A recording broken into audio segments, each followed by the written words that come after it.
Okay.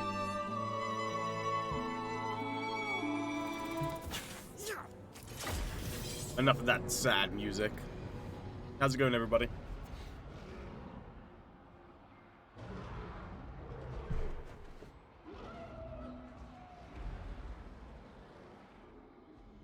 Shibu wanted it. That's it. Take it away. Remove. Shibu cannot be trusted.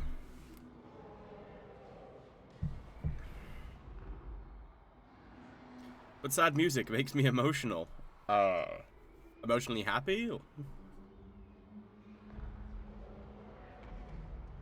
See, that's how you know Shibu can't be trusted. No one even realizes that he cannot be trusted. I feel like right now, Shibu, right? The main Shibu that everybody knows is basically dictated to by cultural normalities from where he lives. But as soon as you see underneath, you know, how Shibu feels like he should behave, and you see the real Shibu come out, he'll stab you. That's his go-to.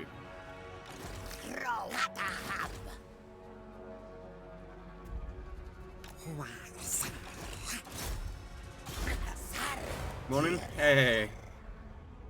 Hey, Jez. How's it going, man? Is this more Empire Vortex? I missed the beginning. This is more Empires. You may stab me for as long as you please, Shibu.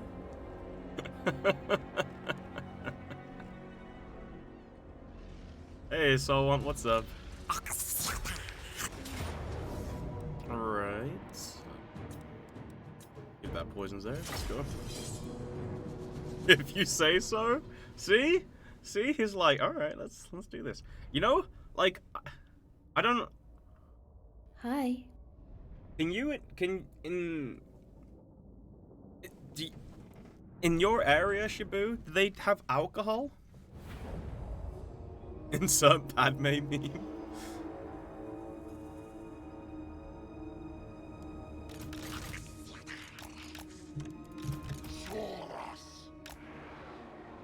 It's a pleasure. Dude, do not refer to something as a pleasure knife, please.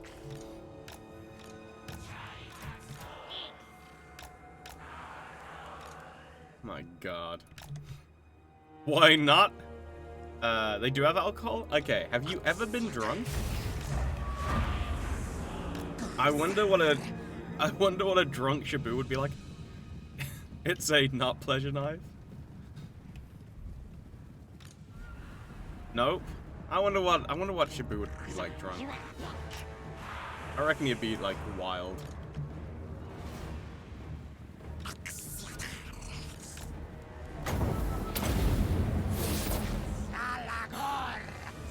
I mean, I was insinuating something similar to that, a little bit more organic, but yeah, that's basically what it sounds like, and it sounds gross, referring to that appendage as a pleasure knife.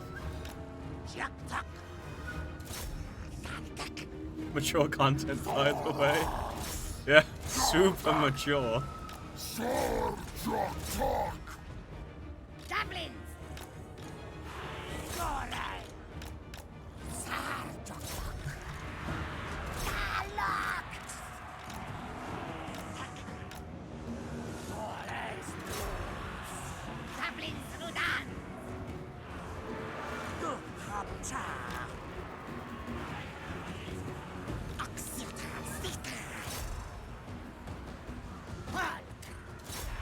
It wrecked, little mammoth.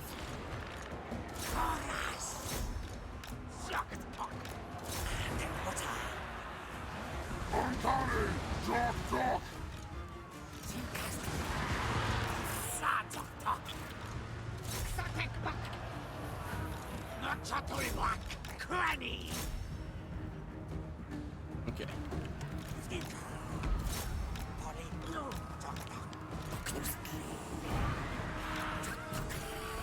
Let's say I do enjoy heavy micro armies. Too much lizard. There we go. Who went?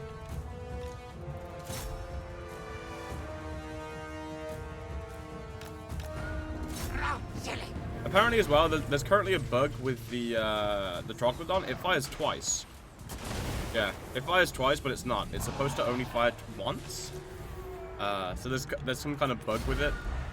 But yeah, it fires twice. So currently it's doing like double its DPS when it comes to its range attack.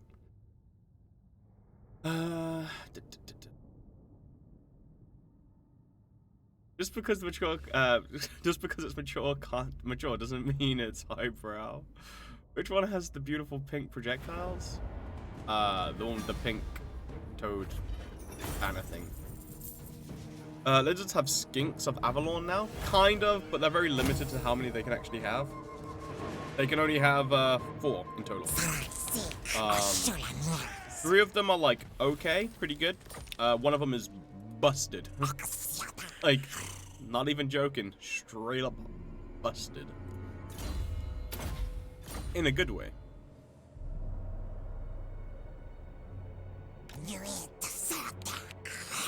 Well, I think it's a good way. Because I like busted things.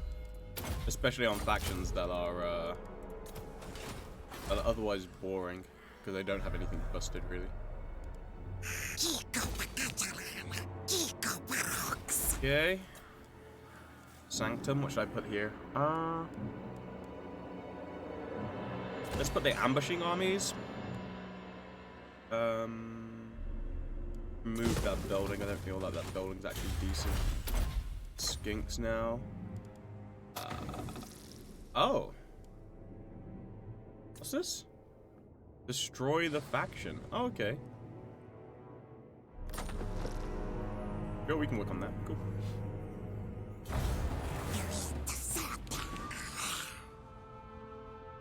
So what do the new lizards do? Teleport. I'll give an overview of the faction in just a second. Once the turn times have finished. Oh, Springer, could you make a new patch command for me? With the new patches, you know, the new patch that's coming out. Right, okay, so, Oxyotl, as Cringer likes to call him, he's basically a blow dart lord. Unfortunately, with how blow dart lords work, they're not very good at anything, really. Like, their damage potential, their ability to tank, all of that kind of stuff is generally bad. They don't have obviously you can see his health pool. He doesn't have a lot of health. He doesn't have a lot of armor. He has no physical resistance or ward save by default, so he is just bad in terms of his tanking potential. His damage, you can look at his damage and you can be like, oh, that's pretty good damage. Not really. If you actually look at the actual damage he does, it's 24 base and 72 armor piercing with 3 volleys, so he shoots 3 at a time. Unfortunately, the problem with blow darts is they have the curve of a gunpowder unit, and by that I mean not much of a curve, but they have the they don't have the curve, and there's not a lot of them. Like there's not this guy. There's just not a lot of him. So if you were to compare like an actual, say, I don't know, even skink chameleons, like skink chameleons, right? Sorry, chameleon skinks just do far more damage than this guy. And what's interesting about that is when you look at it from a melee point of view, a melee unit, if you have swordsman and then you say have like Cole Franz can get to the point where he can like do more damage than swordsman. I don't think Oxyotl will ever do more damage than chameleon skinks, just because, yeah, he himself does 530. When release DPS. NRF hyper? 3 p.m. I believe. If it sticks, it should be 3 p.m. Whereas these guys do 35, right? But it's 35 times 90, because that's how many units are in the army. So they do just shy of like they do around like 3,000 DPS, right? Just off the top of my head. Whereas this side is 500. So, relatively speaking, right, he's basically trash in terms of his damage potential. Not only that, but because he's also his projectile fires straight forward, the potential targets that he can shoot are normally targets that tower over the skinks. So you're looking at, like, large units, trolls, mammoths, that kind of thing. Those are the ones he's going to shoot at, and he's not going to do that much damage to them. All things considered, he's just not. That combined with the fact that his range is only 120, so yeah, his range isn't very good. Whereas you look at, like, Marcus Wolfheart, Alithanar, they're actually really good range lords, and they've got a few things going for them. One, they've got tremendous they've got tremendous range, but two, that projectile is also an explosion, so it does AoE damage, so it generally can get quite a few kills. Oxyotl doesn't have anything like that, so he's kind of trash. He's trash as far as DPS is concerned, which is unfortunate. But hey, what can you do about it? Anyway, his weapon increases his range by 10%. Unfortunately, this really should increase his range by 50%. So it should take it up to 180. But it's only 10%, so it increases it to 132. Woo! Like, it's not that great. It reduces his reload time, also increases his missile strength by 10%, which isn't that great. The magic missile is trash. The magic missile actually probably does, like, less damage than Throg's vomit. So that kind of gives you an idea of how good it is. So yeah, it would have been really good if this had given him like 50% range and he got like 180 range. 180 range, like, just like a basic archer unit from the elves, that would have been really good. He would have been much better as a sniper. Yeah, he's bad at even flanking because his projectile doesn't even pierce. His projectile hits something and that's it. So at most he'll hit like 3 units. And then on top of that, really, you don't want your lord flanking, because normally when you've got something flanking, it's normally like Iron Drakes or something. It's normally supported, and normally flanking works very well with, like, stationary armies, like the dwarves. The dwarves normally hold their ground, and then you got your front line here, and then you open up a segment here, and then you flank through this area where your front line is. Unfortunately, with lizardmen, like, once you get a few dinosaurs, you just crush the enemy. You don't have nice flat front lines. Once you start getting a few more dinosaurs, your front lines are gone because you just basically destroy and run into the enemy and mess them up. So you don't really have the nice flat lines that the dwarves have to hit in the flanks. And even then, like I said, his projectile doesn't pierce; it just hits a unit and then it's gone. So he's not even good at flanking. However, it doesn't make him completely trash. He has a few nice, unique things going for him. One of them, obviously, buffing up his army with the passive experience gain. This one, not very good. This is actually kind of trash. I'm sorry, but honestly, reducing leadership for Warriors of Chaos, Beastmen, and Norska by 8 ain't that much in the grand scheme of things. Like, it's just not. It's like the equivalent of just giving fear to your entire army. It's not really that impactful. Looking at you, Vampire Counts. So, and then giving immune to psychology against those factions as well, as if, like, oh wow, you can't be affected by fear. It's also not that big of a issue either. So it's unfortunate. And then having Untainted +4 in the local province, I still don't know why CA do this, because Untaint is trash. It just is, especially on lords. And the reason why it's trash on lords is because there are very few times when you want to keep a lord chilling in your base doing nothing, right? And if your city is dependent on your lord's Untaint to keep your corruptions at good levels, then the only way to do that is to keep the lord in the settlement, and as soon as you leave him out, your corruptions get screwed over. So it's just not a good tactic to have the Untaint you require on your lord. It's just bad. So yeah, that one's not very good. The Hidden Nuisance, that's actually not bad. Greatly reduces chance of being detected while in ambush stance, which is pretty good. It gives Unspottable to Chameleon Stalkers, which I honestly wish they had given Unspottable to Chameleon Skinks as well. I don't know why they didn't. So the Chameleon Stalkers getting Unspottable is like okay, but I really wish they had done it to Skinks. It also gives all Skinks in your army Stalk if they're infantry. Chameleon Skinks do get Snipe. Now this is why I think that's the person who did this does not know the game, and the reason why is because Chameleon Skinks have 80 range. By around 120 range, you will be spotted.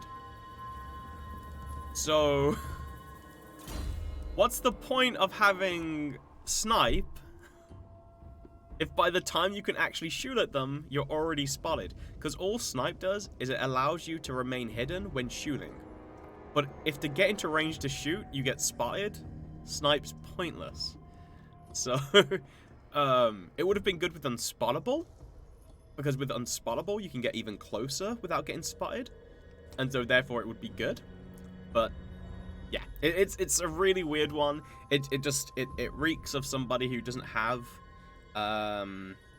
knowledge of the game, who made this, or just didn't test it. Untaken characters is to faster stabilize occupied settlements with existing corruption, in my opinion. Okay, if you've done that, you will see how long it takes for you to try and stabilize with the Lord, and you will realize that it's not a sustainable gameplay tactic. It's just not. It's not very good. You will harm yourself way more by keeping a Lord in your territory to try to stabilize corruption than you would just being like, screw it, and just carry on and destroy stuff. So yeah. So it just doesn't do anything? Yeah, it basically just doesn't do anything. So what exactly this Lord doing on the battlefield? He just exists for morale boost? Kind of. More skills that lie to the player. He does reduce the upkeep cost of the Troglodons, Kotors, and Skink Oracle units. I kind of dislike upkeep costs for like single entities because you don't have many of them. So you don't really have a lot of them to begin with, so reducing that upkeep cost is like minor. You're talking like saving like 200 to 300 gold. Woo! Like, I don't know. I feel like if you, like, a lot of the time when I see upkeep cost reductions, when you look at it, if you actually calculated it and put it as a money thing, and you were like, okay, this is the equivalent of getting like a tier 2 economy building on your Lord, would you like it? Probably not, right? Like if someone was like, oh, this is the equivalent of you getting an extra tier 2 economy building, you'd probably be like, that's not very good. And that's essentially what most upkeeps are like. So Arlie Party, thank you for the sub, man. I really appreciate it. What time does the DLC come out? I believe 3 PM British Standard Time. Actually, this guy does make his Skink army is actually baller, like really good. I'll go into why in a second. Later on, he also gets behind enemy lines, so he gets 5% replenishment even when in foreign territory. Missile damage is increased when in foreign territory for the army. Global recruitment capacity increased by 2, and melee attack for the Lord's army increased by 8 when in foreign territory as well. On top of that, he also gets long revenge, which increases his campaign movement speed by 15, ammo for all Skink infantry by 50%, which is actually pretty big, and vigor loss reduction 50% for all Skink and Chameleon Skink infantry, which is also pretty big. Now, the perfect vigor, some people will look at that and be like, oh, actually, that's pretty good. The problem is, Oxyotl, he teleports around the map.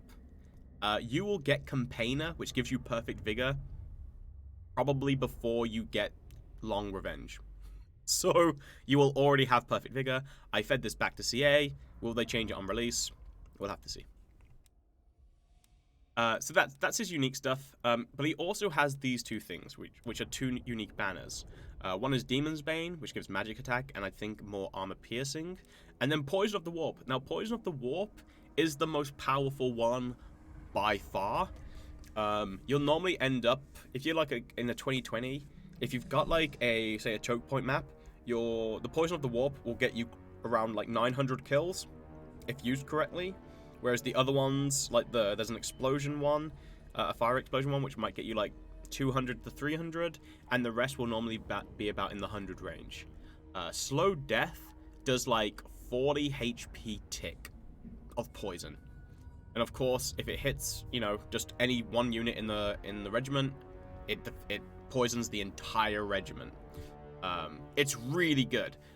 I'm really kind of sad that Oxyotl can only get access to one of each of these banners, because being able to have some kind of mechanic where you could buy more of these, you could actually make full-on chameleon skink armies that are viable. It would have been awesome. It's good to see. It's just kind of a letdown, unfortunately. Used to watch your stream a couple years back. Recently started playing Warhammer again. Happy to see you streaming. Yo, I'm glad, man. How are you finding it now? So the slow death isn't slow compared to other poisons? Ain't that slow? No, it's really, really good. Now you might look at that and be like, all right. Oh, also his unique trait. His unique trait is he's immune to diplomatic penalties when trespassing. He has access to masterful ambush stance, which means that he only has to have 10 movement speed to go and adopt the ambush stance. This is a big one as well. Armor piercing missile damage for skinks is increased by 50%. It's not great, like it's not a huge increase. Like, you know, they do 5, and if you can increase missile strength, it might go up even more. But it's you know, it's better than what they previously had. And then experience gained from units when fighting against Beastmen, Chaos, and Norska for the entire army. Now, there's one thing that I have a problem with this. This is his unique line, which means that other skink armies won't have this. So if you have other armies outside of him, you basically will just play as normal lizardmen. Because this kind of stuff, like that armor piercing thing, the extra damage here, and then where is it?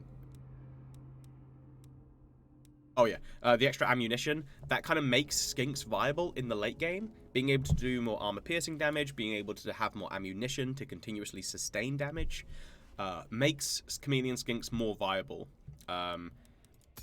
But without those, which obviously you can only get on this guy, you might as well just be like, okay, I'll just get a normal Saurus army with some dinosaurs in it. So, it's unfortunate.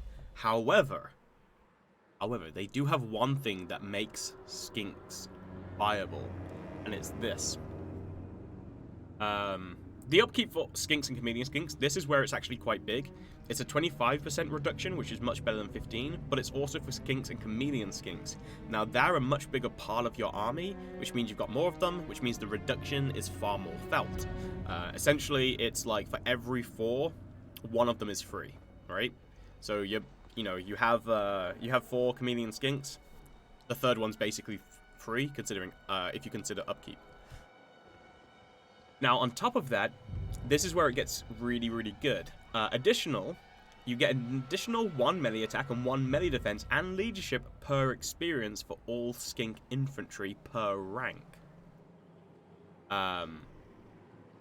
So what happens is when you're the difference between like a non-ranked chameleon and a rank 9 chameleon is 10 extra melee attack and defense and leadership and missile strength, right? I believe.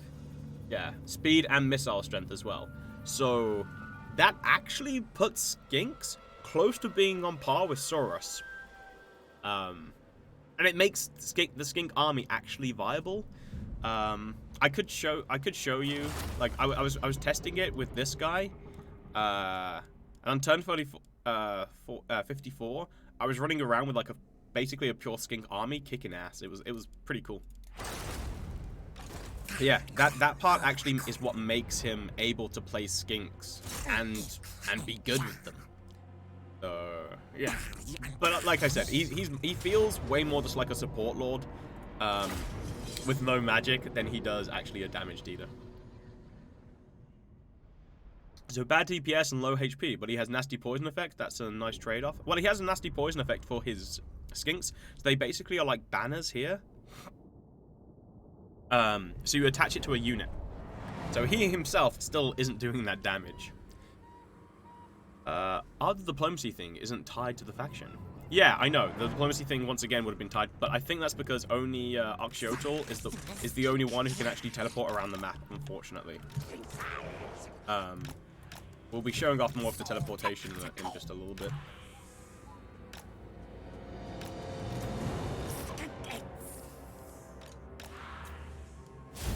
Yeah, I'll try and give some like examples of his range potential.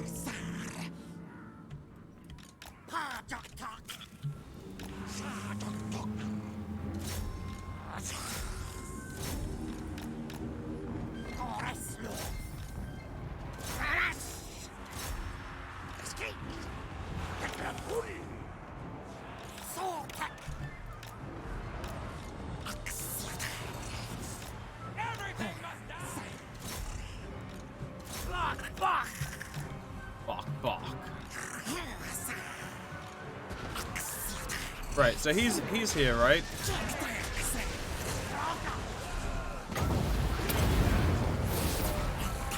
Shoot! Do it! Do all the things! All the damage! Yeah, keep doing it. Yeah, okay. One kill. One kill. Good job, buddy. So there you go. That's an example of his potential damage.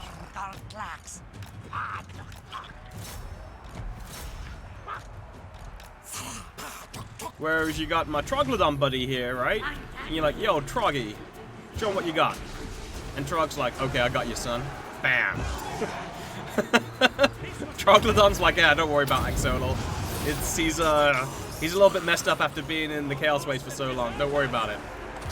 I'll carry this team.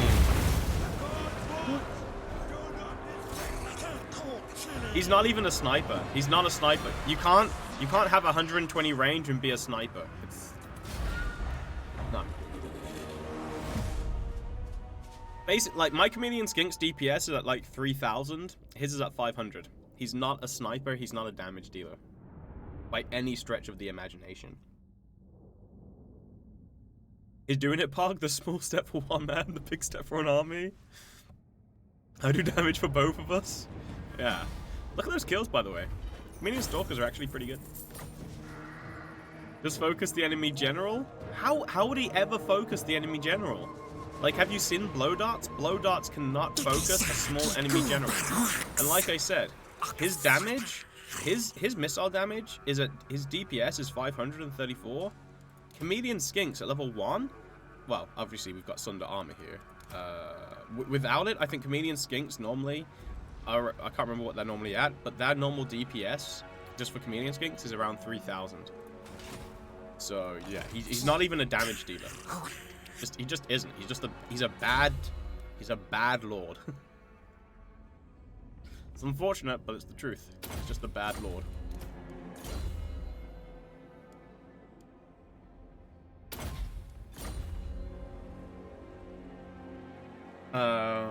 Part of the Trog's issue is that both the Dino and the Rider have the same projectile, which isn't the case with other large monsters with range. Actually, the Troglodon is currently bugged and is firing 2 projectiles. He should only be firing 1.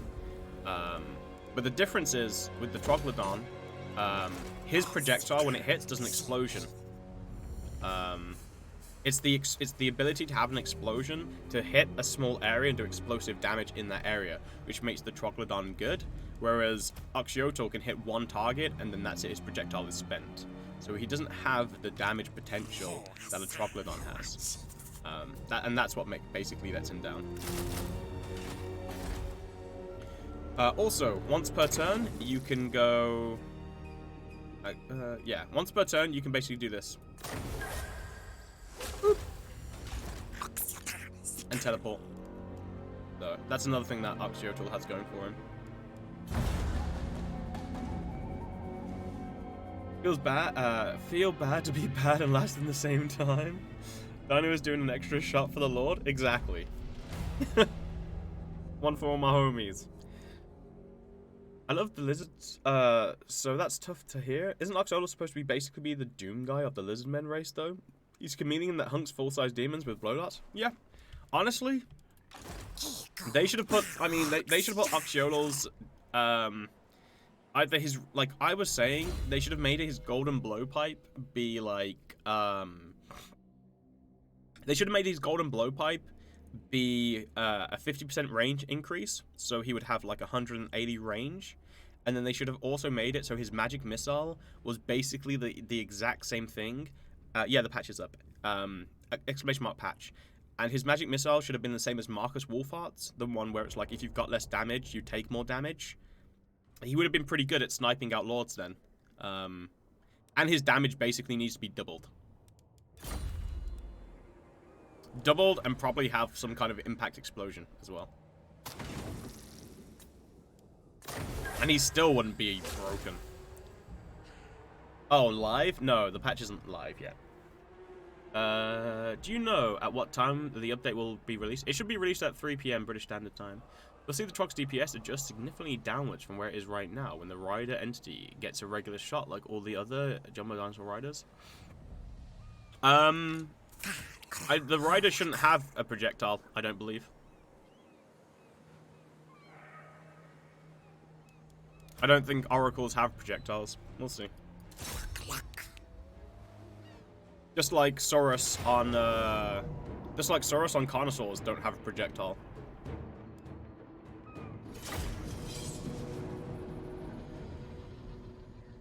Yeah, I think it's just a bug. But the whole point is the Troglodon just has a better projectile than Oxyotl.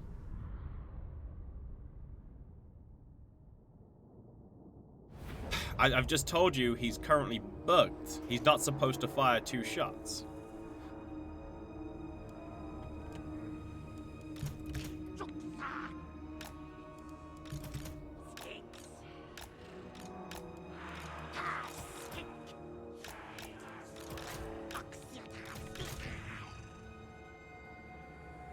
Who wins, a Trog or a Carno? I'm pretty sure a Carnosaur.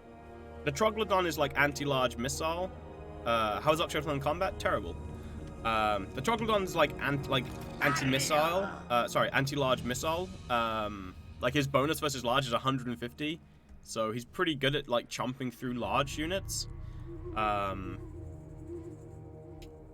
not so good really against going toe-to-toe with the Carnosaur. Carnosaur will probably still rip him to pieces. But yeah.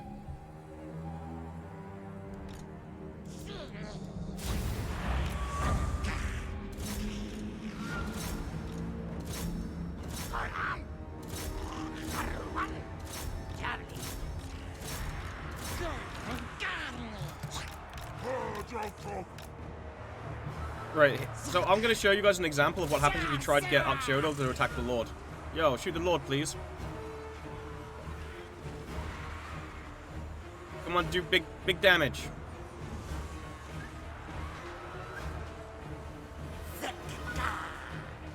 Cool, cool. Bigger.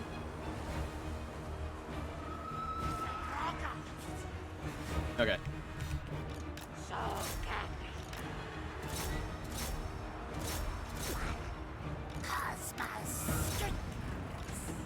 And then the Lord's like, I've had enough of this shit. Come here. And Oxyotl was like, oh no! Run away!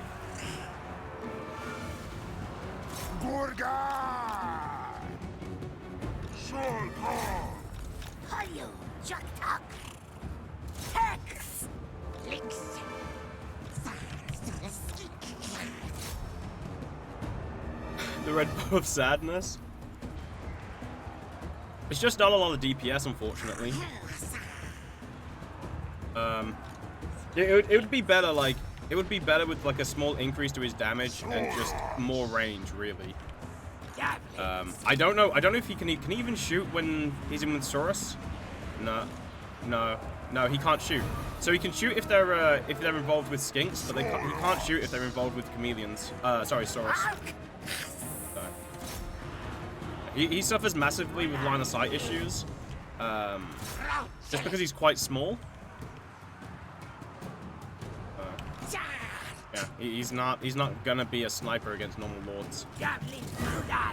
If you've got Saurus in there.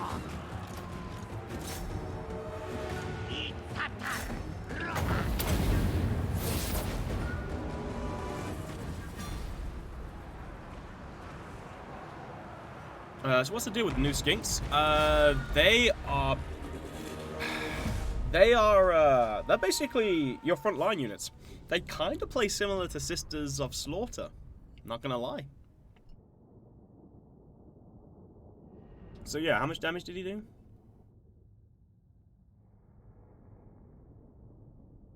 Let's check what his damage is.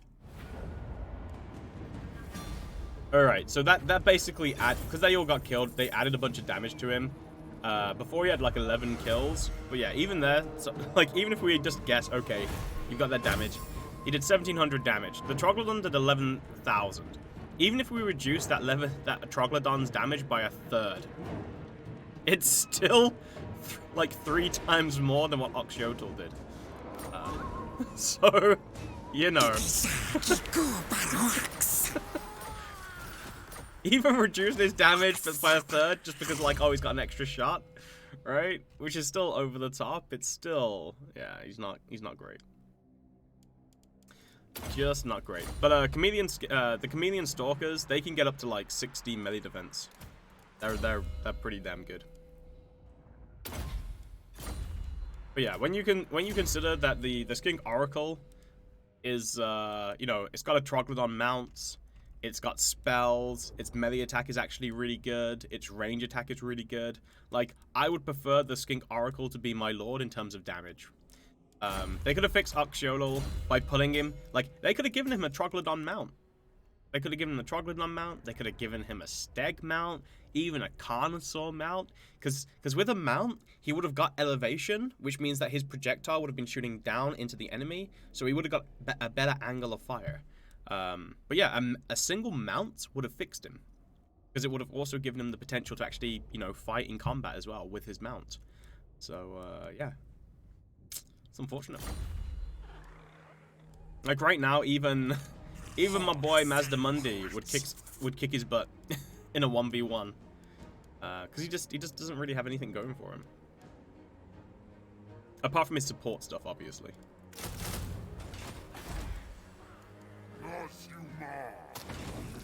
Alright, next turn we'll do this and kill off the faction. Poverty Elithanar? He's not even close to Elithanar, man. Wait, we have a sexy version of Sisters of Slaughter now? Indeed. He's there for moral support? He is. Oxy needs to be put on a Trog? Yeah, put him on a Trog would be amazing for him. It will nerf him. The Troglodon does need to be slightly nerfed, yeah. But that's only because he's basically bugged right now. So, I don't mind it too much. So, boys. Lizard Shaman. A ladder mount. Does he even do much poison damage? Poison doesn't do damage. Poison's a debuff, and the poison debuff actually got nerfed this patch. Is there an Oracle generic lord? I don't know. I'll have to check. I don't believe so.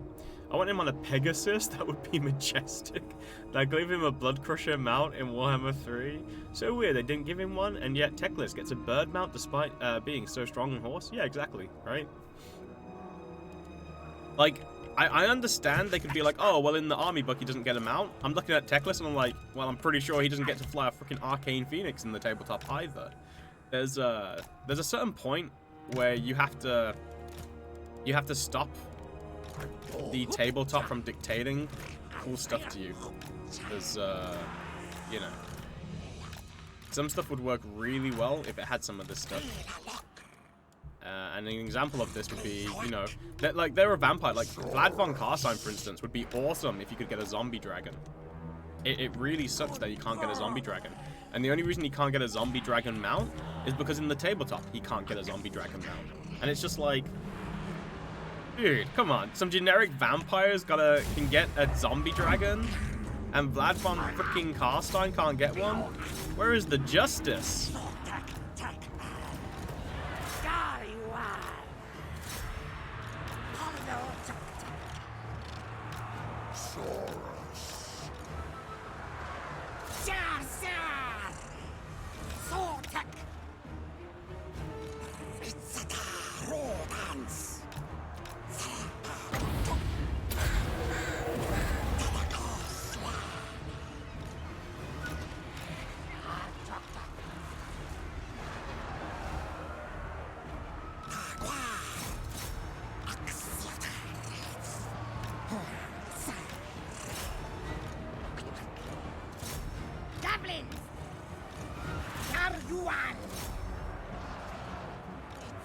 Come on, Oxyotl.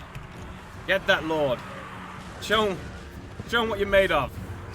Okay, hold on. Yeah, get him. Nice. 515 damage. Ease.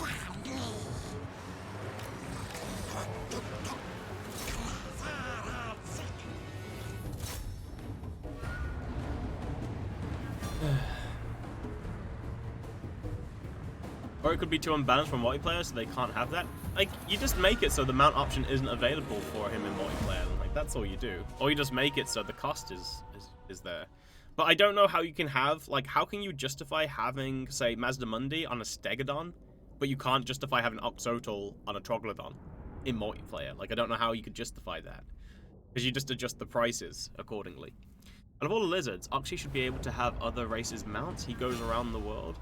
The poison is like you get diarrhea and get like movement penalty. Yeah. Poison basically removes your reduces your movement speed and reduces your damage. That's all. Good thing mods exist. Can't you give him a zombie dragon with a mod anyway? Yeah, you probably can with a mod. Luckily, I can do basic modding in this game. So I had to fight Beastman yesterday, and is it just me, or did the bonus armies seem to spawn with way too many endgame units early on? Yes, they do. Yes, they do, and they've kept that in this patch as well. I don't know if it will be the same thing on release, but with the current patch, they still get those stupid Cygors. Cygors for the AI early on are ridiculous.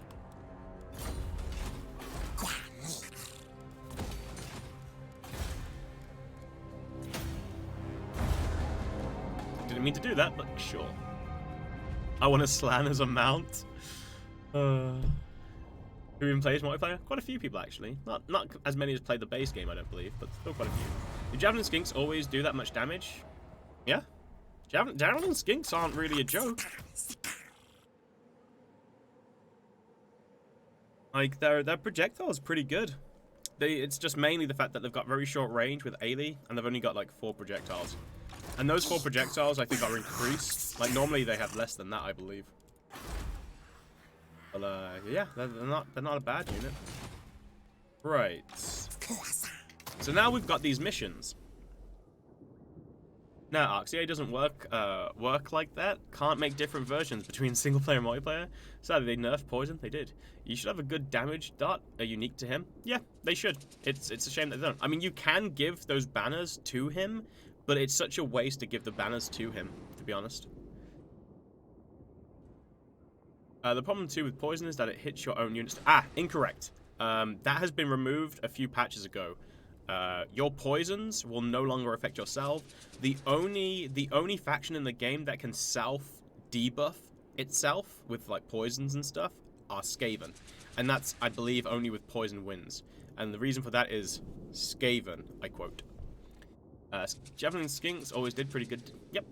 Can you show campaign goal, short, long? Sure, I can do that. It does seem like Oxyotl would work with an equivalent of Skarsnik's Death Juice. What's the little icon near the silly building panel? Just a shortcut for the teleport? Where? What, this? Oh, no, that's a hidden sanctum. So you've got your main building here, but the hidden sanctum's underneath here. Ooh, fancy.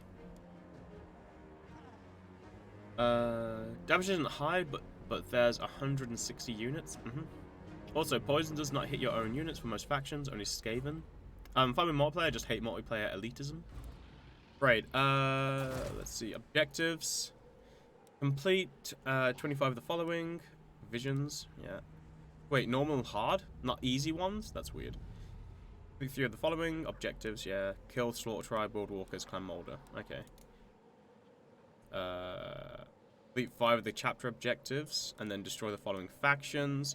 Hold at least 1 settlement in 20 individual provinces?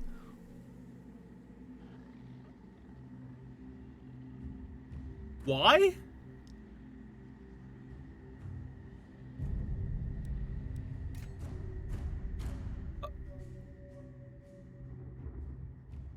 What? What? Honestly?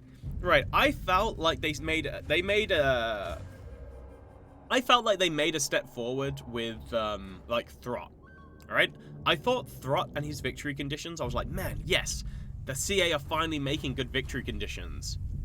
Now, with like looking at Oxyotl and looking at Thoric, they've just taken a step back massively. Both of their campaigns are just awful. Like, the victory conditions for them on Mauler Empires are terrible. Yo, just get 20 settlements in 20 individual provinces, bro. Like, what? Yikes. Have I already done Objective 4? What's this? What? Yo, you know that thing you can do by turn 4? Yeah. Alright. Rank 5, so. Oh, no, never mind. I know what it is. This is a long victory. Guess we're world conquerors. Yeah, just kill Sylvania, why not? Oxyotl, the World Walker Wanderer. Right, so, yeah, we've got, you got these. And these are basically missions that are given to you. And they give you basically, if you complete them, you get rewards. If you fail to complete them, you get debuffs. So for instance, this one, you get some Sanctum gems, and you also get income from second settlements, and that buff lasts for 5 turns. If you don't do it, enemy siege holdout time is increased by 5 for 5 turns. That's not really a debuff. Back anyway, so whatever. And you can travel to these straight away. So you can just straight up go, I'm going there. So this one is like, defeat the following lord's army in battle, the Strigoi dude. And this one is, defeat the following lord's battle. Oh, okay, Lamian Sisterhood. Right? This one is raise or conquer the following settlement.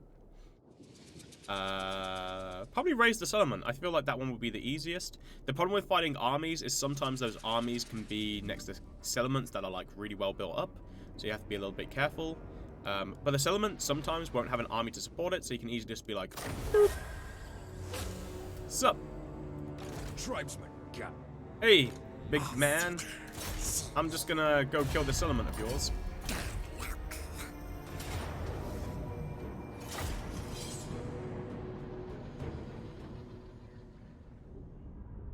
More quest battles would be interesting, though. I don't mind more quest battles.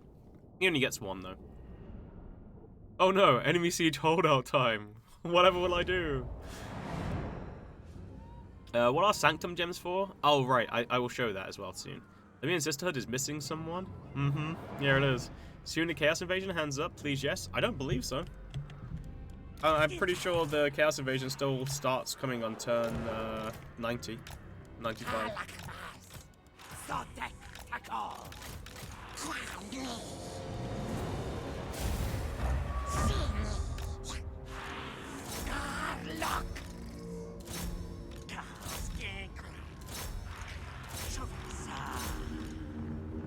Yeah, the precursor projectile, by the way, the precursor projectile is basically just the same thing as minor blasting charges. Same thing as iron breakers with that blasting charge. That's it. That's basically all a precursor of fingers. I believe it's the same thing as other melee units that have a projectile that they can fire, which is just a precursor to the attack. Unfortunately, the only one that's been fixed or improved upon is the Chameleon Stalker. And I feel by improved upon, I'm assuming, because they don't actually go into details, it's easier for them to actually fire it off. That's it, I believe.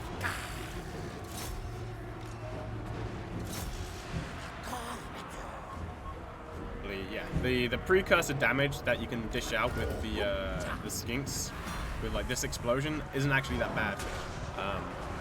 Actually pretty good.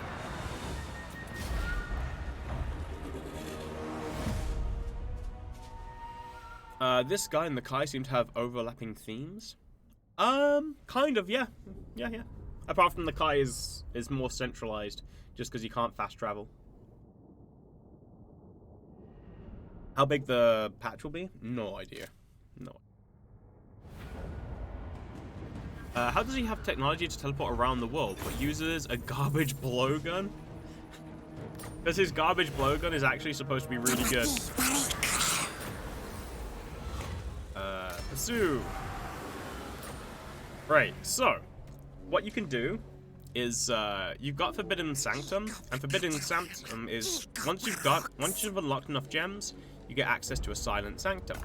A Silent Sanctum, you can as long as you have vision, you can build a sanctum anywhere in any building at any time, and you can be like, boop. And now you've got a building inside here. Now these Silent Sanctums can't be destroyed, period. At all. Even if you raise this element to the ground, it does not matter. You can still it will still remain there. Now, to begin with, you get this building, which gives you visibility over the region. If you upgrade the Grand Sanctum, it gives you visibility over all adjacent regions as well. And so what you'll do is you'll populate these Silent Sanctums all around the world. And then on top of that, you can only have one of these. So if you build it in another settlement, it gets destroyed and replaced with the one that you've just built. Now, it takes 3 turns, but what this does is it basically allows you to teleport to it. Can the AI make them? I don't know.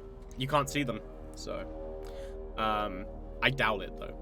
But yeah, you can teleport to them. But you can only have one building up at a time, takes 3 turns, and then you can teleport to it. So this is how you'll basically set up nodes all around the world and allow you to fast travel all around the world. Yeah, I'm going to place some buildings in your buildings. Yeah, and some of them are really, really strong too.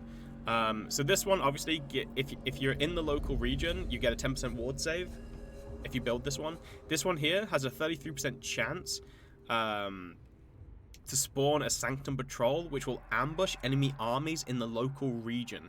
So you can put Silent Sanctums in like your capital cities, and then put this building in here. And if enemies come to try and take your capital city, a patrol will just show up free of charge and be like, "Sup, son?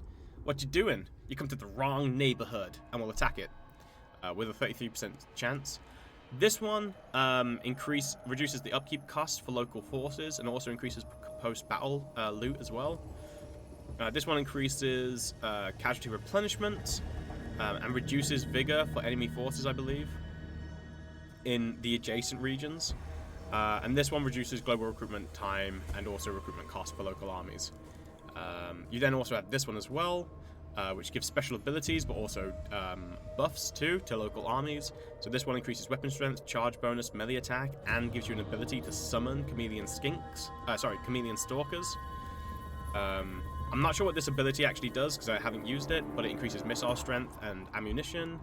And this one, once again, haven't used the ability, so don't know what it does, but it increases missile resistance, armor, and melee defense. Yes, and these work on garrisons as well. So you basically have another way to... You can either use these offensively and make it so they're places for you to teleport to, or you can put them in your settlements and buff up your settlements even further defensively. Pretty up to you. It's a cool gameplay mechanic.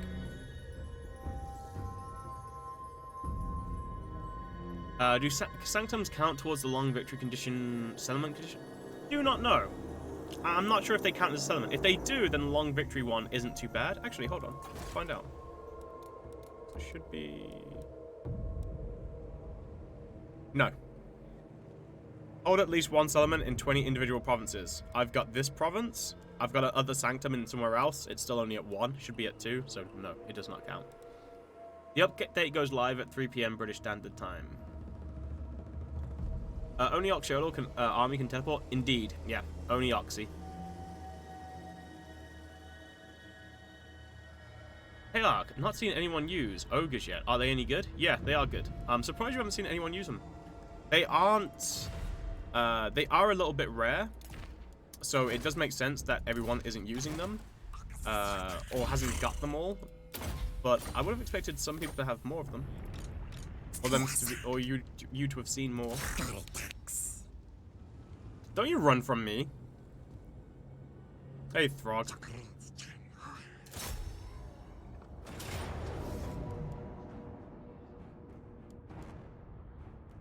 Wait, you can't give the poisons to Oxyotl. Oh, wait, no, you can, sorry. It just, yeah, it's got to wait a turn. That's why. Never mind. It's not available right now. Oof. Man, I was going to be so upset if you couldn't actually do that. I was going to be so mad. Was this for all lizardmen or just the new guy? This is just for the new guy.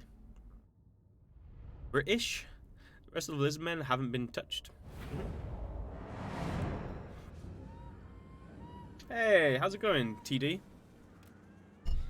Only skinks, right? I'm still surprised we could only build 1 teleport building. 3 would have been much nicer. 3 or 2, yeah, I don't know. I feel like it's kind of fine as long as they keep on throwing out missions, because then you can teleport to any mission locations. You can teleport to your capital city, and then you can teleport to your sanctum. So, yeah, I don't know. I don't feel like you'll be teleporting that often, especially when you can only do it with the 1 Lord as well. But I can understand why you would have liked more. I mean, it is strangely restrictive, but not really. And 5k actually is pretty cheap, Jock. And the reason why is because you basically just teleport around, sack a settlement, take a bunch of money, and then piss off. So actually, it's not that, especially because you get money for your missions too. Like, as you gameplay-wise, like 5k isn't that expensive. And the way that I look at the turn time taking 3 turns, I'm kind of like, when you consider how long it takes you to move, like in 3 turns, and then you can just take 3 turns essentially, and then teleport, the amount of time you save is huge. So I understand it, and I do expect modders to change it. I have a feeling that all players currently playing Skinny Guy? Skinny Guy? Who's Skinny Guy?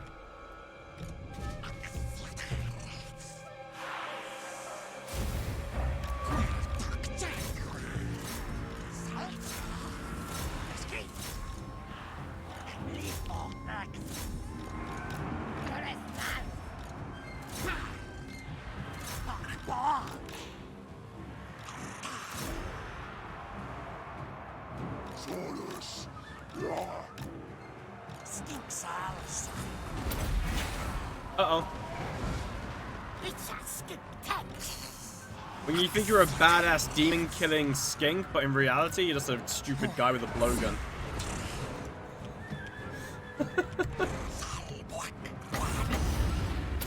But they told me that I was supposed to be able to kill demons! Don't worry, Lord, we've got this. Just your skink javelins. You know. The real range units.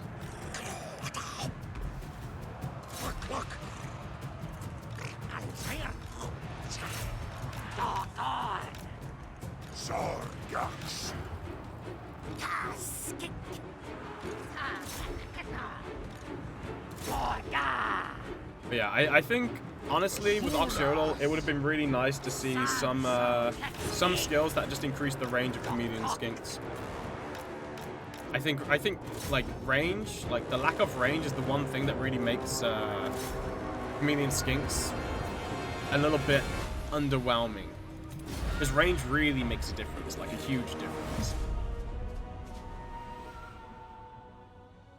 Not just saving time from moving, you're also gaining 3 turns to do other stuff with that Lord. It always surprises me how CA is really conservative with 1 character from the DLC and then releases Torox at the same time. Yeah, I know. Oxyotl the Swolbro. It is strange, isn't it? When you look at Torox and his strength, and then you look at Oxyotl as like just look at his damage. This is classic Oxyotl, right? His damage is atrocious.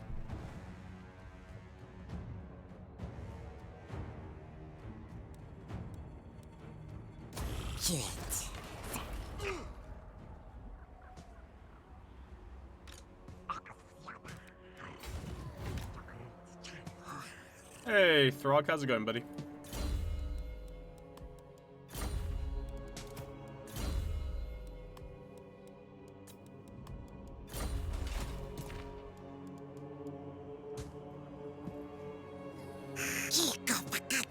Oh, crap. I didn't do the thing I was supposed to do. My bad. Thoughts on Murder Cow? Murder Cow is broken. Broken. So broken. Did they fix the Chaos Invasion bug in this patch? I didn't realize there was a bug. Could you explain it to me? Conquest spreads far and wide. Slaughter the sheep.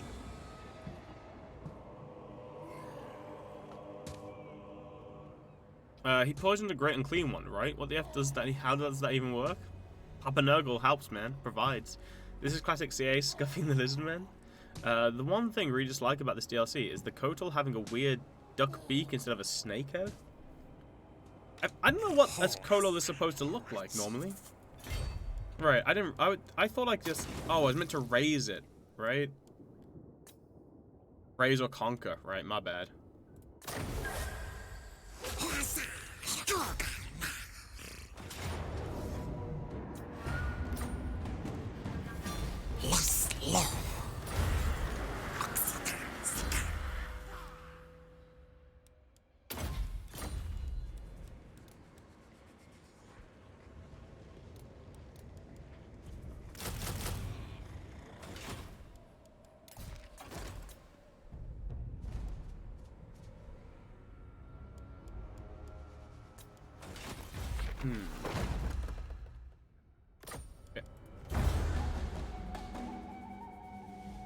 The factions that have to defeat the leaders of Chaos can't finish the campaign because it's never marked as done. Oh, really? I do not know because I never play my campaigns that long.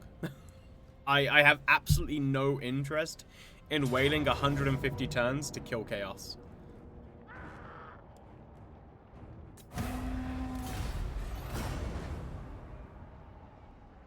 People finish campaigns? I've got no interest in it. I do not find it enjoyable. Right, okay, so this guy's attacking me. That's rude.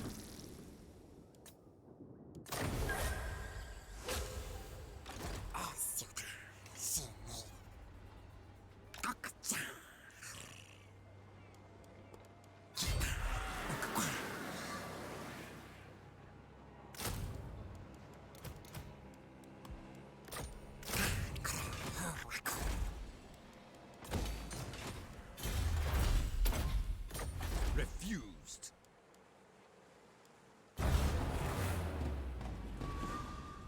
How long is the cooldown on teleport? 1 turn. That use of teleport could have been... actually, I couldn't have made it back. I used the march stance to get to where I currently was, so I couldn't actually teleport back to attack this element. I have over 1,500 hours and never played a campaign over 150 turns. Alright, come here, you.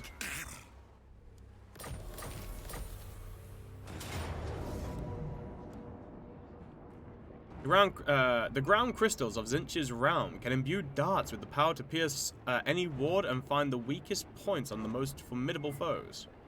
Oh yeah? What's it do then? It gives magic attack. It gives magic attack. Wait, no, what? Demon Bane's gotta do something else, right? Gotta do something else. What's it do?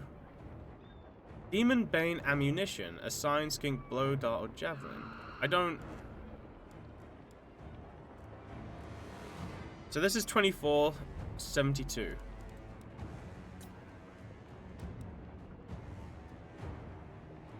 I wonder if it's bugged and it's not showing me the update until after I start the fight. No, the enables magic attack is a separate thing. Or it should be a separate thing. It says the projectile is homing on the target. Is that what it does? Is that all it does? Are you kidding me?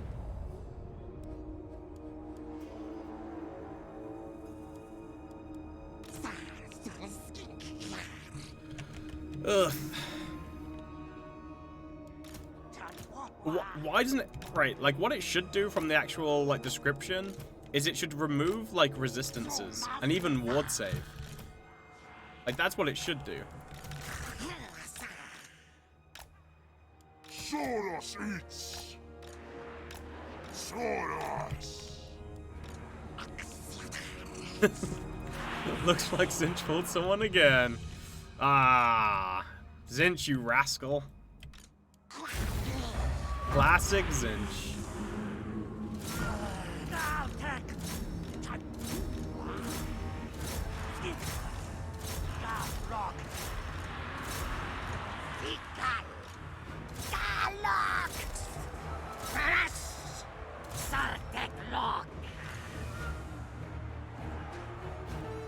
Chumas Lizard!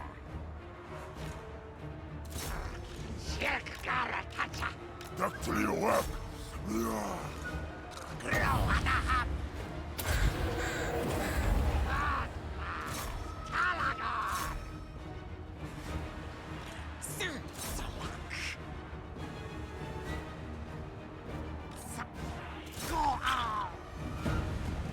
Sword Ice!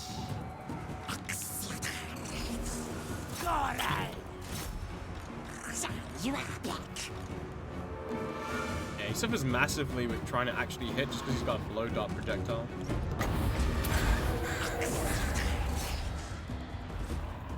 Zarnitsa!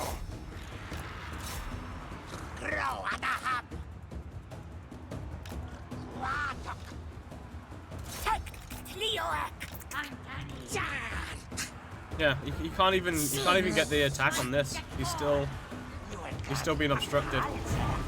He's so small. He's so small that he's just tiny compared to everybody else. So getting the elevation to actually shoot his projectile is just really hard for him. Stop!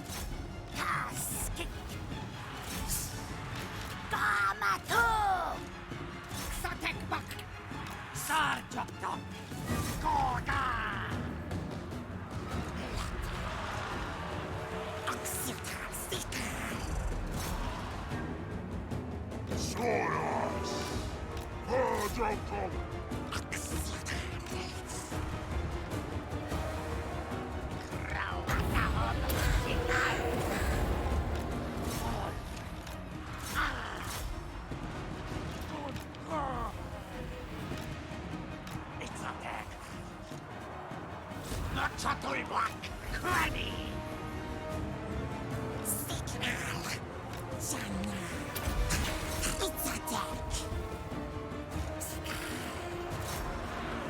Sword Ice!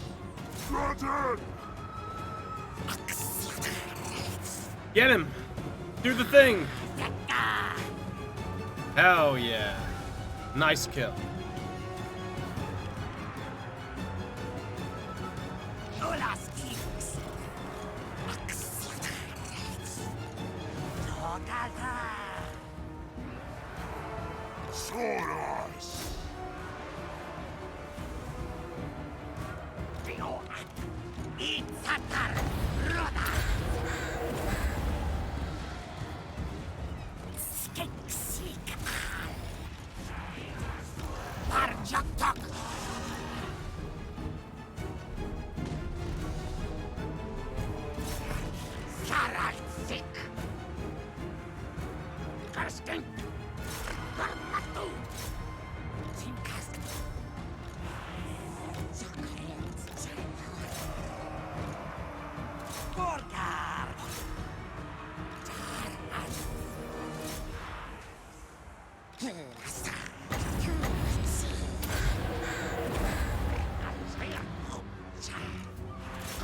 Surprised the armor loss haven't kicked in just yet. Oh, there we go.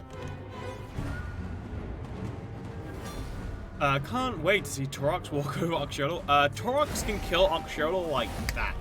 Like by about, probably pre-turn 10, if not turn 10, Torox can kill Oxyotl.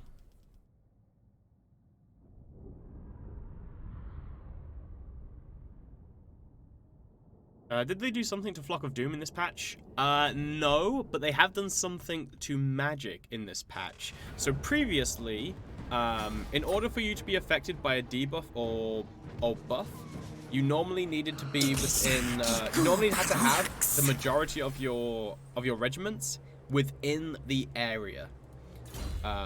so that they would actually get affected by it. Now, they've actually changed that. So no longer do you have to have more than like one unit. So if you have a single unit within the area of like a spell, like Flock of Doom, the entire regiment will be hit by it. So now auras and stuff, that potential reach has been dramatically increased, thereby buffing up a lot of spells and stuff. The only thing that it doesn't seem to apply to is healing. Healing seems to still be the same. Oh wait, no. I think healing might not necessarily be the same, but I think they've limited how many regiments can be healed, so that's probably why it's not as good. I just realized you could probably use an ancient salamander. Nah, ancient salamanders still do a lot of friendly fire damage.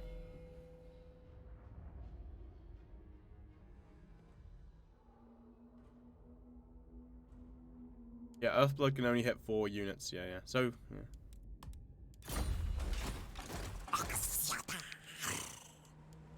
Right, let us...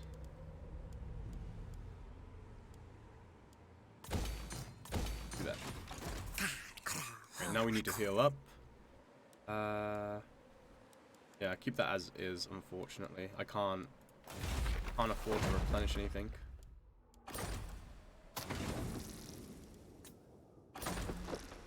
Oh, alright. Rebellion? I teleported, right? No, I haven't. Okay. Teleport back home. I'll deal with that rebellion, and then I'll teleport out.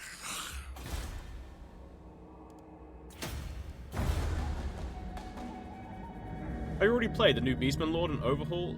Yes, I have. But I guess what I'll do, to everybody, is I'll probably play, I'll probably play this guy for a few hours, and then I'll probably play Beastman again, just so you guys can see like what they are like before release hits.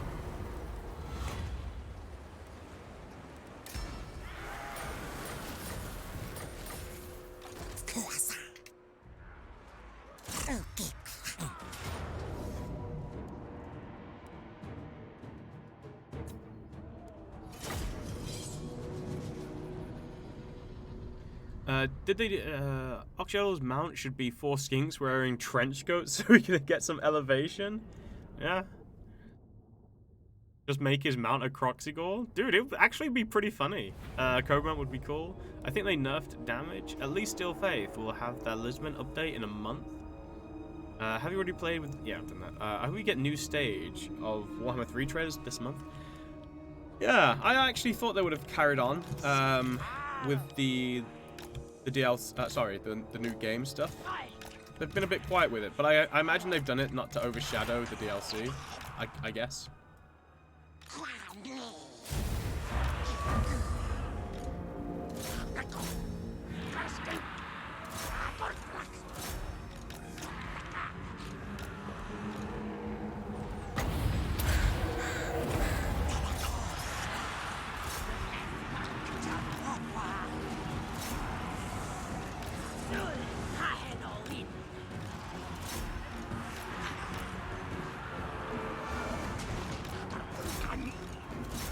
Yeah, the way I would describe Comedian Skinks is basically like a Sister of Slaughter unit.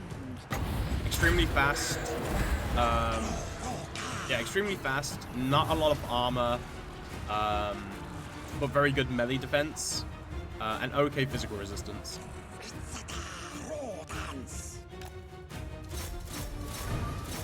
Right, and obviously they have poison damage as well. That poor lord.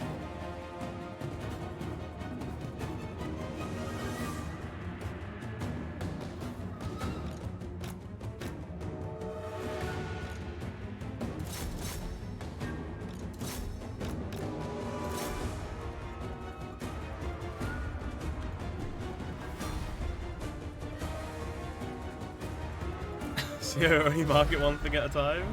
They're a small indie company, so give them some time. I imagine they've got a marketing team who has like a plan for it. Plus, I don't know. Yeah, I honestly wouldn't be surprised if Game 3 gets pushed back. I mean, what's the month right now? We're in the 7th. So we've got 5. I honestly think the game needs to be pushed back. There you go. I said it. And the reason why is because right now I've only played a single map of it.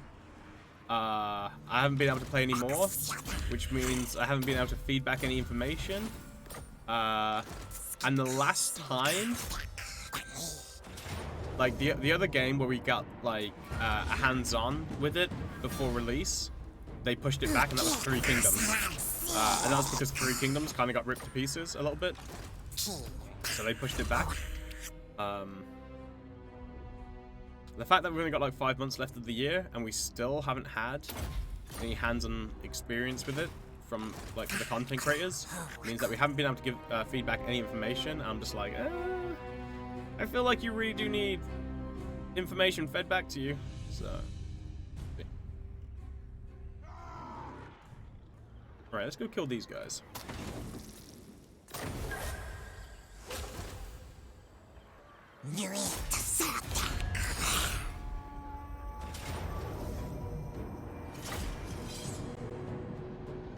Push it back, make it better?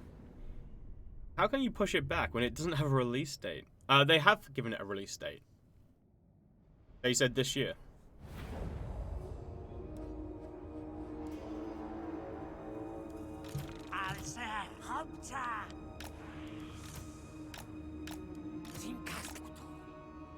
Three Kingdoms? Yeah, it was strange. I honestly wonder what they're going to do with Three Kingdoms, because the studio, from what I understand, the studio that makes Three Kingdoms has basically now been given the go-ahead to make a new Three Kingdoms game that isn't Total War.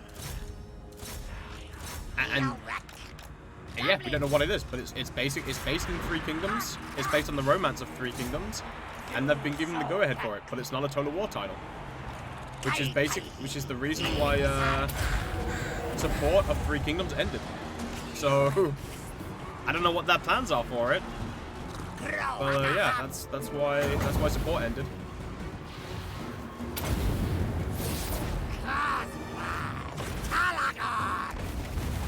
Sorry, Skinks, but you had to go. You're in the way. For the greater good. For the great plan.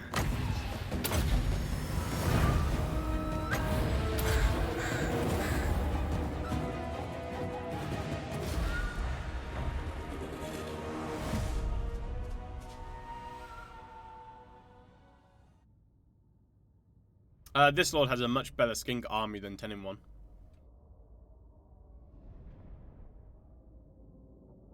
They made the DLC a reality. Dynasty Warriors 3 Kingdoms? Don't know. Say it smells the money in 3 Kingdoms franchise? I mean, as far as I know, it did really well. Like, as far as I know, it did make a lot of money.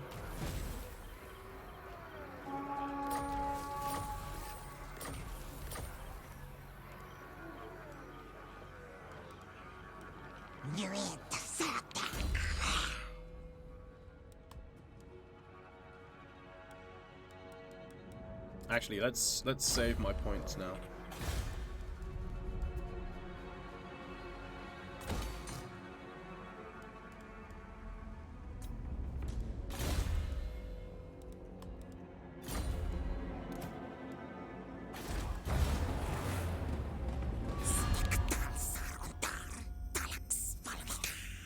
Yeah, it's very strange.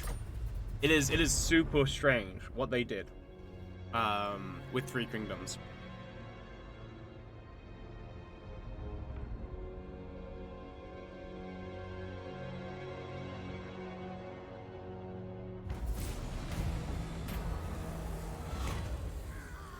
The way that I see it, I'm just like, you had a game that was fundamentally broken due to your battles just kind of being bad, and they were unwilling. They seemed unwilling to readjust the battles to fix the problem. They just kept on throwing new units at it, and it was just like, what? Stop. What are you doing?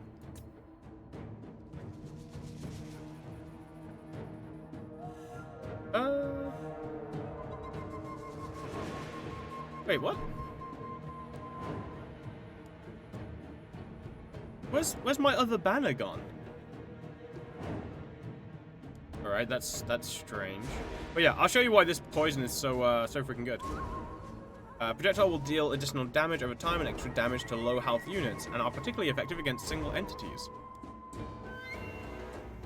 Projectiles become magical and anti-large and will home in on targets. Interesting. You know what? Let's give that...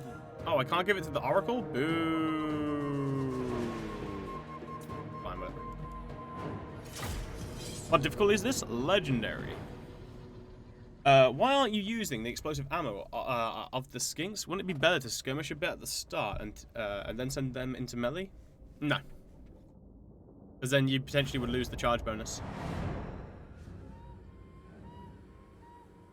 I'm supposed to have 4 banners right now.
That's right, poison them!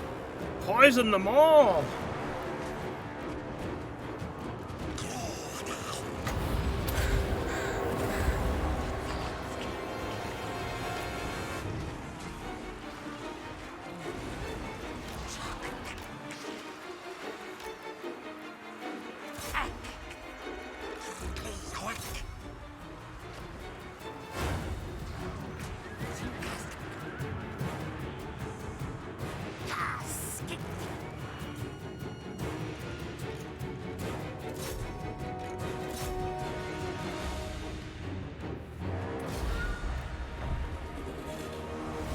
Why would they make a Slow King poison? In my mind, it doesn't make any sense. Wouldn't they want to kill as many and as fast as possible? I mean, well, it's not that slow.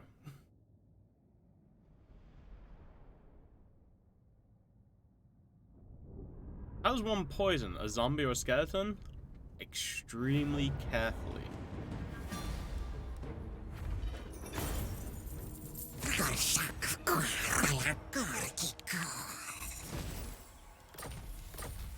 Oh look, I've got Campaigner. Now I've got Perfect Vigor.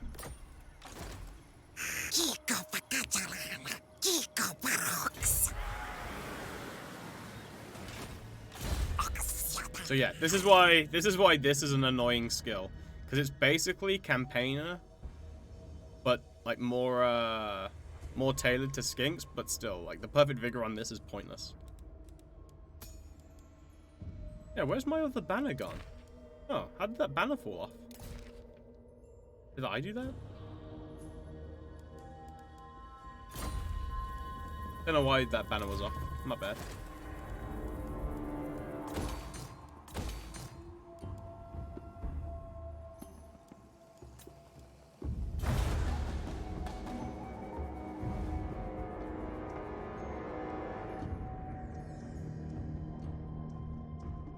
How does one poison a zombie or skeleton? A one-line comment is not an official announcement. Dev priorities change all the time. I actually like Three Kingdoms a lot and wanted more DLC as well, but it's hard to argue that there is some sort of there was some sort of betrayal by CA. I wouldn't say that I wouldn't say there was a betrayal. Because ultimately, like, the way I look at it is like, CA doesn't owe you jack shit, right? Like,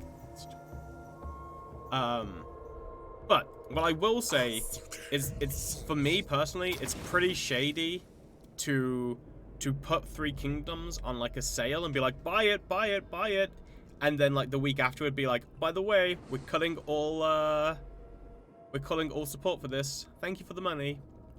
Like that kind of stuff. Like you should have put it on sale afterwards, in my opinion. Be like, okay, it's finished now. This is the final product. Here's a big patch for it. It's finished.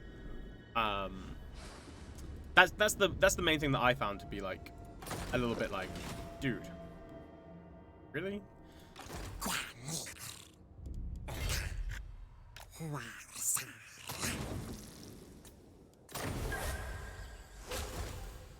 Let's get the hell out of Dodge. Alright, let's chill here, upgrade this. I need to get him to level 12.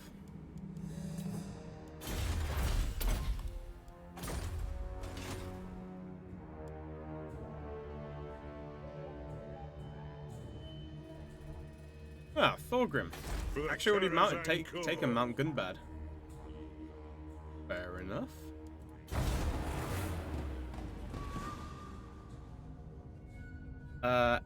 Can the Chameleon Skinks fire over new Skinks? Don't have to outflank them or anything? I don't believe they can. No. And if they can, it will be very difficult. There will be friendly fire damage and not all of the Skinks will be able to fire. It's better just to flank. Unfortunately, the Skinks just do not have the Skinks don't have the greatest range. I've only got 80 range, and that's not enough for the projectile to like arc over the enemy. Arc over the friendly units and then hit the enemy units.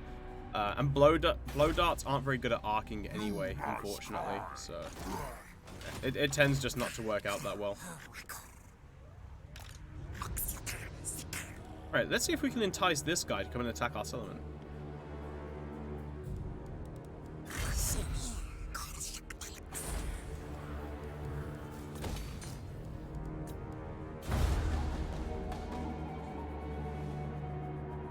Blood comes from the bone marrow. Other Total War Warhammer were on sale too, so why would you exclude a game from sales when you already planned to drop it? I mean, you can always, you know, they could always change the date for the announcement, and they are the ones who dictated the sale as well. That's why. Like it was CA's choice to do it that way round.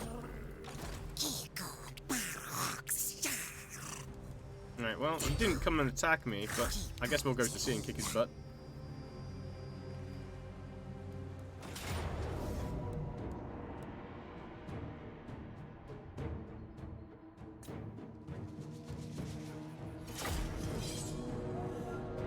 Matt, I get that, but I think that's more of a left-hand marketing sales, not knowing what the right hand is doing leadership. I don't know about that. But who knows? The poor social media person from Cyberpunk 2077 told people it was 100% releasing, and then the next day, by the way, game delayed.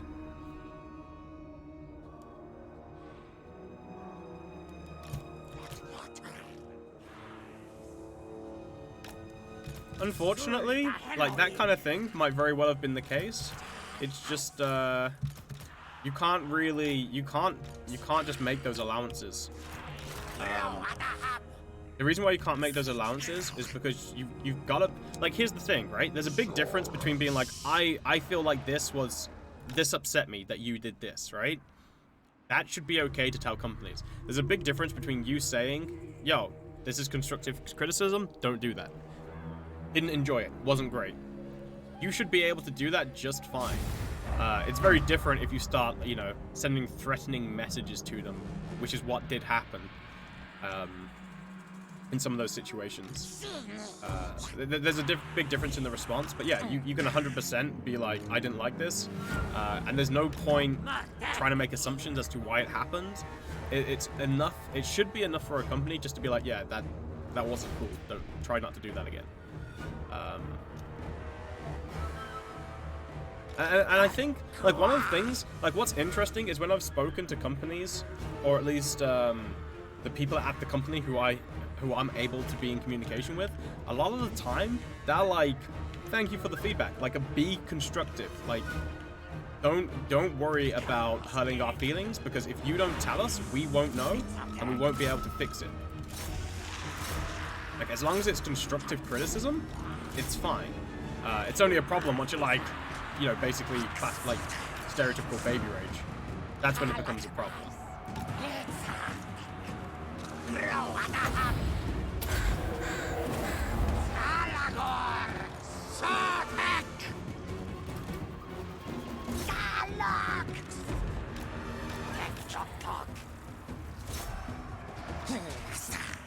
But yeah, most companies, or at least good companies, should welcome constructive criticism, because it allows them to improve their product.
Right, well, that's pretty much the end of that.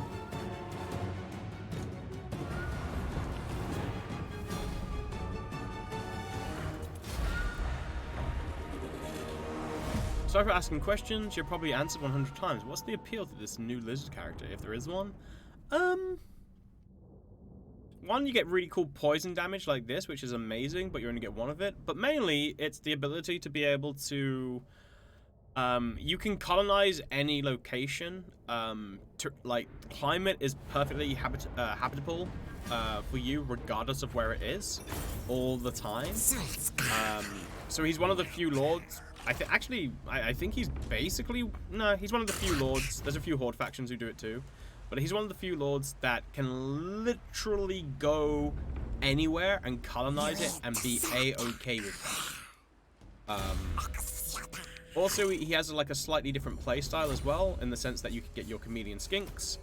And you can actually have a chameleon skink army, which is viable, which is a little bit unusual. But mainly, it's just the ability to be able to teleport all over the map. And so you're not really stuck in like one region for, you know, countless turns. Which is the main appeal, I think.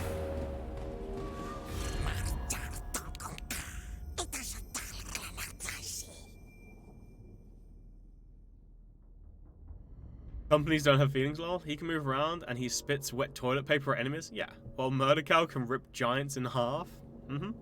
Oh, sure. I'm not saying you have no right to complain. I think CA has made plenty of poor decisions. I just think most of the complaints regarding Three Kingdoms were way overblown. Oh, yeah. Yeah. Some of them. Yeah. Some of the people went, like, super far with it. Yours is a real complaint, even if I don't fully agree with it. Wait. With Perfect Vigor... He does nothing in battle forever and not even be tired. That's awesome. Perfect Vigor on him is amazing. He also buffs average units and makes them slightly less average. He actually, like, his skinks, like these guys, they come on par with Saurus warriors. The only thing that kind of lets them down is that they don't have the weapon strength comparable to Saurus warriors, really, and their HP isn't as good.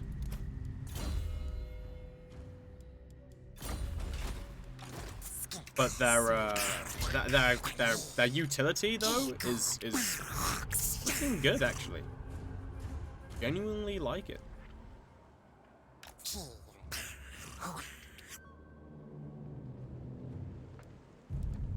Open attack him next turn.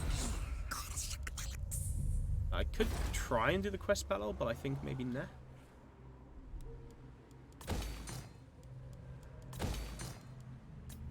Just need to get to level 12. More like the comedian skinks. Torox is a true bringer of the end times, F. Archaon.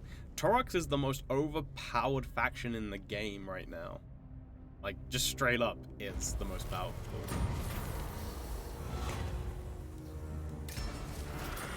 Like, it's not even close. Like, it's ridiculous how strong he is. There is like no comparison to any other faction that comes close. The closest faction that comes to him in terms of strength is probably Sniksh or Ikit, and even that they are very far off from being close to Torox. Which streamer are you bringing on to bully today? Is there a rota you can publish? Actually no. I just you know. I'm kind of like Wolfric, right? I just kind of wander around, see a challenger, and then yeah, make an undeniable challenge. That's just how it works.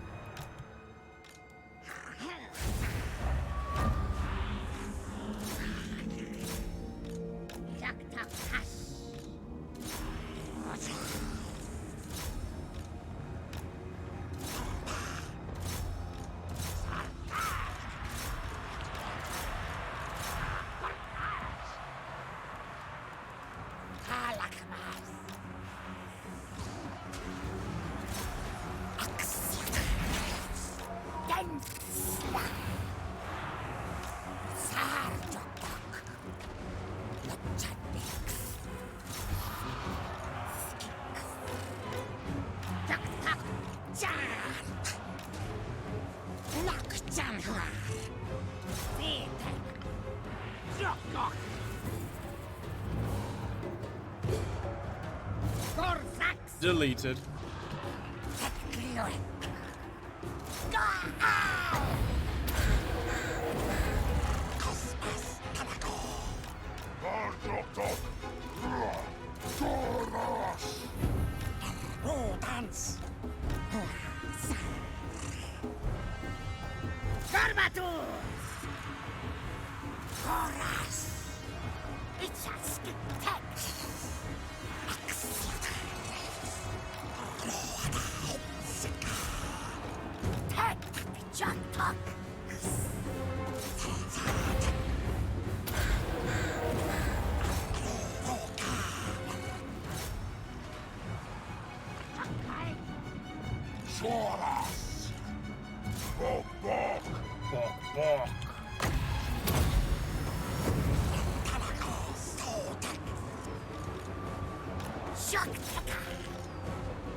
Yeah, that whole homing projectile nonsense with this does not work.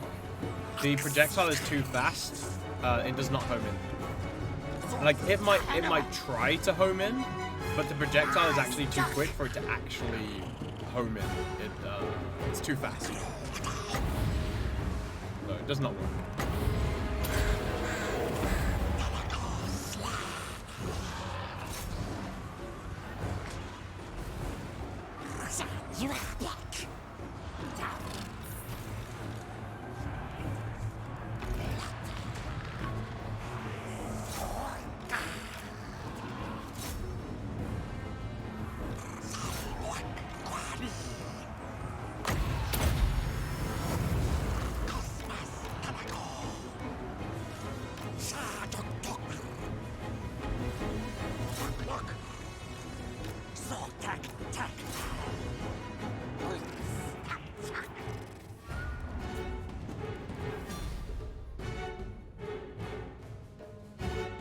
Imagine using locked groups. That's awful. How dare you try and play like that? Bad. The internet is easy to market towards with their stupid memes. All they need to do is sell 1 of 3 and is spout the stupid, oh my god, bear cavalry meme. Murder hobo strategy, a true classic. Wolfric, my challenge is undeniable. Just forget about my massive mammoth beast, though. I feel like they did Wolfric dirty, by the way. Like legitimately, I think Wolfric got done dirty with the Ogres, my lord. These brutish nomads are as strong as they are. with the fact that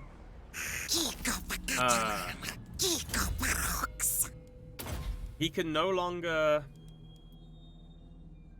get that. Yeah, he no longer buffs mammoths. You can no longer, well, you can still have a mammoth doom stack, but it's no longer like super super cool. Feels bad, man. Alright, I think we will get those ogres, thank you very much. Unless the AI gets them.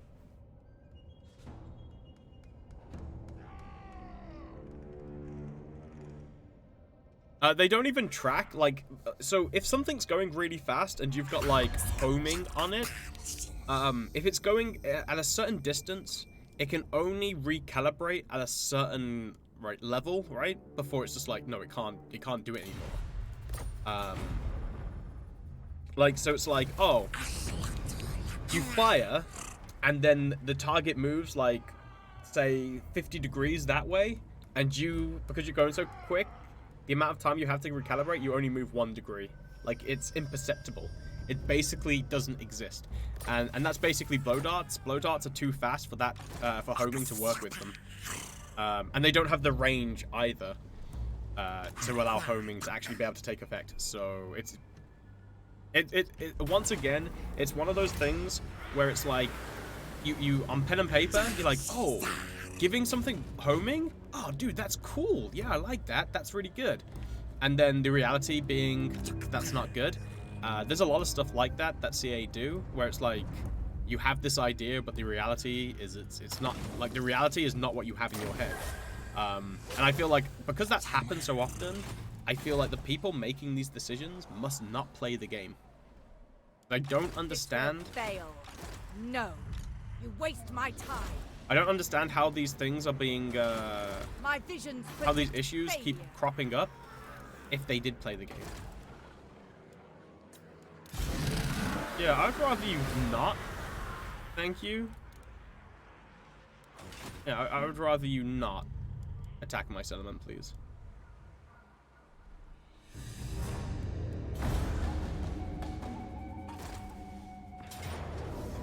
Oh, okay then. You're just gonna show up with a bigger army?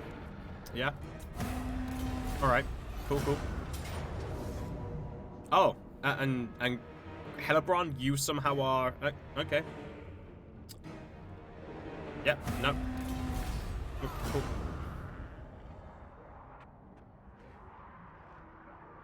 We're on, like, turn 12, right?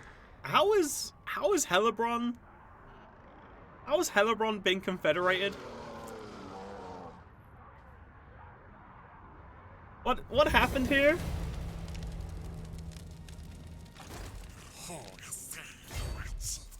Excuse me, you know what's interesting as well? They didn't actually take any of the settlements.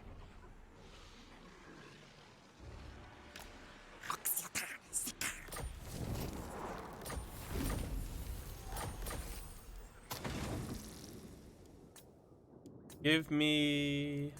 Aw. None of them get blessed chameleon skink.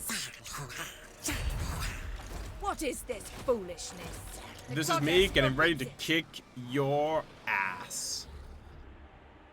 Maybe, baby.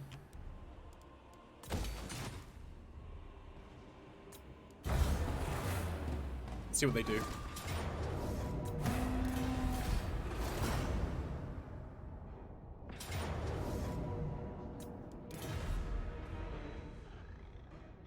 Alright. Wait, my ambush got foiled? Impossible!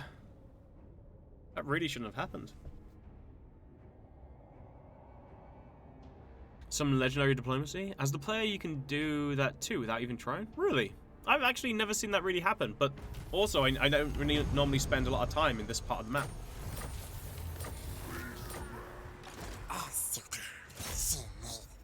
I wonder if it's one of those things that only really happens if you have visibility off the map. There's a few things like that.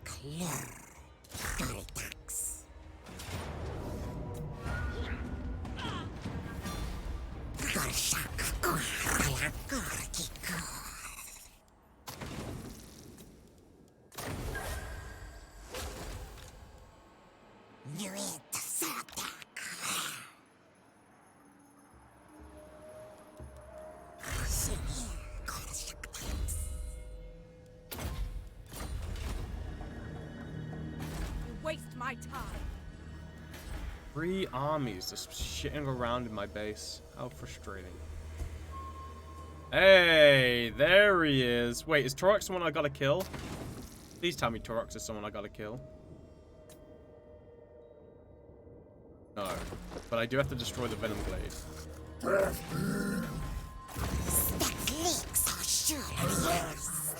I don't mind taking out Torox.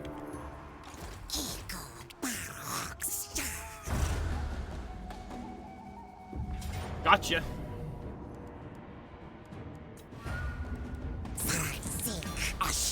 I'm actually quite happy that my Saurus warriors got killed. I don't want to use them in my army.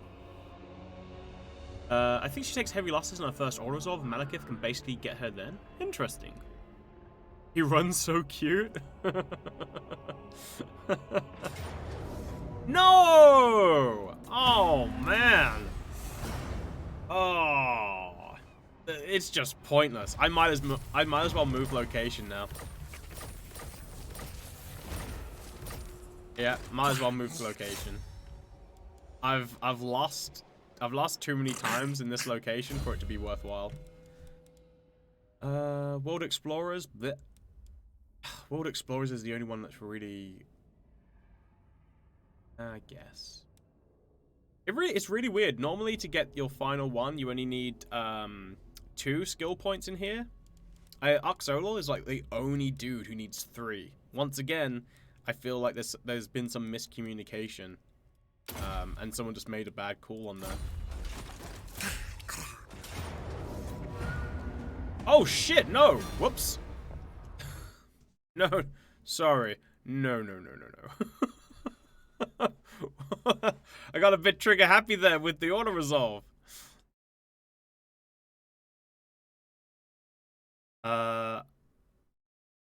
A bunch of lords need 4. Name 1. I don't mind taking out Torox. Torox, so you have chosen death.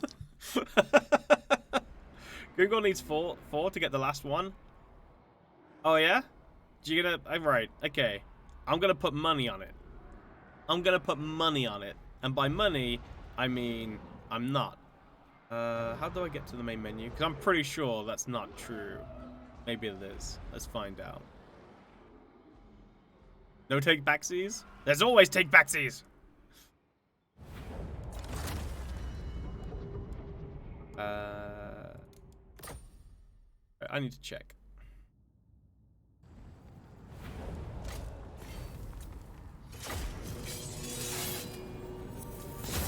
Ready for murdering. That's really crap if they force you to take all 4 things before you get the 2. And if that's the case, it just shows more inconsistency. Like it's really inconsistent.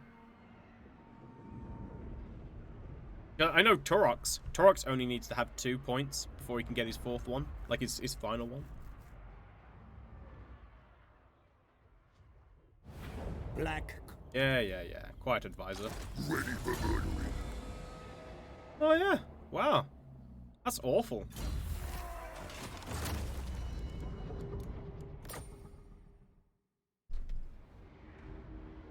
Awful. But yeah, inconsistency. Why for unique trees, right? Would you have it so you have to? Ah shit! I didn't check to see if. Did anyone know with the unique tree for Grimgord? Does he have 2 points in each skill or 1 point in each skill?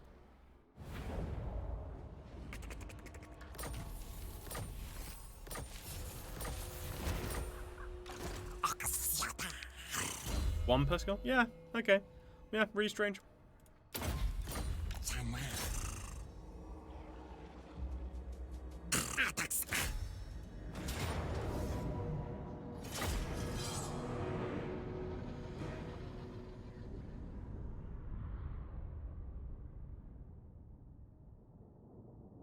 Might be that they forgot to change the has to take 4 when they reduced it. Could be. Could be. It's just an example of inconsistencies with skill points distribution. It's only a big deal when you have a lord like Oxyotl, where his you know, some of his abilities in his unique tree are like bad, like questionably bad. Where you're like, I don't really want to take that, and then it forces you into it. If you've got a lord though who when all 4 of their skills are like really good, you don't really mind, right? Because you're gonna take them anyway.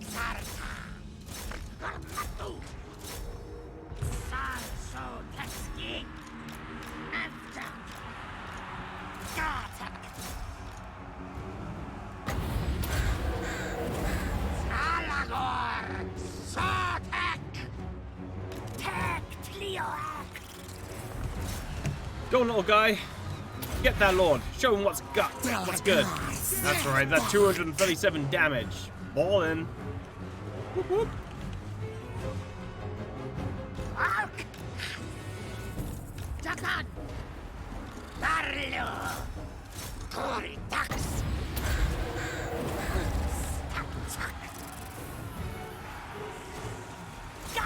Wait, a unit has been wiped out?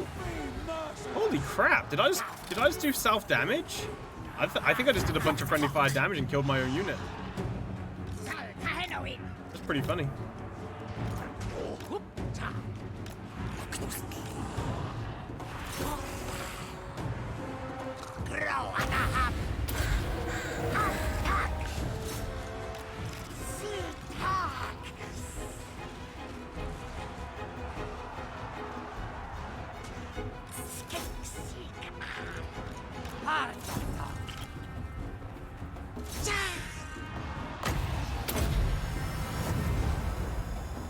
We have reserves. Sacrifice for the greater plan? Yeah. Yeah. The great plan required the sacrifice. Azag has poop ones and needs all 4 too. I don't know if Azag's ones are completely poop, right? Some of them seem pretty good. Like the frenzy and stuff. Oh man, that was a tier 6 unit too. That's a pretty big loss. Oh, wait. I don't know if I killed it due to friendly fire or if they used Dark Conduit. But I think currently they do have access to Dark Conduit, so it might have been a Dark Conduit hit. I'm taking this. Apart from the Perfect Vigor, the other stats on here is actually really good. I like it. Well, I guess we will recruit more.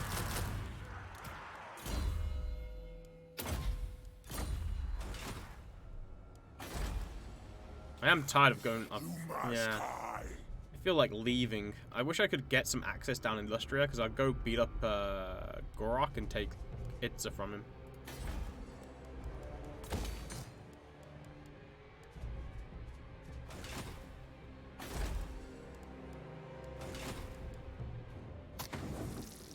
Wait, Torox got killed? Wait, what happened to the third one? I feel like there was a third one down here. Must have got killed. That's another problem with the whole, well, it's not a problem. It's just something that's kind of annoying. They sometimes give you missions, and it's like, oh, you got 10 turns to do that mission, and then something kills the thing you're supposed to kill, so you don't get to do it. Like, oh, man. Alright. Some Lizzie on Lizzie action. Meanwhile, Torak's just vibing, smoking a ciggy. The booby part of Aztec stuff, it doesn't affect Black Orcs. It's the same with Grimgor, right? Like, Grimgor has some stuff that affects Black Orcs, but not, he doesn't overly buff Black Orcs, and it really annoys me that Grimgor's got stuff that buffs Biggins and not Black Orcs. I genuinely hate that. Like, full on, I'm so mad about it. I'm like, why is this even a thing? I don't get it.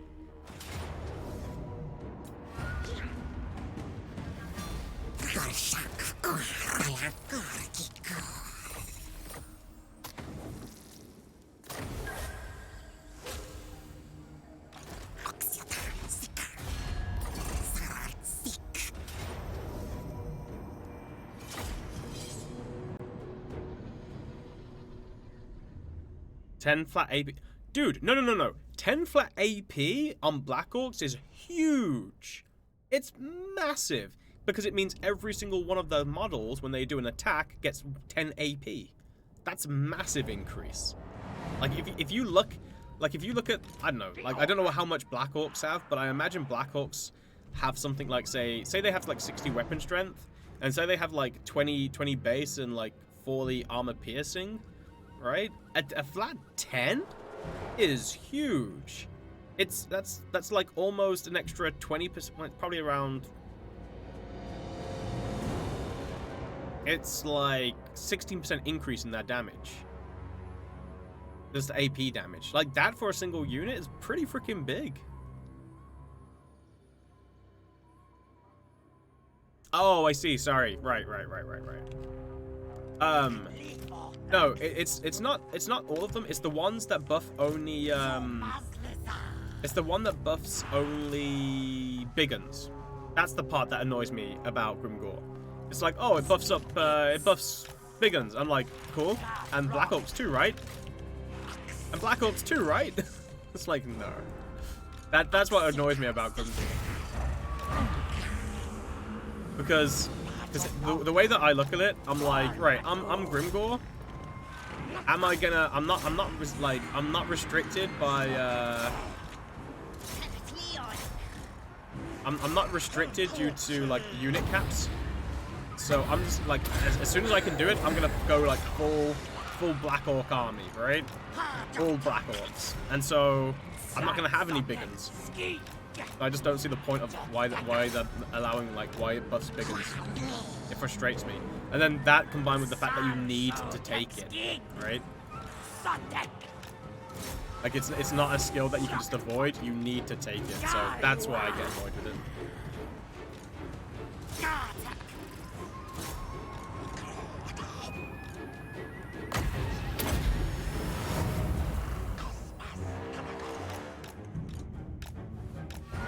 Get out of here.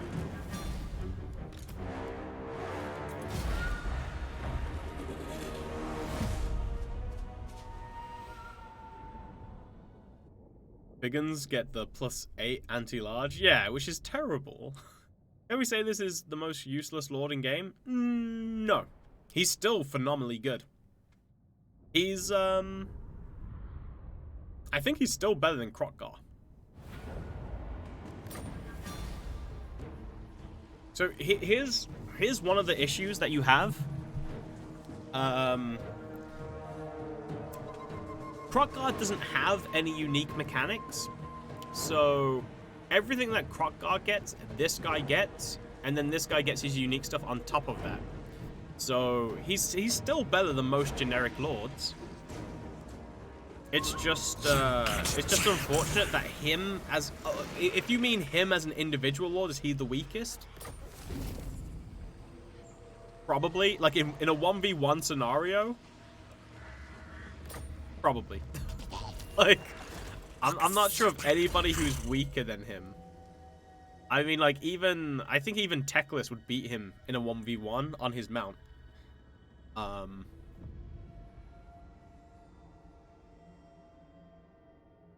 Yeah, no, I don't know anybody who would lose to him.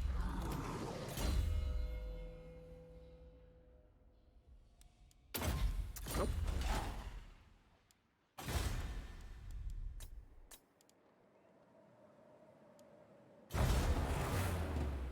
Queek and Tretch? What got start resistance? Well, it's extremely safe, isn't it?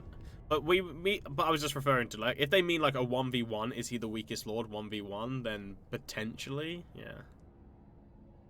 How good is Wurzag? As a faction or as a lord? As a lord, he's incredible. As a faction, he's also incredible. But he's also extremely easy, and as a result of that, he's very boring. You get his entire army at once you get to tier 3. Like, once you get to tier 3 with Wurzag, you don't need any other units. And so that's pretty much it. Your game becomes basically very much the same throughout, because you don't have to change much.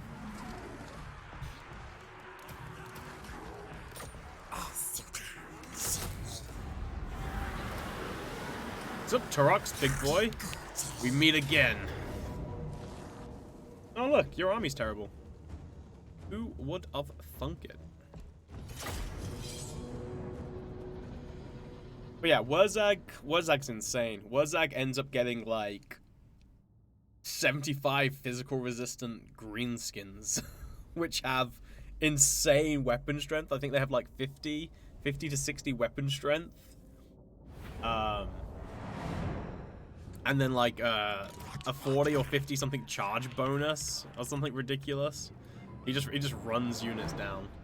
Like just armies just get run down by him completely. Like no question, just get destroyed.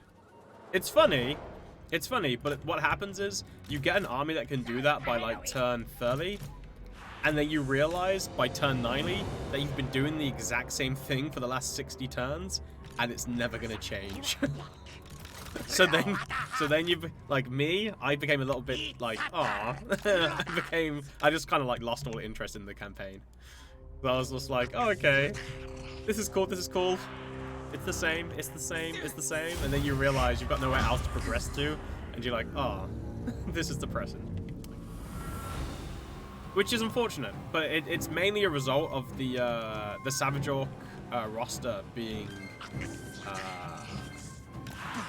very few units. There's very few Savage Orc units, and so your roster doesn't really expand much. At most, you might, you know, with Wurzag, you know, you get like a rogue idol or two at like later levels, but outside of that, pretty much done. It's pretty much set. You peek.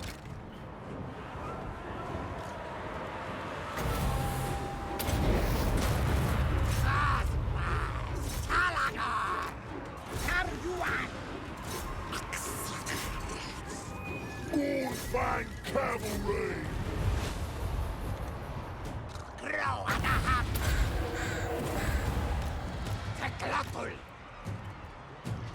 Cosmos skins! So tactical!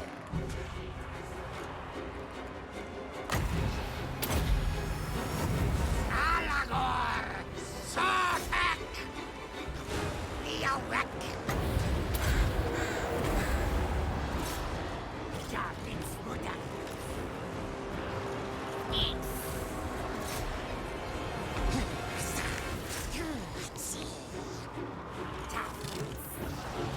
I forgot about the Gorgon.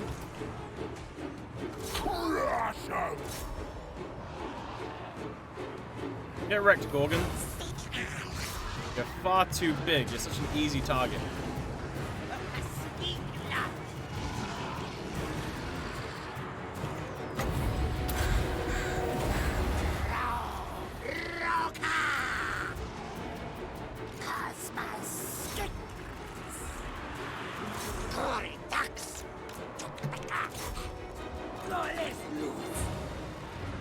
When do we eat?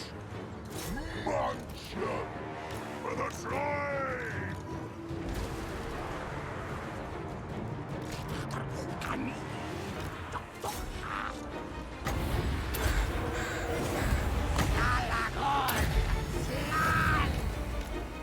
Looking for me? Eat them. Good advice. Hey, Malagor, would you stop hiding in the tree? I'm trying to shoot you. Not Malagor, Torox.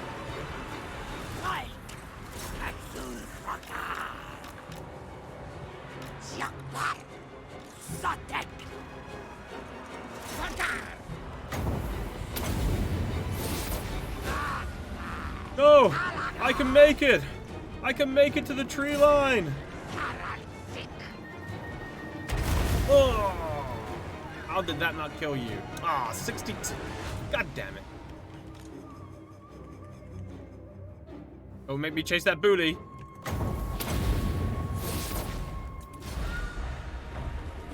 What's my favorite faction thematically? Dryka.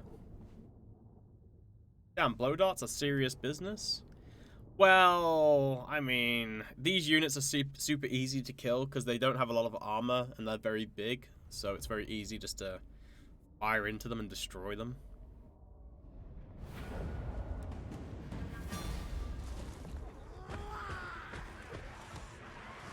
It's much harder once you come into, like, once you start fighting, like, heavy armored, shielded infantry units. That's when you start having a problem. Bye, Torox. Pretty sure that's his faction destroyed, right? Super easy to destroy.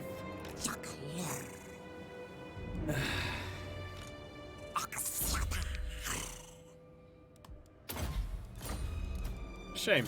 Torox shouldn't be that easy to kill.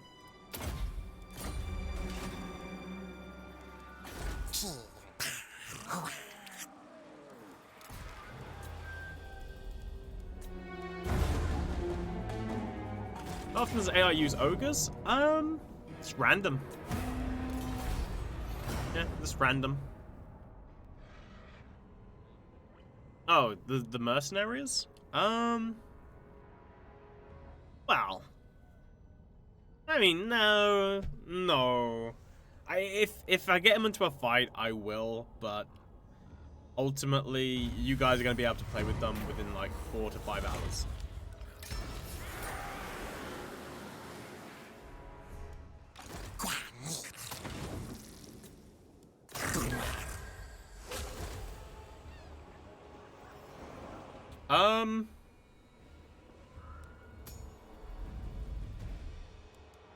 Bro?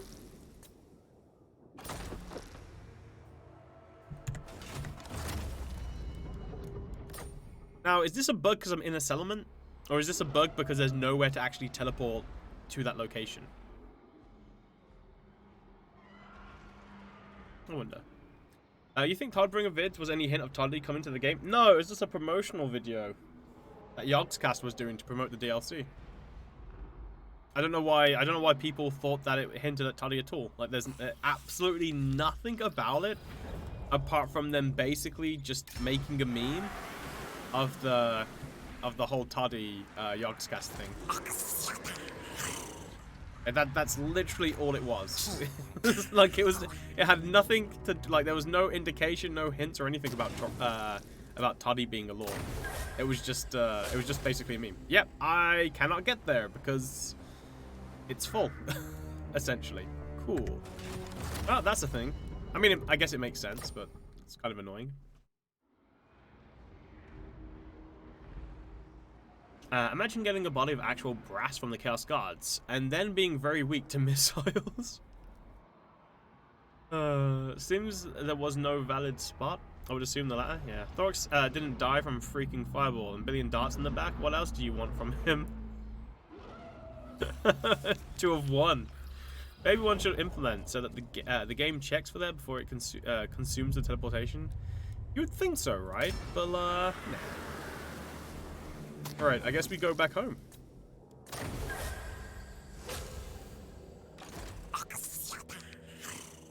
Yeah, let's kill this guy.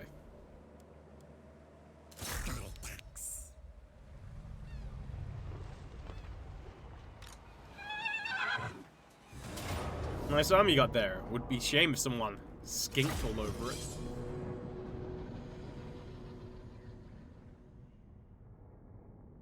But I expected Torox to do better. Like, he should only take damage if he gets hit in the throat. You need to throat punch him.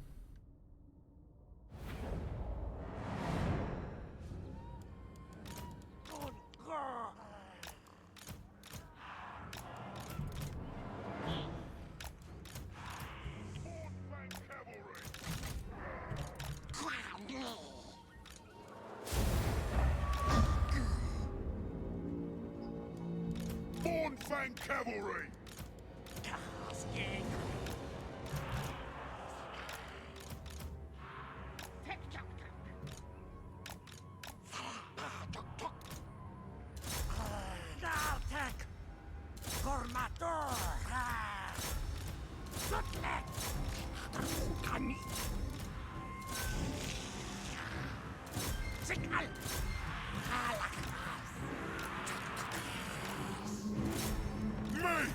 Me! Looking for me! Yeah, we get it. Me. Yes, yes, yes. On the menu. Sure. Tuk tuk hush. Tacto. Coritax. Tekzak.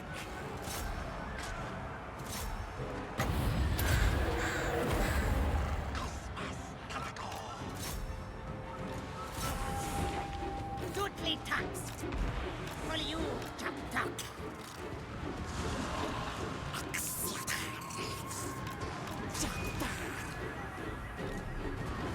Get gobbed on, dude.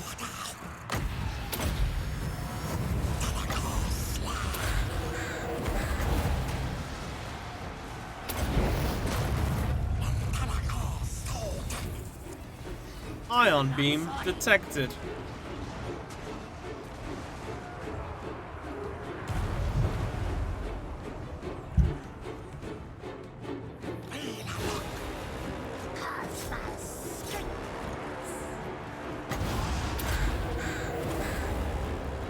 When do we eat?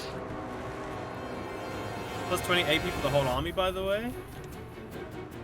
When supper? Wait, who? What's 20 AP for the whole Off we army? go! Torox doesn't give Thunder that. in four! If anything gives that, that's insane.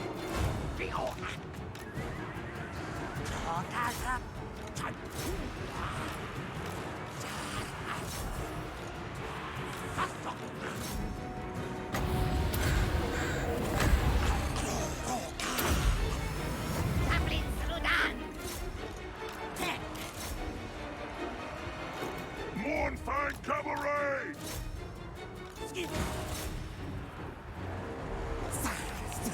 Someone asked if Torox did it for the Lord or the army. I found it interesting that they even had to ask. Oh, yeah. 20 AP for the entire army would be by far the best trait in the game.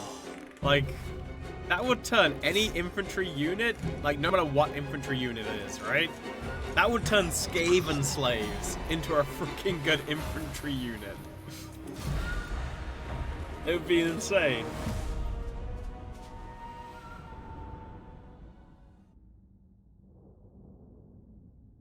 I'm actually not sure I will lose Chameleon Skink Boys. Maybe one at most.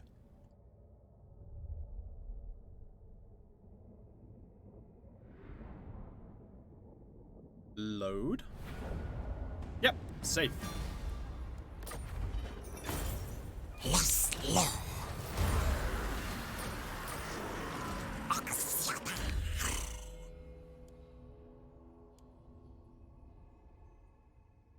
Okay, so this increases them missile resistance, leadership, and melee defense. It's not great. It's alright though. Continue to get Venom Spit, I suppose. Alright, time to remove those guys. We get more Chameleon Skinks.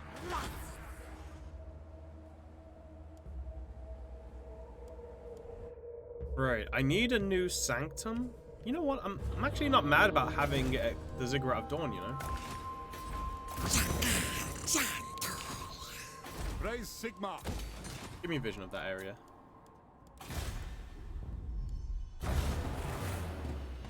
What tier are Ancient Sallies now? I'll check. I imagine that'll still be tier 4, right? That's still a really, really good unit. When do you expect Toddy, if at all, and how? I don't. I don't expect Toddy to ever be a lord. Not unless CA like start really, really digging deep for DLC. But outside of that, no.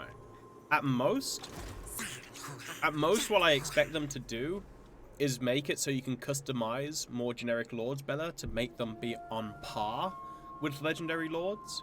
So there could be like more ways to get powerful, unique armors and weapons and other items, and other ways to make them like stand out from just like other generic lords, where you can invest money into them to make them more powerful and bring them up. I could expect that. But no, I don't expect Toddy to ever have his own faction and be a standalone lord. You know what? I feel like we don't have to beat that rebellion because we can go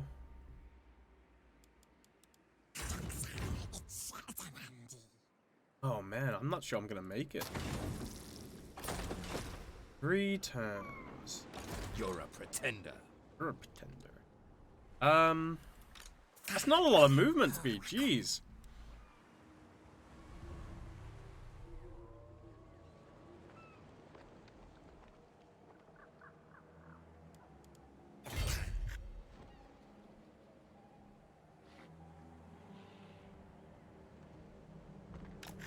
I think I'm gonna move here. In camp. Attack this on the next turn. And then try and get there on the next turn and attack. And see if that will work. Yeah, it's a tough one. I think I actually might not be able to get there because I literally can't teleport to it.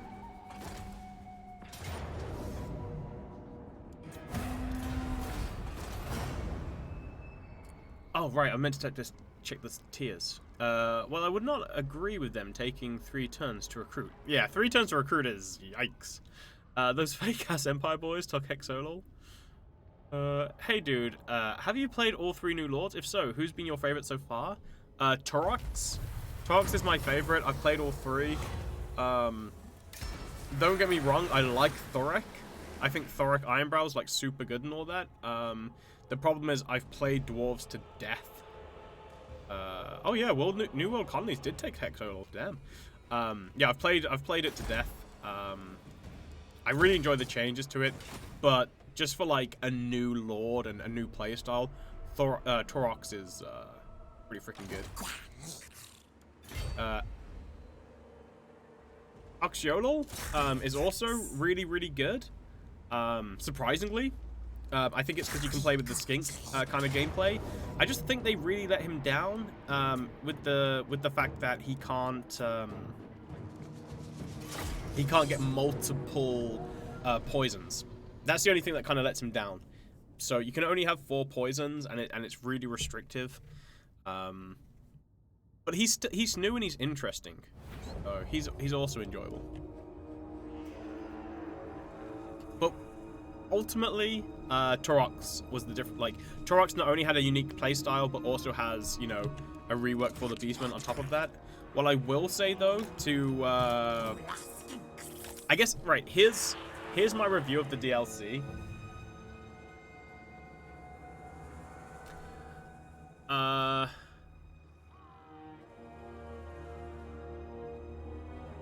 I guess my overview of the DLC is you don't need it.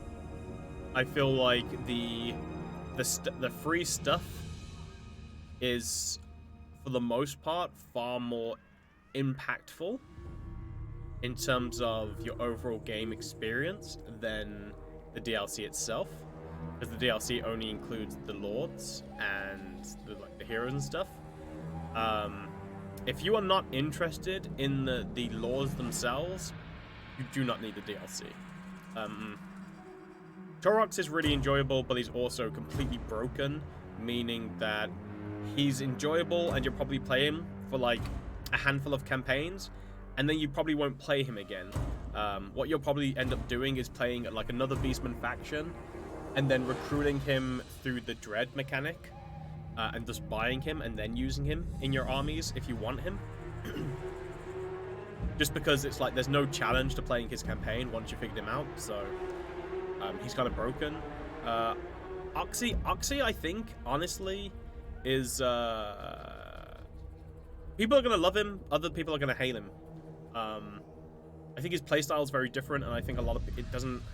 I think people who will like him will really enjoy him, but I think a lot of people just won't, because of the limitations and stuff like that.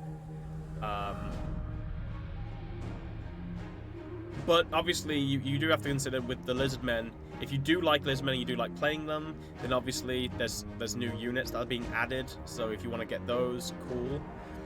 But if you just want to have like new Beastmen, if that's all you really care about and you just like the dwarves, then you don't actually need the DLC. I think the DLC was good. I think as far as like design goes, I think Torox is a weird one for me. I understand why they did what they did with Torox,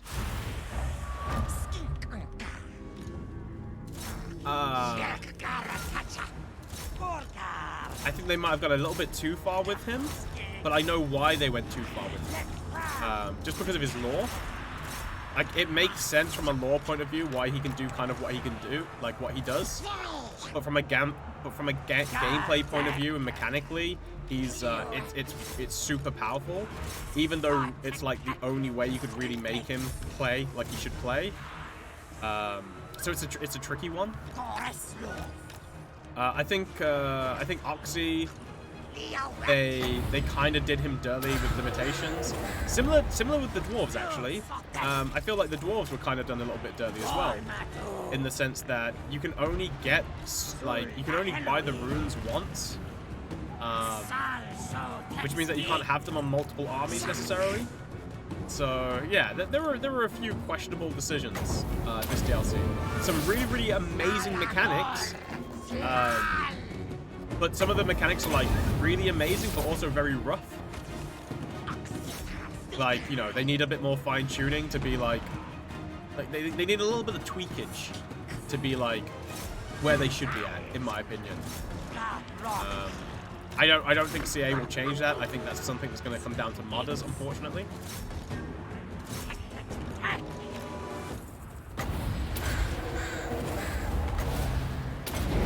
But I do think it's a really good DLC. It's just like, you know, it could have got quite a few more points for like just a little bit more thought in a few areas, you know. I don't think Steel Faith will do it. I think Steel Faith will probably... I think Steel Faith will nerf Taurox, and I think they'll... yeah, I think they'll probably break Oxy. From Steel Faith, from my Steel Faith experience, I don't think they'll really fix it. I think they'll overtune a lot of it or undertune it. I don't think they'll have a happy balance. But that's just kind of like Steel Faith for you. I think it'd be fun, the changes. I just don't think that'll be the changes that, you know, I was thinking about. If only they made Oxy do what he could do in the lore. Do you want to go into more detail with that one? CA and actually balancing the campaign is very rare. I mean, when I say balance, because it's a single player game, when I refer to balance, I don't refer to balance as having it like everything's a happy medium. I refer to balance in terms of like actual enjoyment. Like from an is this game as enjoyable as it can be? So when I normally talk about balance, I talk about stuff like these new poisons, right? Oxy's new poisons are awesome. They are amazing. They're really cool. One, I love the projectile coloration change. I think it's amazing. Really impressed by shiny stuff. But ultimately, it changes the skinks a lot, and they have like unique, like they change like the unique properties of the skink, and they make them play like a very different unit. And this is kind of cool, right? Like, it would be super cool to be able to, like, make more of these poisons, and not only give them to more of your units in your army, but also be able to give them to multiple different armies. But you can only get 4. And you can only get them on Oxy. You can't, like, I think, well, they are a banner, technically, so you might be able to give them to another lord. But the fact that you only can get 4, it's just like, that's super limiting. It's really... like, it's like, yay, lots of fun, but limited fun. So that kind of thing's, like, you know, is what I mean. Like, they should have balanced that better. They should have been able to make you make more. Stuff like, you know, you've got Long Revenge, which gives you Perfect Vigor, but then you also easily get the Campaigner, which also gives you Perfect Vigor because you teleport around the map. Come on. Like, that kind of thing. If you look at, say, Hidden Nuisance, you've got Snipe for Chameleon Skinks, but you've also got Unspottable, only applying to Chameleon Stalkers, which means that Chameleon Skinks, by the time they've got into range to actually fire, will already have been spotted, so the Snipe ability doesn't work. That's the kind of stuff I'm talking about when I talk about the balance. I'm not referring to balance as in like, oh, this unit does X amount, so this unit has to do Y amount. I'm not talking about that. I'm just talking about the actual mechanics of the faction and them actually being implemented in a way that is fun and enjoyable and working and effective in how it works. Stuff like this, Hunter of the Nightmares. This, as a unique skill, is awful. Like, it's so unimpacting. Oh, wow, cool. I reduced enemy leadership by -8 for Warriors of Chaos, Beastmen, and Norska units. Cool. And I'm immune to psychology when fighting against them. And then a really random one. Oh, by the way, if you keep Oxyotl in his element, he also gets 4+ Untaint. Like, it's not... That's not a cool skill. It doesn't really add anything. It's not going to be noticeable by anybody. Yeah, it's just kind of like bleh. Explorer of the Lost World. I kind of get Explorers of the Lost Worlds. I just feel like it's a shame that it doesn't actually affect. It would have been cool if it had like the missile resistance also affected, like, say, your chameleon skinks and even your chameleon stalkers. But yeah, stuff like that is what I'm referring to. And there's stuff like that that affects both, like, all of the lords. And there's stuff like that that affects other factions in the game to this day. And that's the kind of stuff that I feel like needs to be kind of like looked into, addressed a little bit maybe. Should have made poison similar to the scrap mechanic. I agree. Just being an assassin lord generally, I mean, he doesn't really do anything outside of buffs to units. Oh, yeah. Yeah, also, Oxy as a lord himself probably is the least damaging lord in the game. Probably. I think... Anybody off the top of your head, can you think of a lord who does less damage than Oxy? Maybe Araness Assault Spike. Maybe.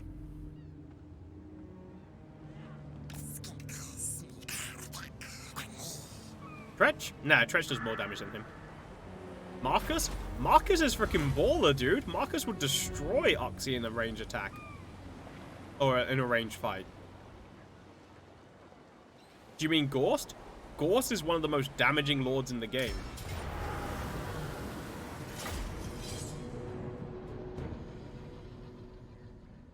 You're crazy. Gorst is legitimately one of the most damaging lords in the game. When you like damage potential. It's a shame that an assassin can't assassinate because he is too weak. Yeah, I mean, when you look at, like, say, Snitch, like, if you look at Snitch, Snitch is a melee assassin, and then you look at Oxy, who's meant to be a ranged assassin, and then you look at how much damage they do.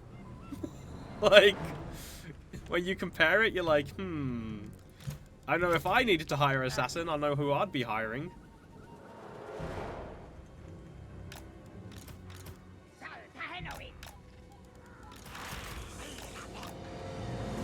I tried Marcus yesterday and received a daily dose of ass kicking.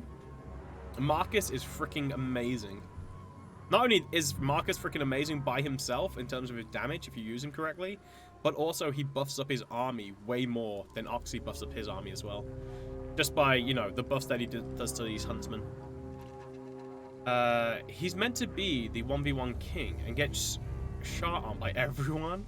That's because Snitch is a good boy and stabs his enemies. Hey, Jack, how's it going?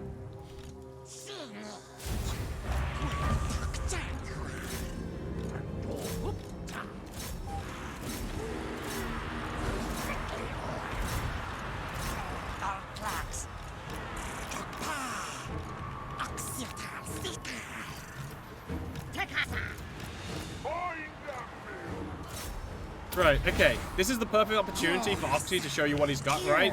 And I've got a ranged lord there. That ranged lord is going to stay in range, for Oxy to shoot at him. Oxy's not going to have any line of sight issues. Oxy, do your thing. Show us what you've got, big boy.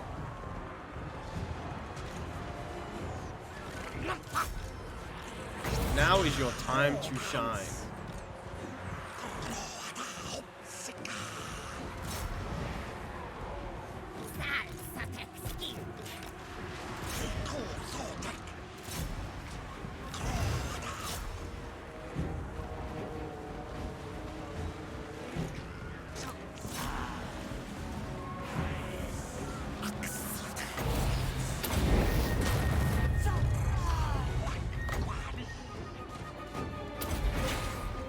That was weird.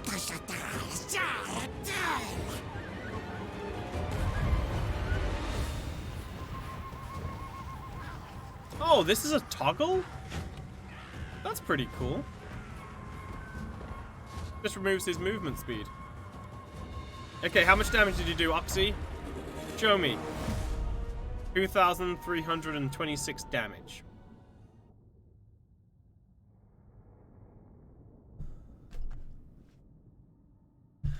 Dude!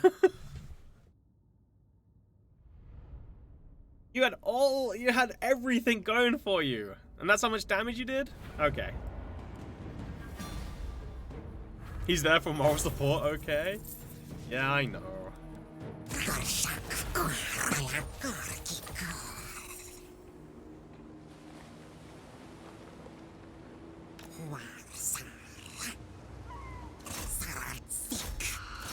No!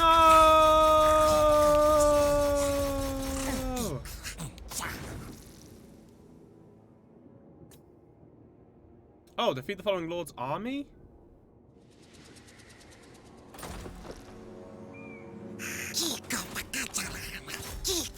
I might actually be able to beat that guy. Hold on.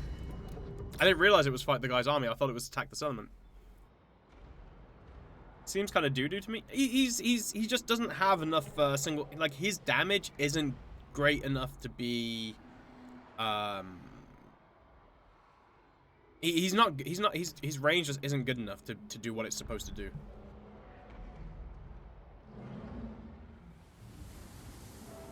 Like his range damage, if you actually look at, like, just look at the numbers. Like 24 base damage, 72 armor piercing, fires 3 volleys. Not great.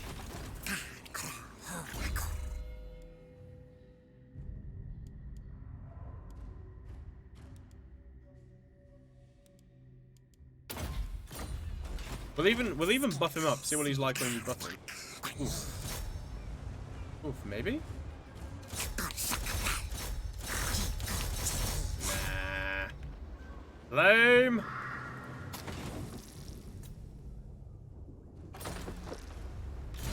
That's super lame. I wonder if it goes down to 0. It might tick down to 0. I might actually be able to do it on the next turn, but we'll see.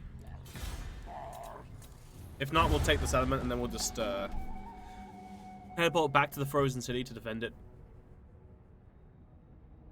It'd be funny if you had more viewers than Total War's stream did. Why?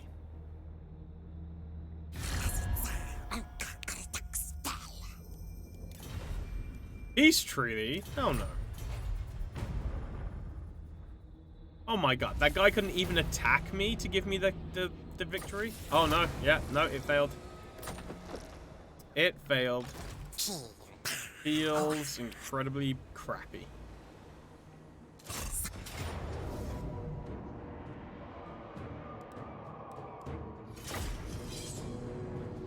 think it's ruined to CA streaming right now.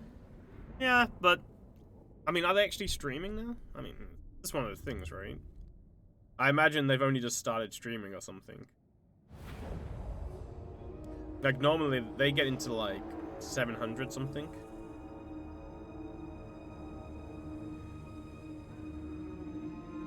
Yeah, they've got more than me. They've got 362. You know what was an experience? Listening to Lizardmen on headphones? ASMR on another level? Really? Ooh. We've got reinforcements, but I don't know. No, I think we can fight this army first and then worry about the reinforcements later on.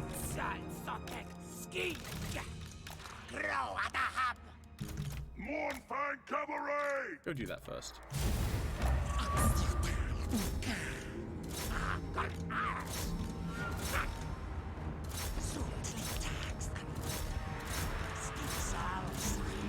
Surprise, motherfuckers.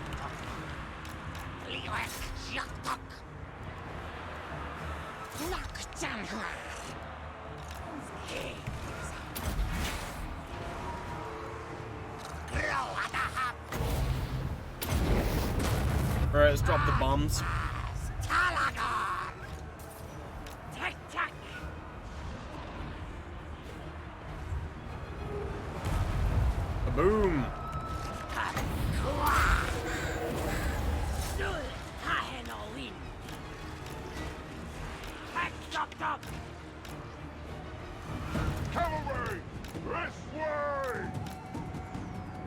Yeah, the reinforcement's going to take a while to get to us.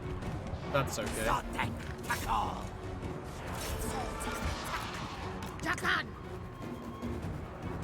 Now we've got the skink shooting in the back. If I do another one of these. More I'm moving in. Right, where's that lord? Oh, that lord's in there fighting. That's fine.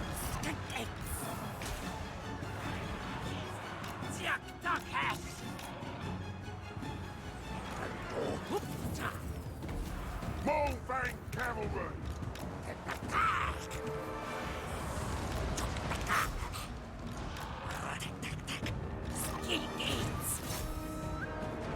Moonfang cavalry. I think it's cute how the AI tries to use the dogs. Like they tried to have them 1v1. Who's that?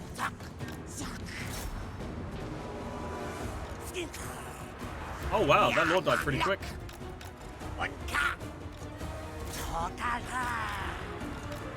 Right, Morncav, let's go deal with those Norscan wolves. Like, who would think this is going to be a good matchup?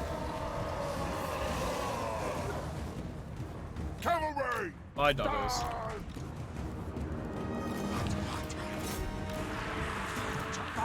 Okay, let's reassemble to pull these guys back, get them out of here. Right, reassemble the lines.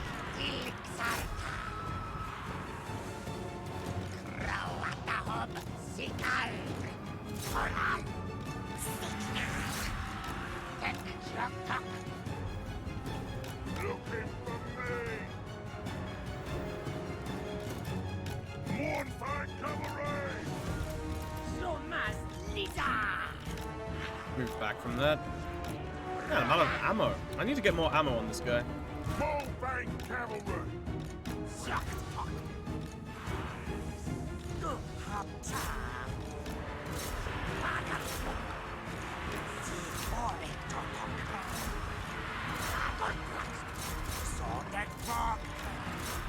Right, going with another charge.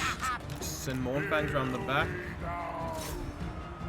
Where are my other Mornfangs? Oh, right, yeah, quite far away.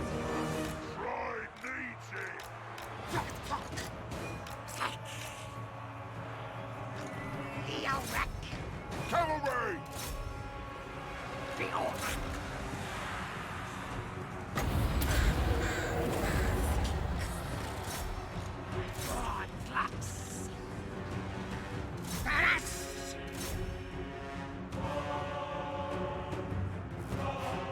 Okay, that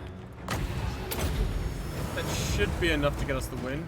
Where's my other Mornfangs? Cavalry. Yeah, they're coming in slowly. Moonfang cavalry.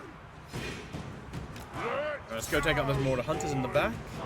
Oh, someone wanted me to go in on the ogres, by the way.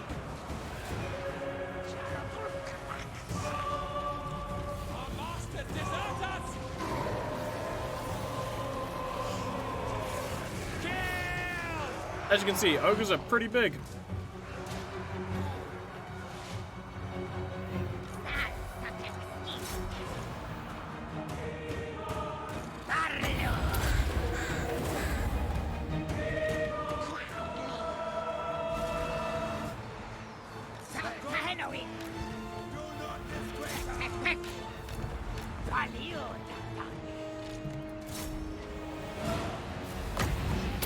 That's on, we lost this. We win.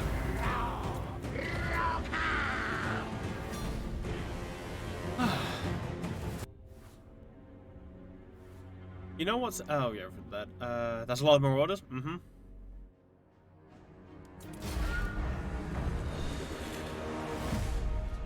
You think Lisbon or ASMR tried Tomb King Lich Priests? It's like the Yin Yang twins whispering songs of here.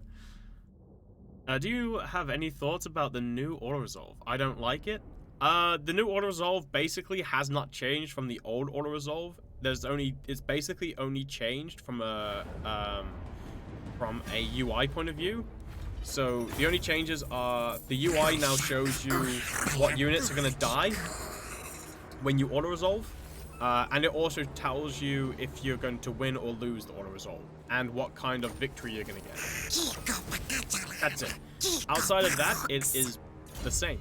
There is basically no difference.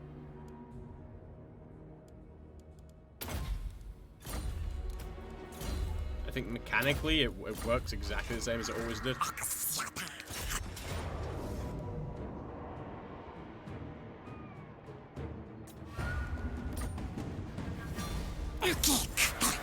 Wait, what? Why would you go this way? Alright. Come back, attack this guy so I get more experience. And after that, I should be able to go back into the settlement and take it. And then after that, I can now teleport home.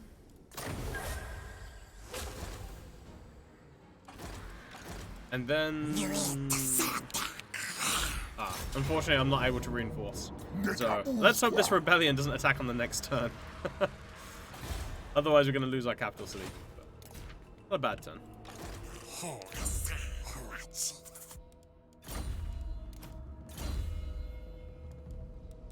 Right, do I have an ammo increase? Wow, that's interesting.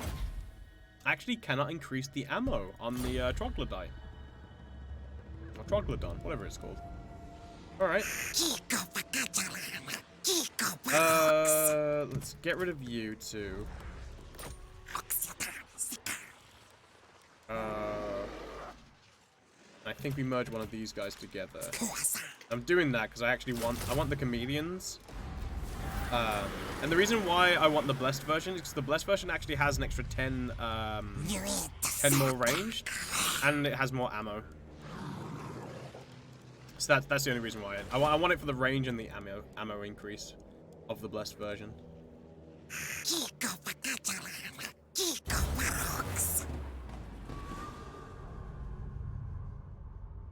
Ogre infantry counts as large? Yes. How come lizards have ogres? They're mercenaries. Dogs of war? Dogs of war are mercenaries, you know. Potato, potato. Cold-blooded lizards in a cold climate? We actually don't... I don't know if... I mean, you son of a gun!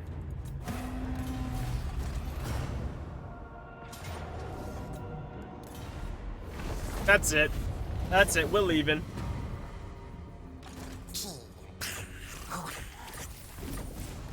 We're leaving, we're upset.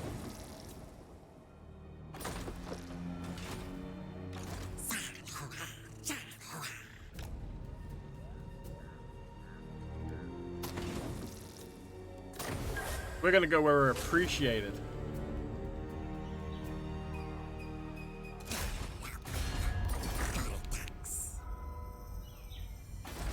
We're gonna go back to Papa Mundy's location.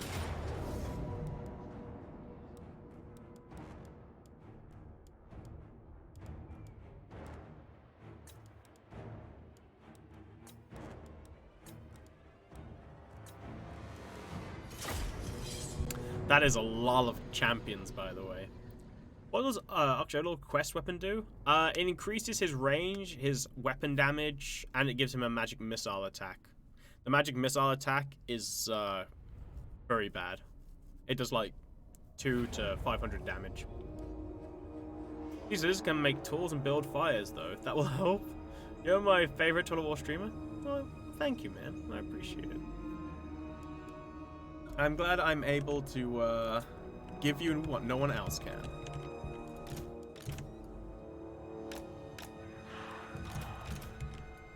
Sweet, sweet, delicious content.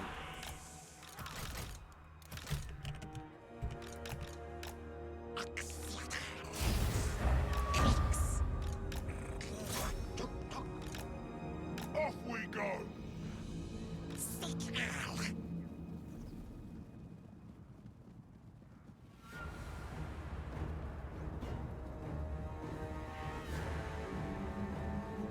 Okay, let's see how this plays.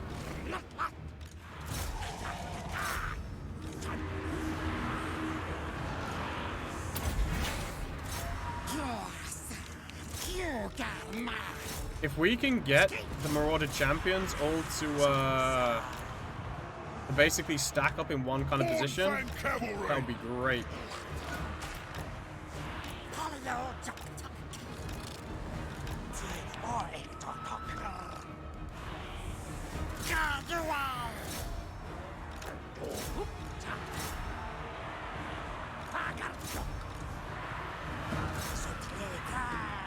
And this is exactly what we want right now. Fang cavalry. When do we eat? Rampage this way. Right, so the reason why we wanted them to do this is so we could do this.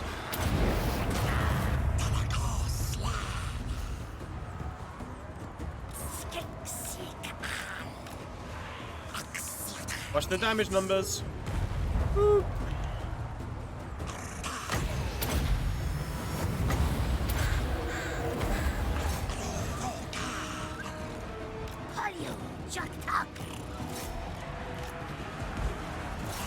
Like, those were Marauder champions. It's not like... That wasn't a unit with, like, small arm, like a small amount of armor or something. Like, champions of 80 armor. They were pretty beefy. Cavalry. In my guts.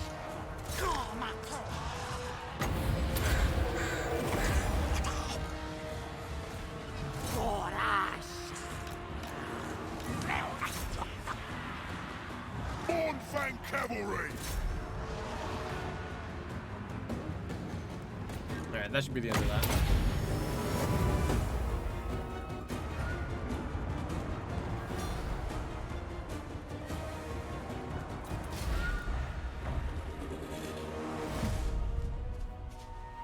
Honestly, Comet of Cassandora now is, I feel like Comet of Cassandora is where it should be.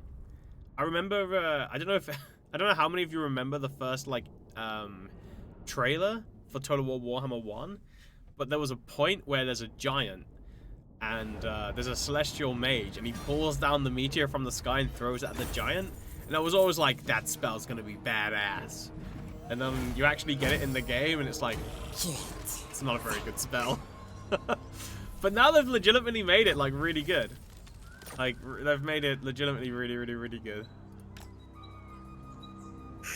Who do you oh, ogres destroy trolls.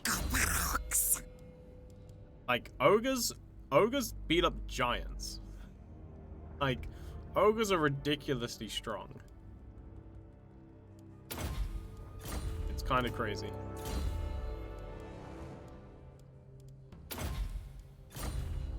Have you finished Witcher 3? Yeah, we finished it like 2 days ago.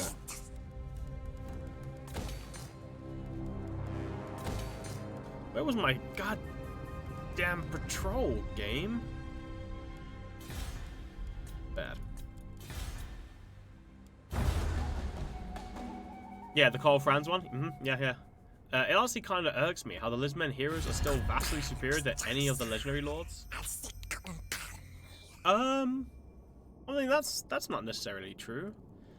Mazdi, like, I don't think there's anyone really superior to Mazdi. Maybe a Lifeslan, but not really. It's just Mazdi underperforms until you put him on his, onto his mount.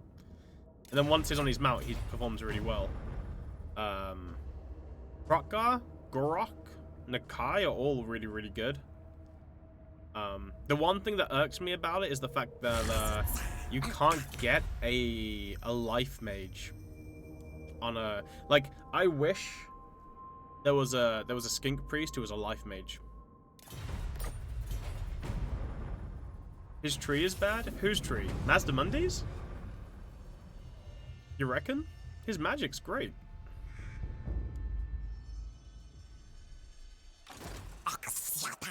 Right, Humies. You're not part of the great plan.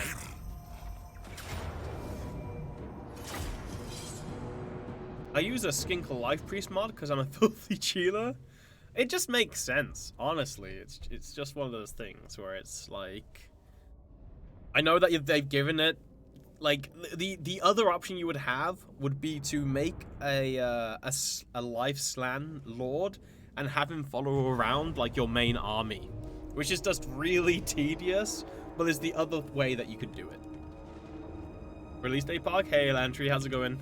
Yeah, it's another 2 hours, 40 minutes. I believe.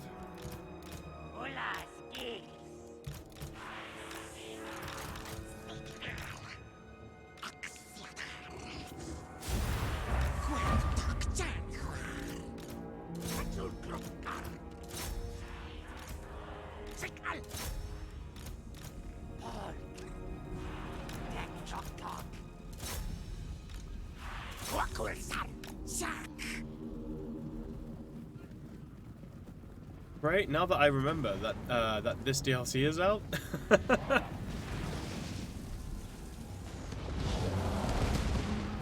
There's a new game coming out as well, which I might play oh, I can't play tomorrow. That's my day off. Boo.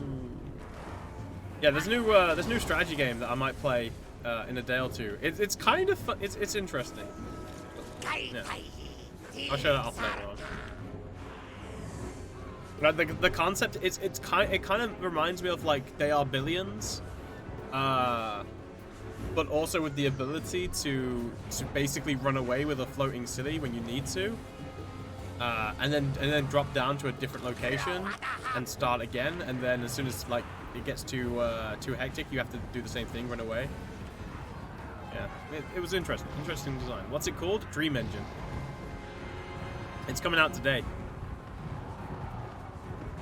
But unfortunately, this is my last day of streaming until I come back on the weekend.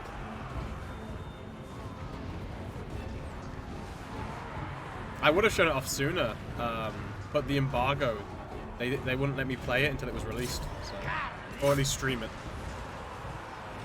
Kind of, like in this, like so. Basically, what happens is there are like these animals that attack you. And you basically have like a floating city that can float, but you can also build off the floating city. But obviously, when you decide to leave, you leave those buildings behind. So you basically have to make strategic calls on what buildings to build on top of your city, so you'll keep it when it flies off, and what buildings you'll leave behind. And then the whole point is you're essentially going to these locations, grabbing the resources that you need, holding out for as long as you can, and then once it gets a bit too much, you then leave and go and fly to a new location. And the main aim of the game is to develop yourself and research enough so you can get to the point where you can basically make like a final stand against the monsters. Been eyeing Dream Engine for a while. Looks cool. Yeah, it's a really cool concept. I like it. I've got to play around with it a little bit more because I've got to get more familiar with it. But yeah, I do like it. The one thing that I could say that I might not like is essentially you've got like this builder. So it's a little bit like it's a top-down view, but it's a little bit like Satisfactory in the sense that you've got your builder and you follow your builder around.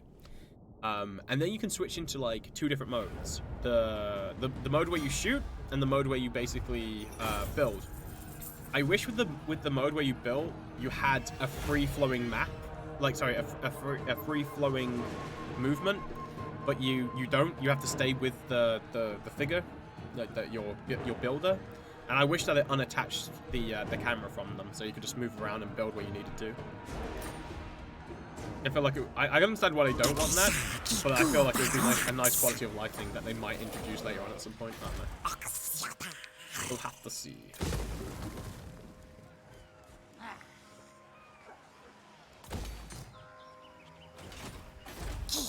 Alright, so yeah, we've left.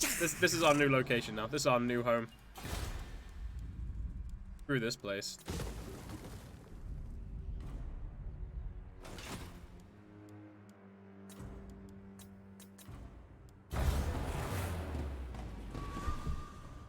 Hey there, I wonder which one do you think has the most complete mechanics between Oxyotl and 10-in-1?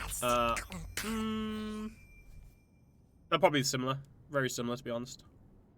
Although I will say that Oxyotl seems much easier, like he has a much easier time actually having like a full skink army than 10-in-1 does. So it's like when you lose a terrain in StarCraft and lift all your buildings to waste their time. Yeah. So basically what happens is you have a map, and that map has certain resources on there, and there are certain different modifiers to it. And then what happens if you lift off and go somewhere else, you basically have to make sure you've got enough fuel, otherwise you will die, because your city won't be able to fly. And then you can move to different areas, and then it chooses a bunch of different biomes, and those biomes all have modifiers that will... Oh, why didn't I click freaking... those places all have different biomes and modifiers, so you basically have to look around, pick and choose where you're going to land your city, and then you go to a new map, and then you try and dig up as many resources as you can from there, and continue researching and upgrading and stuff like that. Can I have story time, please? If there's something that you want to know, you'll have to tell me. I generally can't do story time off the top of my head. I need to be given something to talk about. Oh, I don't have much for him. Basically, he got thrown into the realm of chaos. Somehow survived. Like, his lore is really, really weird, right? But yeah, he basically got thrown into the realm of chaos. Somehow then survived, right, in the realm of chaos.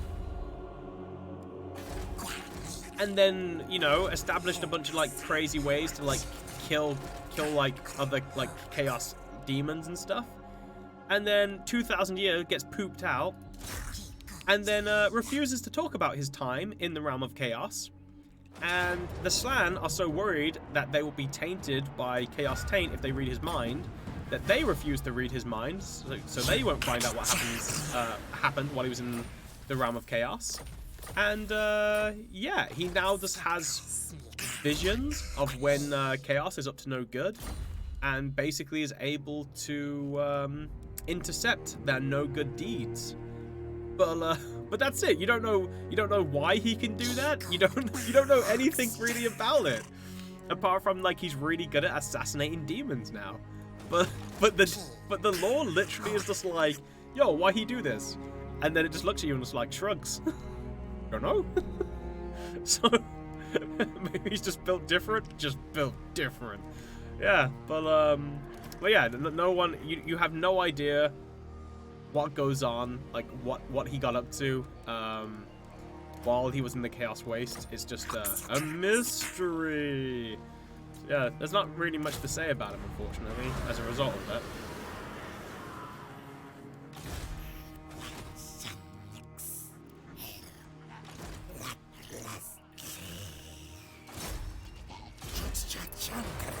Failed me. Probably just hung out in Celestia's harem till he was booted out, maybe. Did his name also change to Illidan? Are you there? Trash talk, Daddy Illidan. Oh, dude, the Illidan storyline. Don't even get me started on it. I'm so annoyed at how they did Illidan dirty. Which novels do you recommend to start with for Warhammer? If you want just to read, I would recommend you check out Gotrek and Felix. If you want to actually understand the lore behind it, I would actually generally recommend you get the army books, and actually read the army books, because there's a lot of lore in the army books, and the lore for the army books is like canon, whereas a lot of stuff in the books isn't. So if something happens in the books and it contradicts the army book, then the thing that happened in the book basically didn't happen. Is the short of it.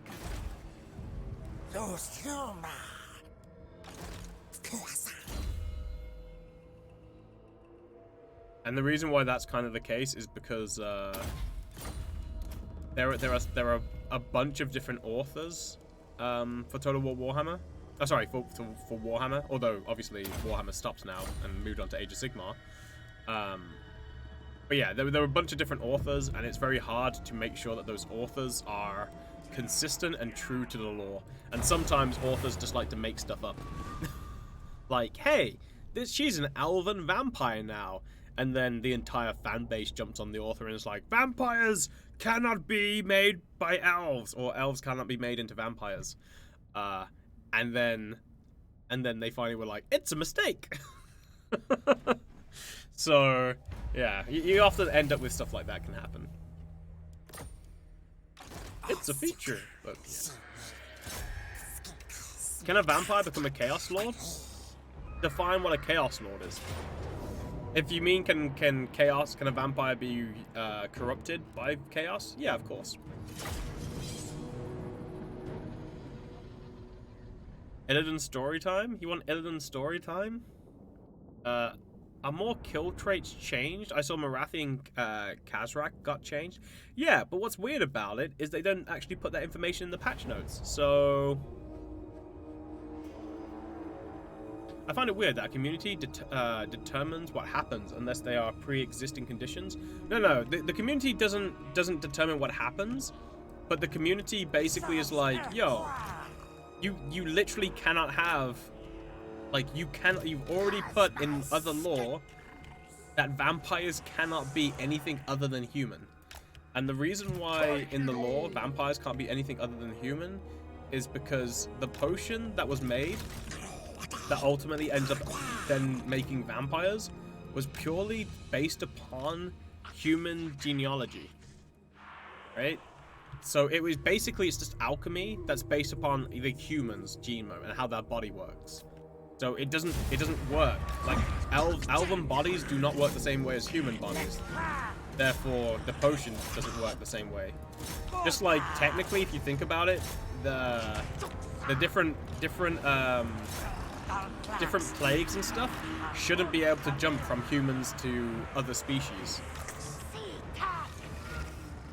So when Papa Nurgle makes a plague and it affects a human, technically, unless he's done some weird trickery, it shouldn't be able to jump to like a dwarf or an elf.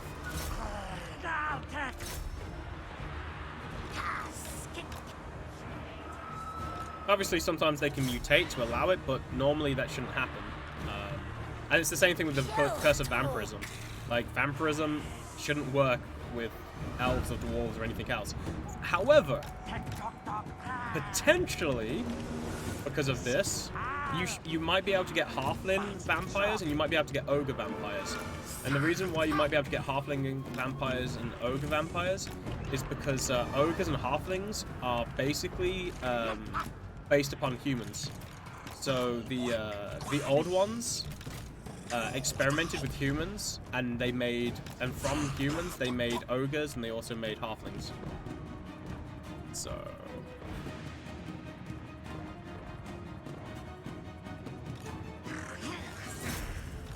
it's potentially they could be.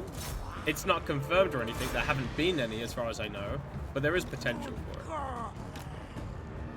it. There is a justification as to why. But yeah.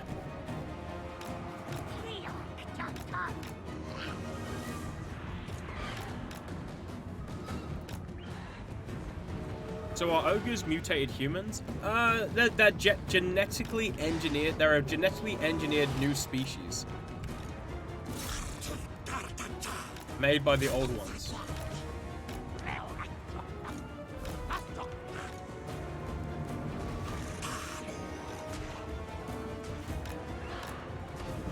Kotal, are you being attacked by these guys, or are they just following you around? Like, what's going on here?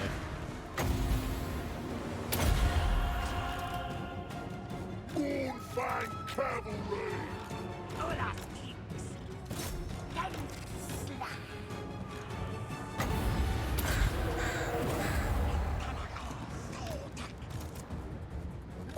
Fang cavalry!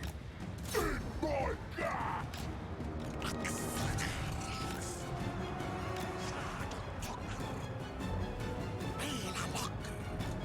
Talk on that!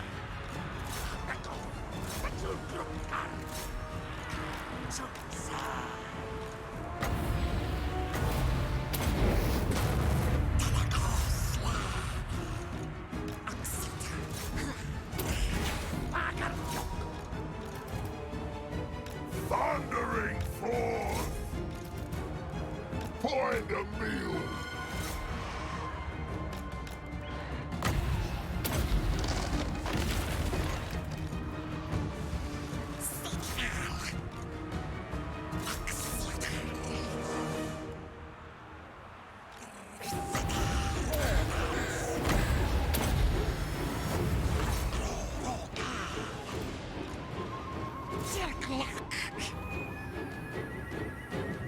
cavalry!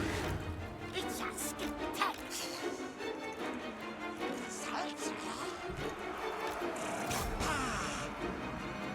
No, little skinks, run!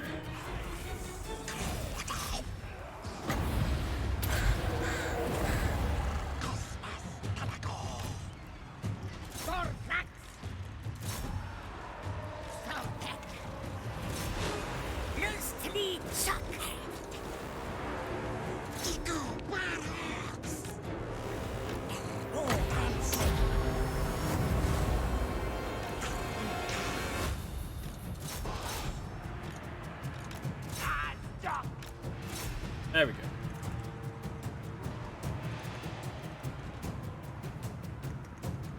I assume that all the Old One races are genetically pretty similar to each other. No. Because the Old Ones have only made... Sorry, here's a misconception. Dwarves, humans, elves all existed before the Old Ones. The Old Ones did not make them. All the Old Ones made lizard men, ogres, and halflings.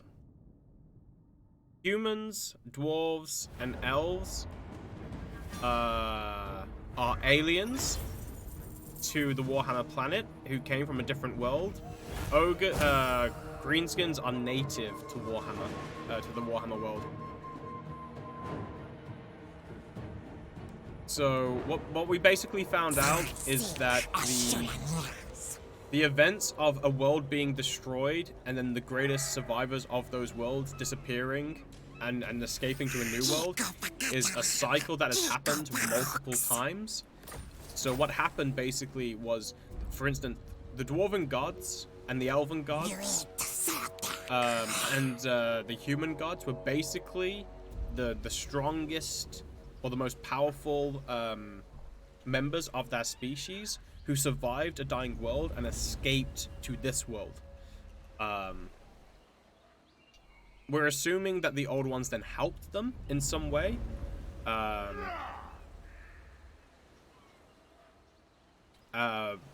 uplift them. But we don't know exactly. Basically, it only refers to uplifting. What uplifting means, we do not know. We know that, for instance, the elves, the Old Ones help the elves learn that, give them a better understanding of their knowledge, but we don't really know what the uplifting means.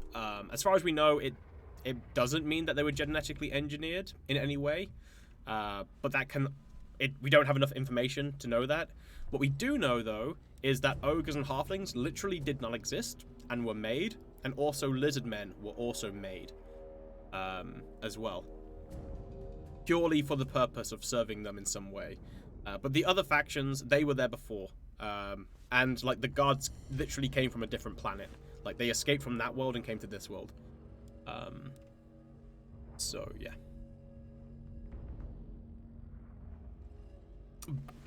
There's no point reading the wiki based on it. You have to read the army books. Because it gets changed basically like every edition slightly. Like at one point, for instance, Slan were the Old Ones. like at one point the Slan were literally the Old Ones, and then at some point they were like, oh, okay, no, let's change that.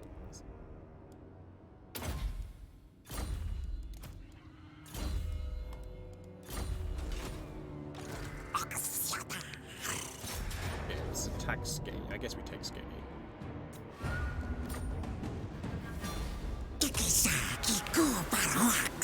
Do you want to know an interesting fact? In the Lord of the Rings universe, dwarves were a mistake made by one of the angels in their impatience to meet the spawn of God, and they have no soul. Which story did you get that from?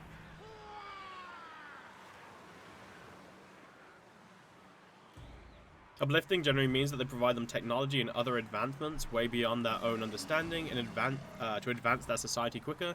Same thing in Mass Effect, where the Solarians uplifted the Krogans to get the Krogans' help in the Arachni War. Yeah.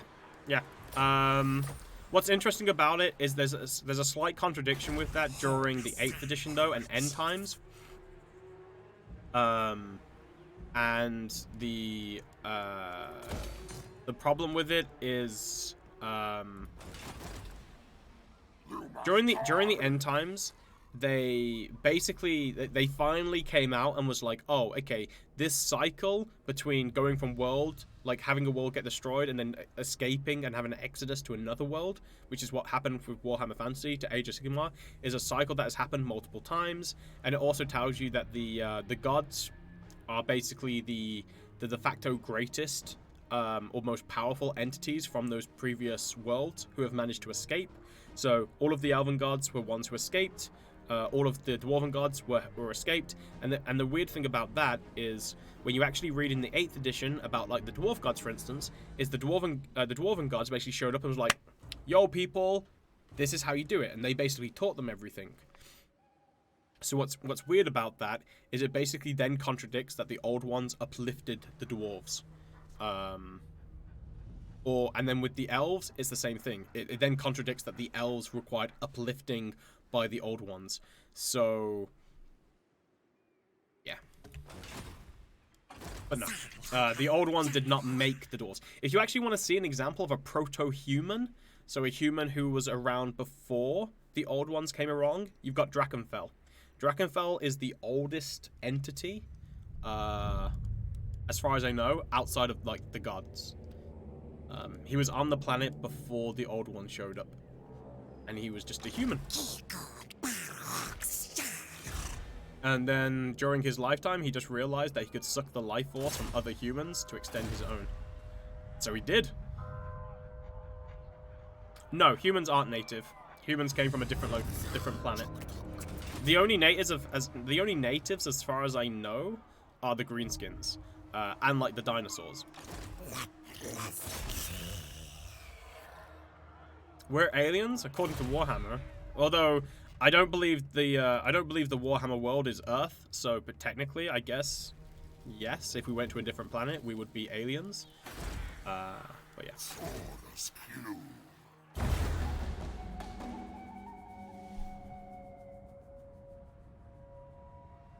Also, proto-dwarves, if you want to call them that, were basically stone. They were made from like the earth and stuff. And then became fleshy later on. You can see an example of this when Gotrek and Felix go to one. I think they finally find the first dwarven city. And in that dwarven city, they find a bunch of dwarves, and those dwarves are made out of stone and stuff. Rock and stone, brother. I love how it's not supposed to be Earth. Why is the geography exactly the same? Because Games Workshop, when they first made the map, were like a small company with, you know, dudes who are just like, it's much easier to basically copy Earth. But yeah, I don't like. So in Warhammer Fantasy, sorry, in Warhammer 40k, obviously the main planet is referred to as Terra. Right, and Terra, I believe, was like an old name for Earth, I believe. So you could be like, oh, okay, that is Earth. Whereas with Warhammer Fantasy, I don't think it's called Terra, the planet. I don't actually know what the planet's called in Warhammer Fantasy.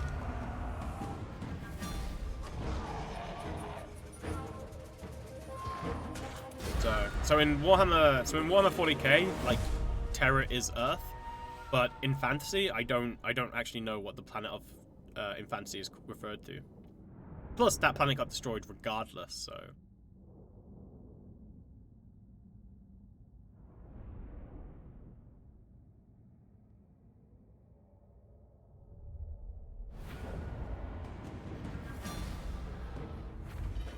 Wait, how did you break your hand, Leo?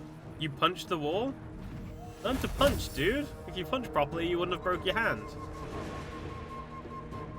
How long's it? Is it just a fracture? Or is it like fully bone broken, snapped?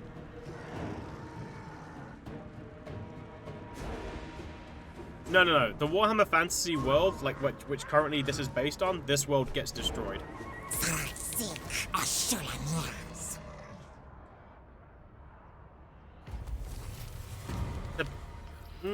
I disagree, Jock. Why? Because I've done it and not broken my hand. What is a planet? 99% of Empire citizens? Walls are mean and disgusting. Fully bone broke. You got a metal rod? Yikes, dude. How long's recovery time? But I guess you have to define what full force is, because technically most of the time your muscles don't allow you to actually exert your full strength, because you'll end up tearing your muscles and breaking your bones. So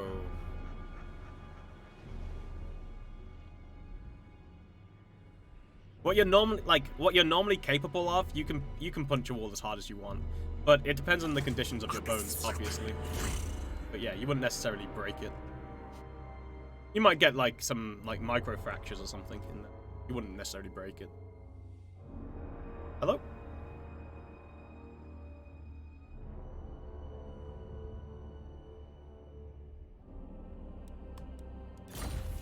Yeah, okay. Alright, anything else? Yeah. Yeah. Okay, bye. Drakenfell, the Great Enchanter, a devil in human form who cheated death for centuries. Yeah. What's funny about it is he was just a basic bitch, but you know, when you've lived for thousands of years, you generally, you know, tap into a little bit of magic. Breaking bones when punching hard objects is not that uncommon. True, it's not. So what's the deal with the Amazonians? They are sexy, thick ladies. Let's have a look. When did,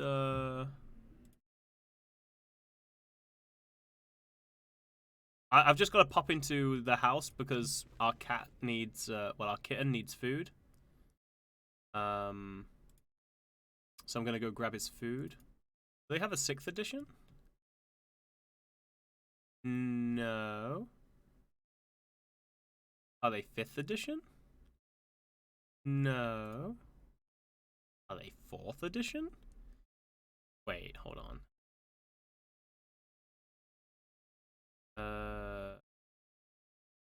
Miscellaneous? Is that what they call? Come on, I'm pretty sure I've got access to the Amazons.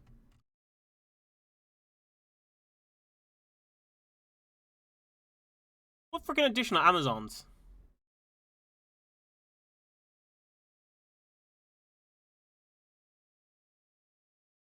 Oh, are they Forge World? No, not Forge World. Harmless Minor Factions? Ah, there we are. Yeah.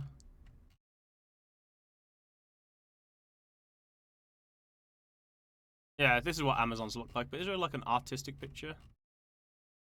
Yeah, this is Amazons. Yeah, yes, we do have a pussycat. You can go on my Discord and find it. I punched a wall very hard because my work colleagues weren't doing jack in the service, and so I punched a wall to calm myself. But it's a while since I punched, so I went 5th finger first, and so I broke it.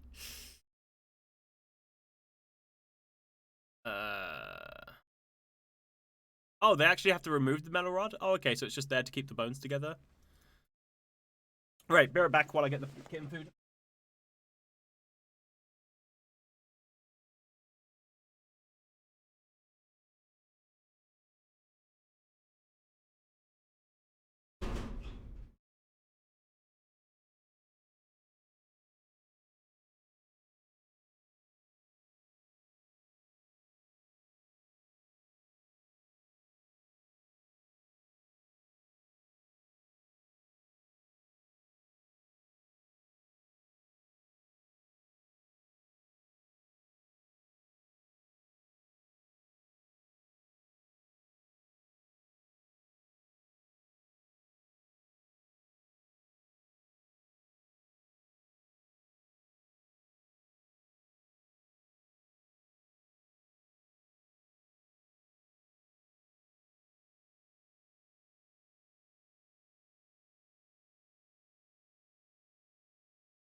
What I'm hearing, by the way, is the Amazons are also trendsetters with that underboob before it was cool.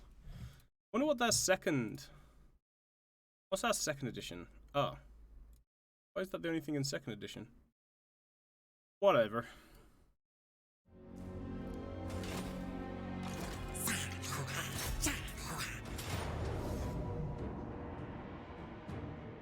Amazons related to elves. They have heart symbols on their chests.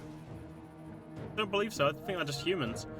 In several lore, Amazons actually capture men for breeding, literally death by snoo-snoo. Sexy thick ladies. Guess that's all I need to know about the Amazons. Yeah, they're one of the factions that was like early on because it was kind of like dropped, and it's one of those things where it's like Games Workshop doesn't really refer to them again, but doesn't technically say that they don't exist either. So they're in like a weird limbo state where it's like, do they exist? Do they not exist? I must know.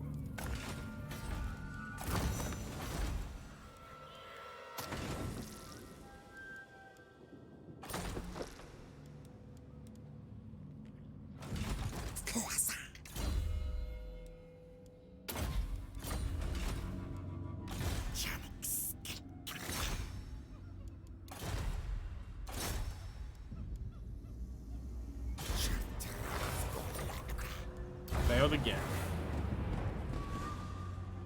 I doubt CA is ever going to do Amazons. Really doubt it. Also, it made no sense. Why are half-naked women living in a jungle with the lizard men? They don't just live in Lustria. I believe they also live... they live in a part of the map as well, where we're going to be having Game 3 too. But it's up to Games Workshop, really. Because the thing you got to remember... A lot of people keep on jumping on the whole thing of like, in the past, this is how they were, and this is why they won't do it. And it's like Games Workshop is literally rewriting the lore to redo stuff. So there is no reason why they won't use a faction and just completely rewrite the lore for it to make sense and make it fit in. Especially now that the lore is essentially finished and done with, it's really easy to slot in a faction in there and just make them part of it. So... we'll have to see. Honestly, I wouldn't really count anything out. And I definitely wouldn't count it out in terms of like, oh, it hasn't got this, therefore Games Workshop won't do it. And I'm looking at you, Vampire Coast. Because Vampire Coast, Vampire Coast has very, very little. It has some stuff, but it has very, very, very little. And the fact that they made it an entire faction is hilarious. So yeah, I really won't discount anything, just because it's like, it's potentially could be a thing.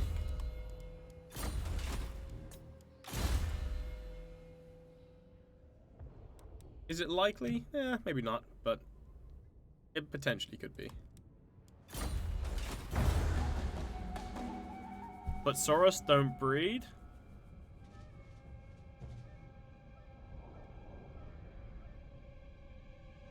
Yeah, they don't.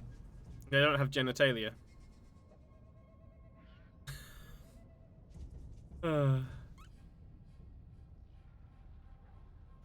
I don't think Soros have testicles. They don't. Are you rushing walls on minus elements? Yes. Vampire Coast was so fun to play, though. They shit like birds or something? No. Quite clearly, lizard men do not need sustenance. And when they do, they poop, and they poop in the same hole that they eat from. Everybody knows this. It's common knowledge.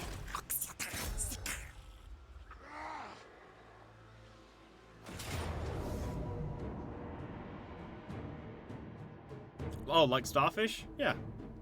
There's actually quite a few organisms, sorry. That actually do that.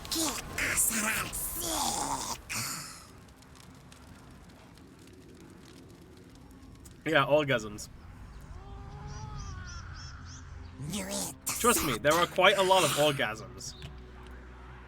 That's why the Amazons, you don't see them often. Too busy doing the real things. I am French and approved. Tell me more, Ark. Sorry, man. If you want to know more about it, join my TED Talk.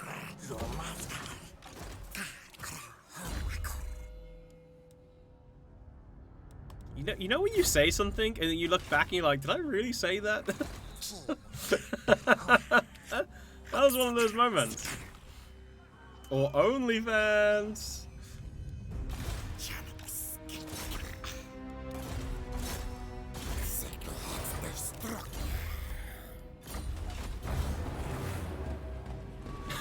Oh, I will, sir. You better be sure. Where's your mind right now? Amazons. But yeah, no, they could 100% do Amazons without them being offensive. Like, they just could.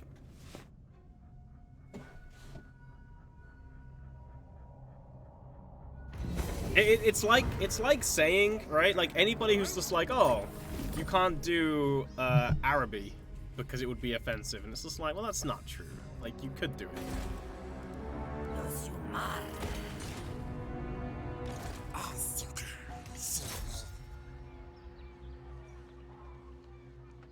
Well, we're not talking about, like, obviously you're never going to appease everybody, but I mean, like, you know,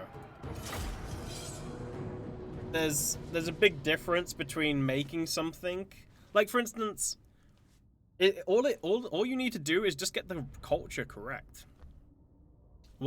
So here's the thing that Games Workshop basically did. Games Workshop basically made a lot of different factions. A lot of those factions were normally based upon cultures that were of like places around like the world, like actually around the world. For instance, Nippon was Japan, Cathay was China.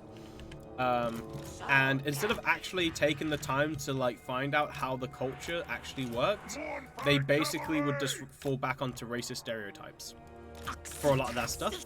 So of course it offended people. Or at least, you know, later on it offended people. As more and more people like found out about it.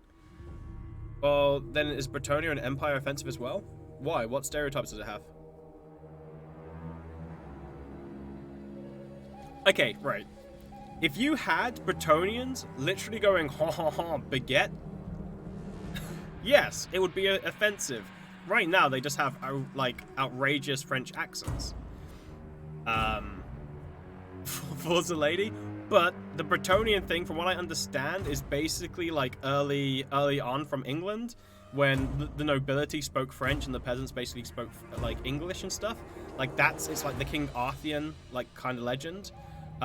Whereas with like the Empire, it's basically based upon more like Germany, but like really bad Germany, because like Germany's the perfect, like actually like the Empire's like a perfect example, right? So the Empire has a lot of like German stuff in it, but a lot of it is wrong.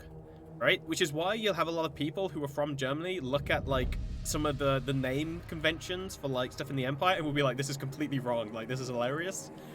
And that's essentially the same thing with like stuff like Nippon and Cathay, but the further you get away, the worse it gets. Like, you know, the worse it falls back on like certain things, where it's just like, that's just like, it's such a shallow take on the culture that it's like, you know, that it borders on being offensive, because you're like, that's all it is. I'm not necessarily pointing at Cathay, Jock. I'm just saying like why other places have been like offensive because of how like shallow they've been. So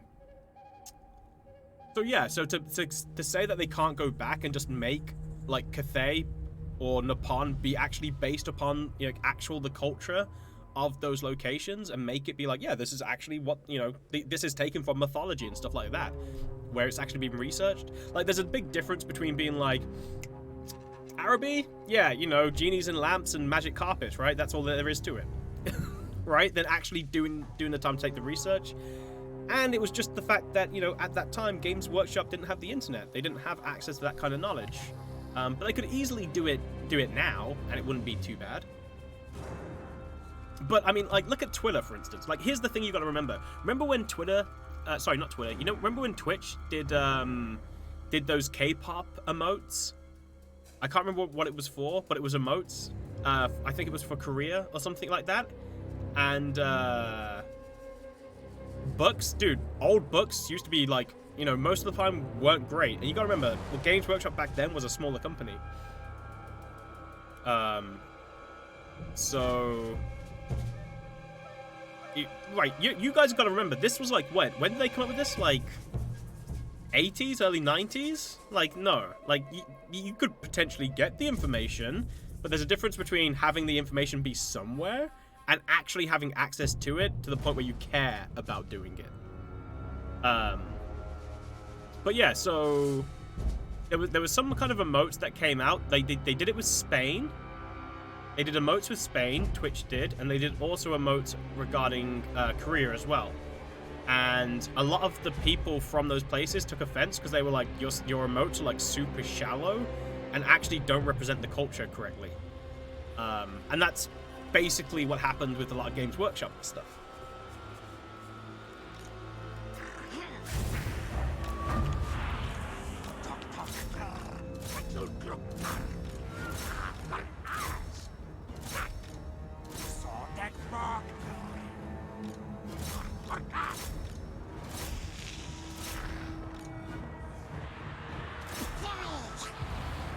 Did he just say Patui?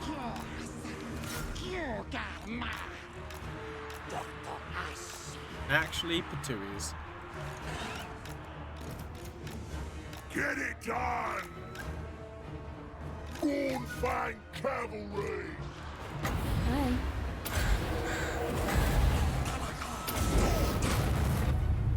Take it all!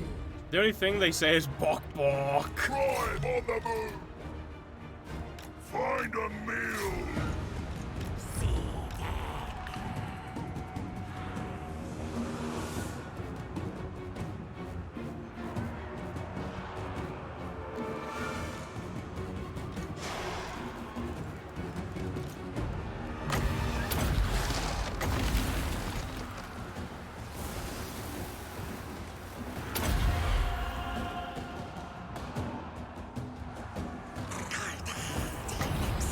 It makes me laugh, Yakuba, that you're assuming that encyclopedias were like on point, 100%. Gornfang Cavalry! Let's go, boys!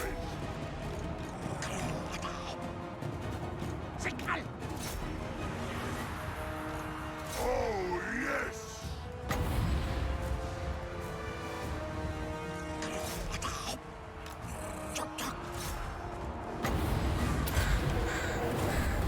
With the release of the Ogre Mercenaries, how likely do you think Ogre Kingdoms are for Total War? Oh, I'm pretty sure Ogre Kingdoms are locked in. Like, I would be very surprised if Ogre Kingdoms didn't make it. But the gap between stereotype and proper information could be bridged at least by encyclopedias. It's one of those things. It wasn't that important at that time. It just wasn't an important thing. It was only later on that they decided to make a change to it.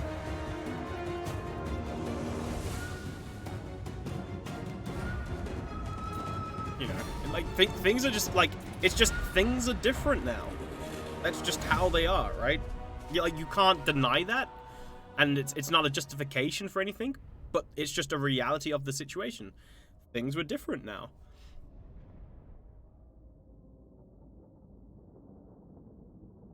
It's the ogres, they have some greenskin lines. Yeah, the ogres with some greenskin lines is really weird. I don't understand that. I love that the Dark Elves hold territories that are geographically similar to the USA and Canada land. Well, it's basically, like, I imagine back when they were making the map for Total War Warhammer, sorry, for Warhammer, it was probably much easier just to, like, use the Earth as, like, a template and then make some alterations to it, right? Like, it's just easier. But yeah.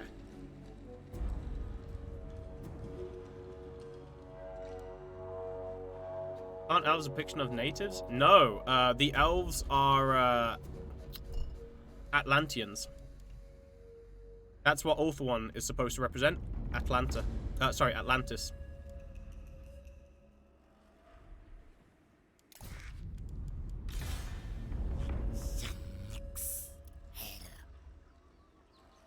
Yeah, it's basically Atlantis. Atlanteans, as in Atlanta, Georgia. I think the lizard men are based on potentially Mayan culture. I think, or I'm not sure. Like that kind of different cultures, or like Aztec, that kind of stuff with the sacrifices and stuff. I'm Turkish, but I'm offended because they are not in the game. I'm pretty sure the Turkish are in the game, right? Or not in the game, but I'm pretty sure they're in the. There's a culture based on Turkish culture in the lore, I think. Those men are based on Aztec culture. I'm from Maine, and I'm offended lobsters aren't in the game. Wait, have you not seen the lobster units? What are you talking about?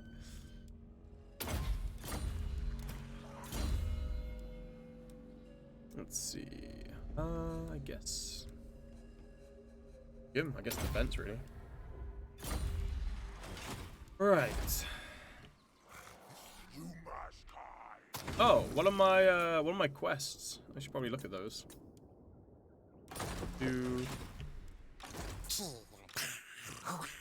We'll do that in a bit. I probably should do his quest battle, to be honest. I'm strong enough to.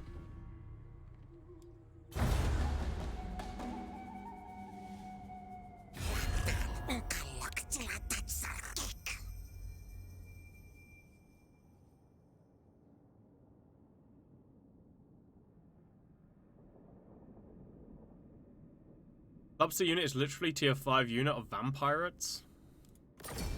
Lobster crabs, basically the same thing. I think they only have given hermit crabs. Are we counting Albion as a representation of British? Well, the orcs. The orcs are or greenskins. Basically, greenskins are basically a representation of British football hooligan culture. That's what the orcs are based on. In Albion, you actually did have that. There actually is there is a species on there that I believe are blue and have orange hair, and they're based on I believe a Scottish creature. I can't remember though, but yeah. But that's what's in Albion. They're green. Sorry, they're blue with orange hair. But they're not really like they never had like an army book or anything like that. I wish Mama Marathi came for me. As a footy, there's offenses. Lobsters are not crabs. Sorry, as a foodie. I mean, look, I'm allergic to both, and both have shells and both have claws. I mean, they're basically the same thing. Now, if you want to take me out to a restaurant and feed me lots of food so I understand the difference, right, and become a culinary genius, then yeah, do it. But, you know, just be aware that I am allergic.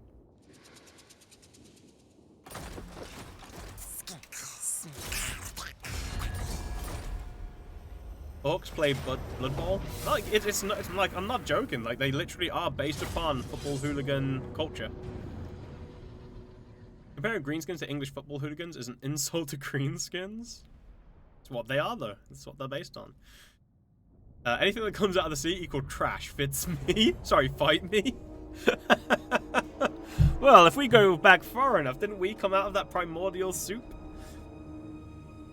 You're a fan of the Celtic Wood Elves? Mm-hmm. Yeah, they've got influence from that as well. Okay, see you next time you're in Maine. Cool.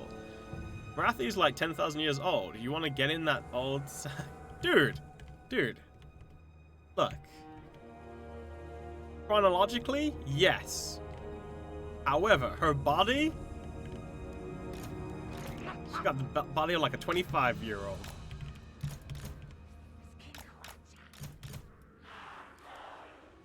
Well, you know, once she comes out of the blood cauldron. Need to tune up every once in a while. The fact that we come from the sea only strengthens his point, really. Touché. Didn't the British hooligans call a 9-year-old German girl who was crying because Germany lost? I mean, right, so here's the thing. people are horrendous, right? Especially groups of people. Yeah.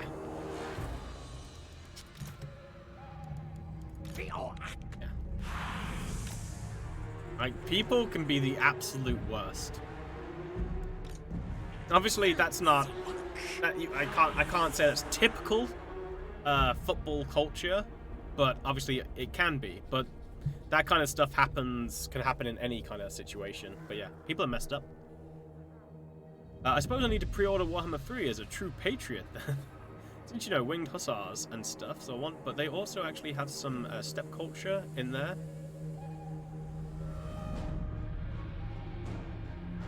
I'm biased, but I really think Dark Elves are based off of ancient Greece, particularly Sparta. All their monsters are Greek mythology and ships from ancient Greece. The Helots slave class more represents the self-slave class. Also, the American independence had nothing to do with the succession like the Dark Elves split did. I think ultimately what all you need to really know about Games Workshop at the time when they made up all of these factions and stuff is they basically didn't have a really an original idea in their head, and a lot of that stuff takes influence from somewhere for the most part. Some of it is more obscure than others. Some of it is to a greater degree than others, but normally you can find some kind of influence somewhere. But some of it is like straight up, oh, that's from here, and then some of it, some like other parts of it are kind of like amalgamations, like, you know, little bits from this, little bit from that kind of stuff, rather than being like a flat, this is what it is.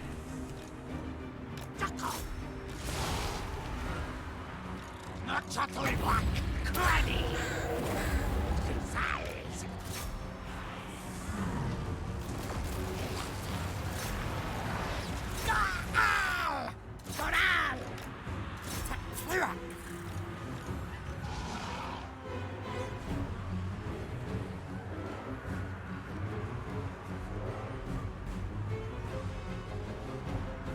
The story of Warhammer is quite good.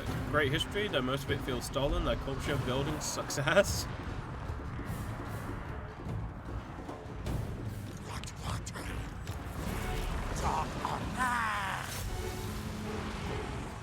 Born-Fang Cavalry!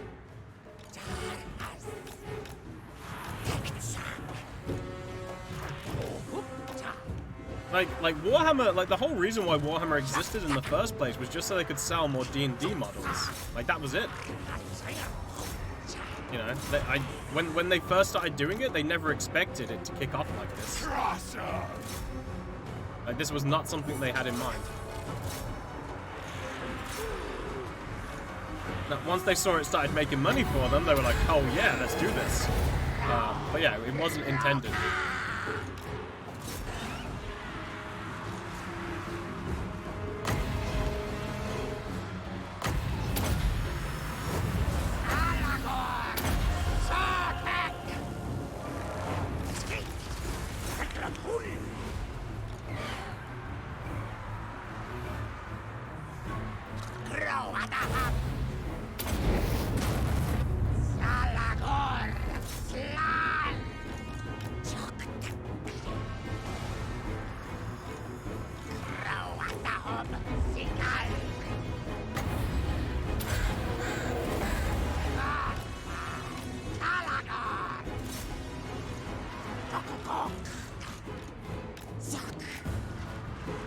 Hungry!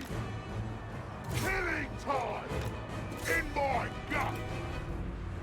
That's Pewtook.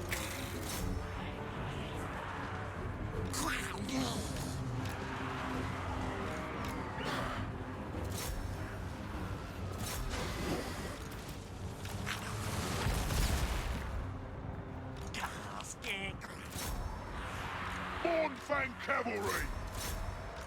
Leowek. Watok. Roka. Tek-tok-tok-ka. Shok-tok-hash. Too much lizard. Too much lizard.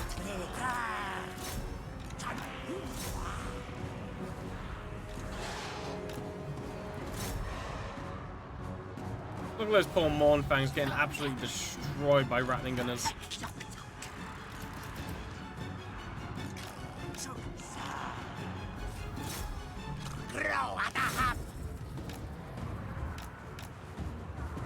Mornfang Cavalry! It's a dead.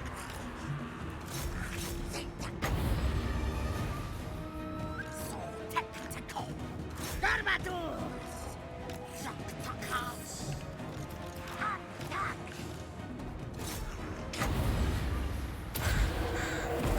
Alagor. Sartek.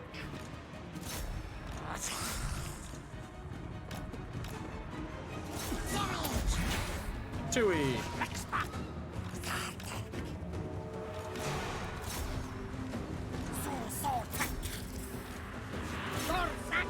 Man, this is a lot of freaking Skaven. Mornfang Cavalry! There we go, we win. Any chance you think Total War 3 will make monster armies viable? I love trying to make big monsters, but with like Vampire Coast, Chaos, the others, they just die horribly. If you want monsters, play as Lizardmen or play as Norska. Norska, just make a troll army. Lizardmen, just make a dinosaur army. And also Greenskins, you can make a troll army as there as well with like rogue idols and stuff. The main thing that stops them from being decent though, like the one thing you've got to try and keep in mind is you need to make sure that you can tie up their range units, otherwise their range units will focus fire and kill you. Right. Dark Elves have no right existing still. Like, Dark Elves, no, not necessarily Thra. Dark Elves literally have no right existing, right? This is where all the elves were to begin with. Eventually, like, a bunch of elves colonize around here, like around the Bretonnian lands, and around here, right? So they start colonizing around here. I guess it's assumed that some of them went around here as well, and a few other places, right? And that's all the all the elves, and they're all together, and they're all doing great. All of a sudden, one elf pisses off a bunch of dwarves, and they get their butts absolutely destroyed. Because of that, all of the elven colonies around here are like, shit, let's get back. Need to recuperate. We got our butts kicked. Basically, all of the elves go back to Ulthuan, and all of their stuff gets abandoned, apart from the wood elves, who are like, and they decide to stay in the woods, and then they become wood elves. Afterwards, Malekith also tries to do some kind of other different coup d'etat, or whatever it's called, and it's like, I'm a big king, and then gets himself burnt up, and he's like, shit, better run, boys. At this point, he also tries to do a magic attack to do to basically destroy Ulthuan, and Kalador Dragon Tamer is like, fuck you, son, and basically destroys Nagarithi for the most part. At which point, the Dark Elves are like, we need to leave, and basically start using their magic to break off big chunks of that island and escape over to Nagarithi. Now, after that, one of the other elves is like, fuck those guys, and basically goes on a rampage, chases the Dark Elves, and proceeds to almost wipe them out to extinction. At that point, something happens, and he's like finally recalled back, and the Dark Elves are basically left there alone. There should be very few elves left at that point. The amount of time it should take for them to recover from the decimation of their faction, the Dark Elves should be like, there should be like maybe 1,000 of them, a few thousand at most. And because of that, they should have absolutely no way to maintain any kind of sustained army campaign like they are. They should have got wiped out super easy.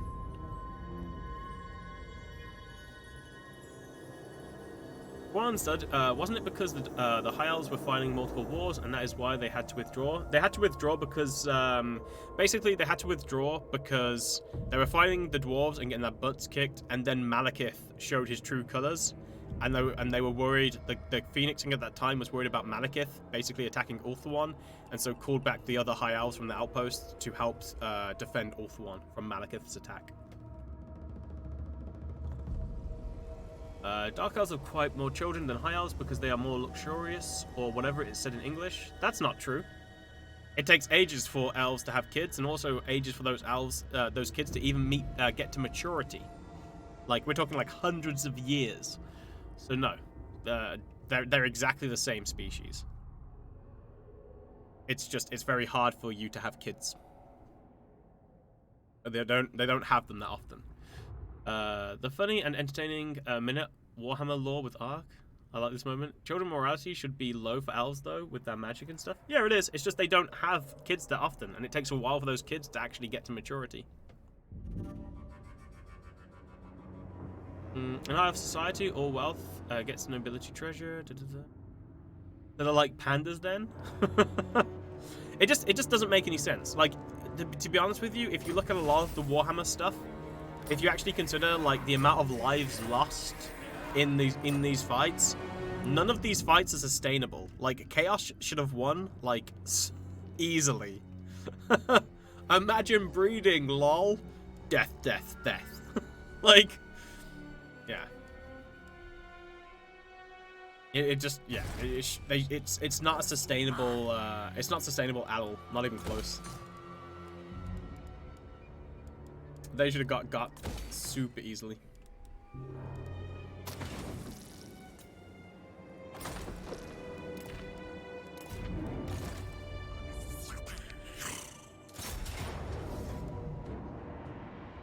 War Resolve's actually gonna kill my unit? Screw that. Greenskins, yes, because when greenskins die, their bodies turn into spores that make more greenskins. I actually don't know how long it takes for a greenskin spore to turn back into, like, you know, I don't know how long it takes for greenskin spores to actually get to maturity and then actually start making other, you know, other greenskins.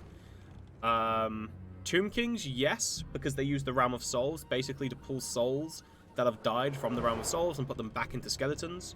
So they've got it.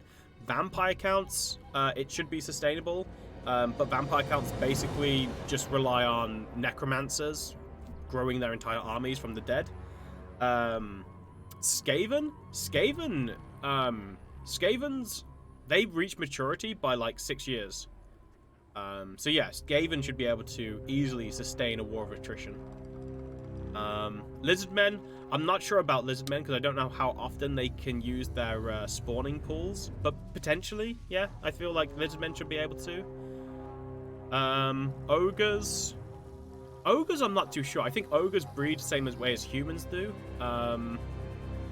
but they live in very harsh environments, so I feel like the death rate for ogres is quite high. Dwarves are known to breed really slowly, which is basically the only reason they're dying off. No. Queek at the Queek during the end times is like 14 or 16, and he's starting to slow down, and age is starting to get to him. So the average life expectancy for a Skaven, I believe, is like 9, and the only reason it's around 9 isn't because they die of old age, it's because they start slowing down, and then their rivals and other up-and-coming Skaven basically backstab them and kill them. But I believe they normally die of old age around like 16 or something. And basically Queek's age was a testament to just how badass the Mother Trucker was. Like, he was old and he was still killing all the assassins that went against him. But he did slow down, which is the only reason he actually got killed in the end. And that's because he was attacking, and I think it was either Belegar or it was Thorgrim was able to counterattack. And it even mentions it in the book that if he was in his prime, he would have been able to dodge it. But because he was older, he got caught by it. Yeah. Well, Thorgrim was able to hit him, like hit Queek, in a place where he'd already been wounded.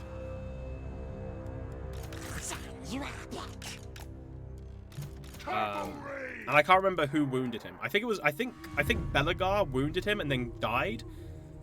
And then Thorgrim hit him in his wound or something. Or he was slowed down. I can't remember for sure. But yeah, Queek was old. No. Well, so I don't know what lore you've read, but in the... It's kind of one of the... I can't really say no, because I haven't read the army book for Queek to the point where he dies, but in the book, basically, Grimwald, or whoever the leader is of Clan Moors, was basically like, yo, Queek, do this thing for me, and I will give you the potion of immortality.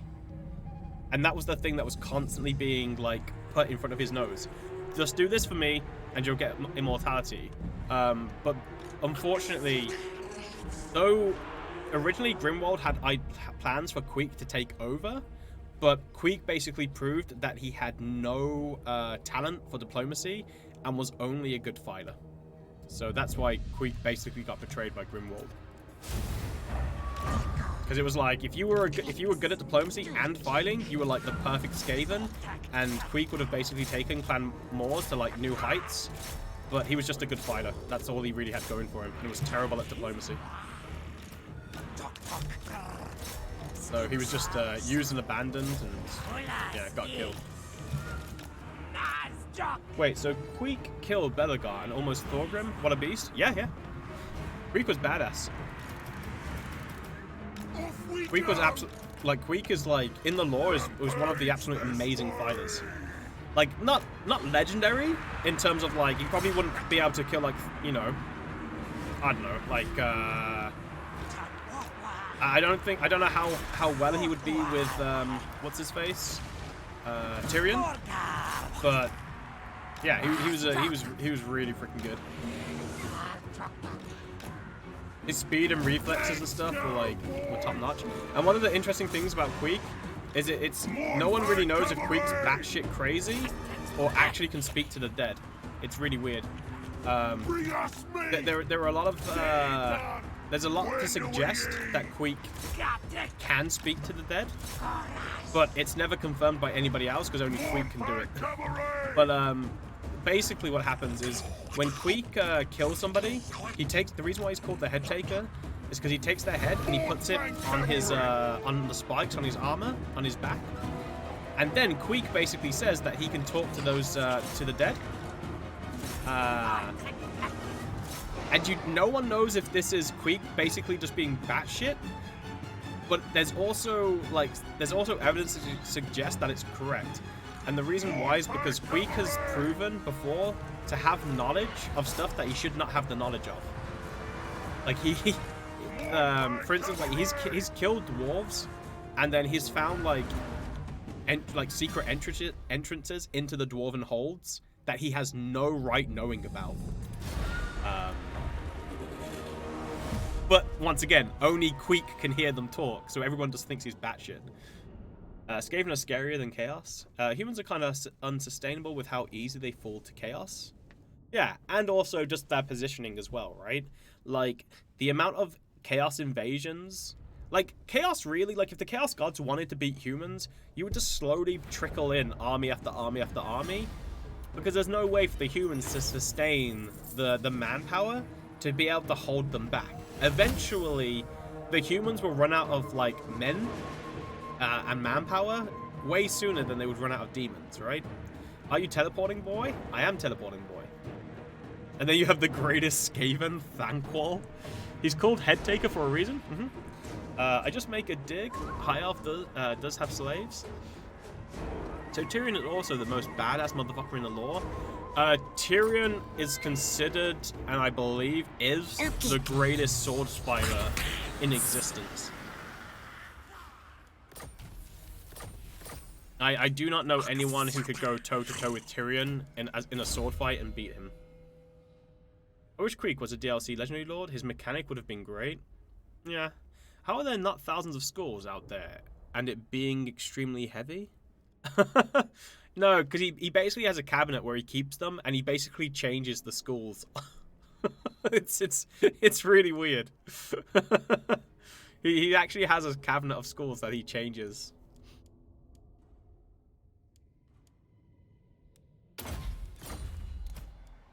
What a fancy rat, indeed. The fanciest.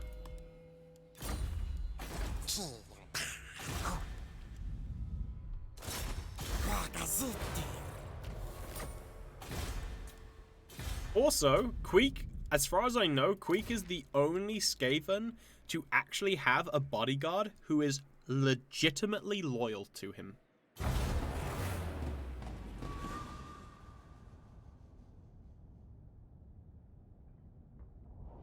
Are you saying Gotrek wouldn't kick his ass? Gotrek versus Tyrion? Be interesting. I mean, Gotrek is very much an outlier. Gotrek is very, very weird. It's hard to say with Gotrek. Like, Gotrek literally steps into the realm of a true god. In some of the feats that he's like achieved, he does step into the realms of being like a true god. But then there's also things that he's very limited to as well. Like, he's only one man with an axe, and while he does do things that are like godlike in terms of like go into an army and just fight forever basically, he's not impervious to attacks, and he can fall to numbers. And it's not like he has like any big AoE abilities or anything, or like godlike powers outside of him just being a mother trucker who beats the crap out of stuff. I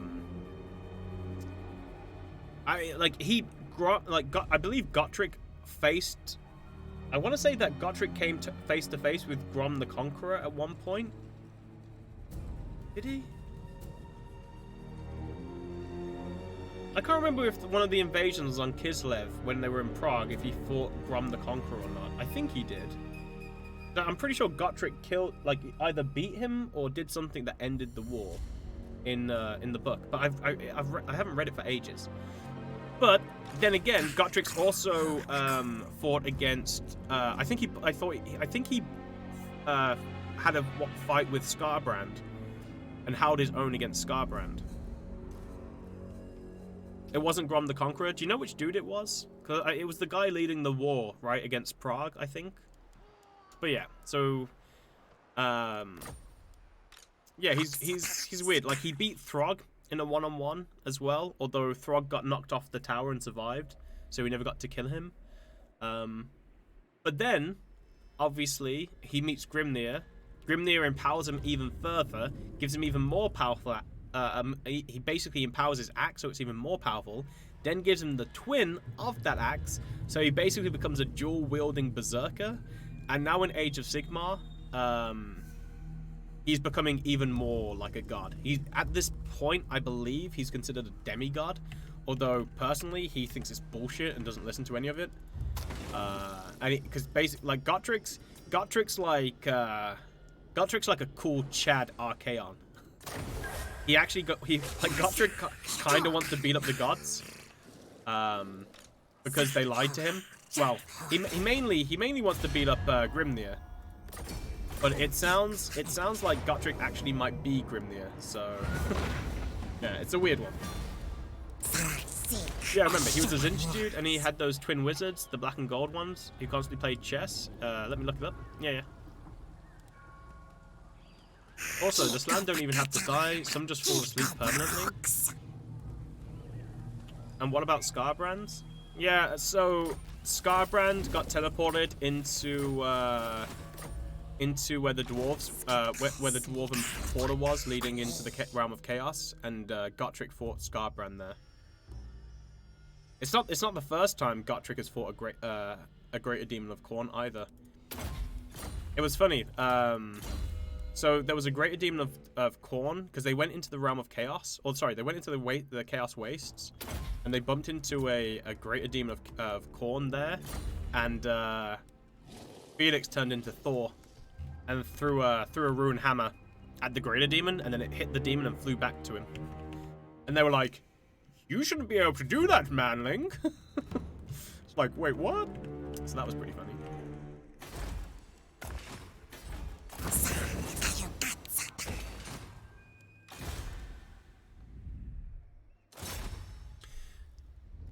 Arak Demonclaw, that's the one who we killed. Yeah. So it's an interesting one, because technically, I believe it's canon that no one has beaten. Like, if you actually were to look at who's beaten what in like a one-on-one, mano-mano, as far as I know, Gotrek Gurnisson is the greatest slayer of foes. Period. I believe. In fantasy. I don't think anybody's got a kill sheet better than Gotrek Gurnison's.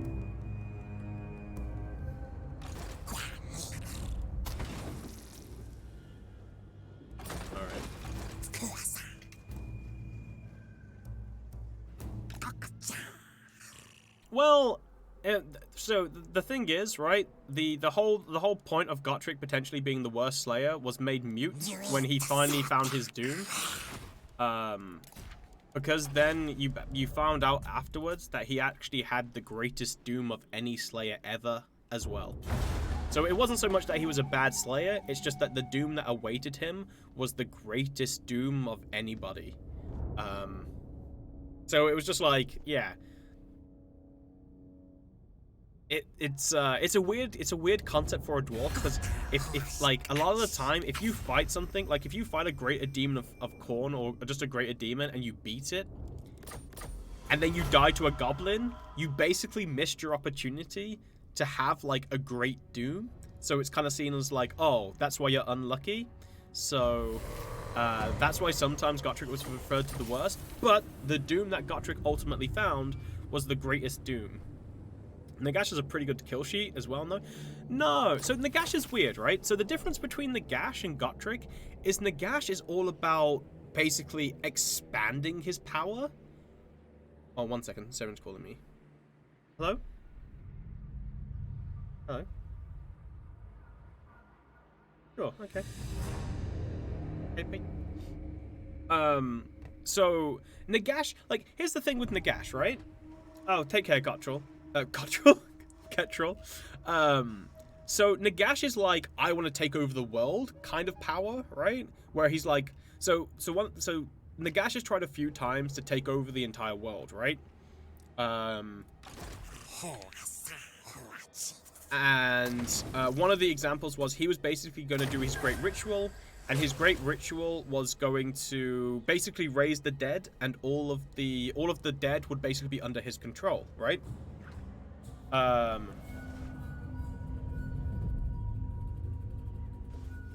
No, that doesn't count, Ketrel. I know what Amulet you're talking about. The one the vampire dude was trying to unlock, but that doesn't count. So Nagash normally, a lot of the time, Nagash is, he's not really looking for like a fight. Like he's not a warrior generally. Like most of the time when Nagash ends up having to fight someone, it's normally because they're in his way. Do you think you and Cringer will still be friends after yesterday? I don't know, man. I think it's on him. Is he still talking to me? Like, I think that's the difference, right? Nagash normally ends up fighting people who just get in his way, rather than actively, you know, seeking fights for the sake of it. And also, Nagash is all about expanding his power, because, like, Nagash technically, like, he's a bit of a dick if you look at some of the stuff that he's done, but a lot of the time he's not outwardly trying to be a bad guy. So if Nagash's lore is essentially, he's like, I want the world to be ordered, and then he's like, the only way that the world can be ordered is if I'm in complete control. And death is the only order that I basically recognize, so I need to kill everybody and raise them from the dead, and then have them under my control. That's basically Nagash's reasoning. Like, he doesn't like chaos. He absolutely hates chaos. So he's like weirdly enough, Nagash is probably like the most ordered out of all of the forces of order. Nagash is probably the greatest order, like, faction or force in the game.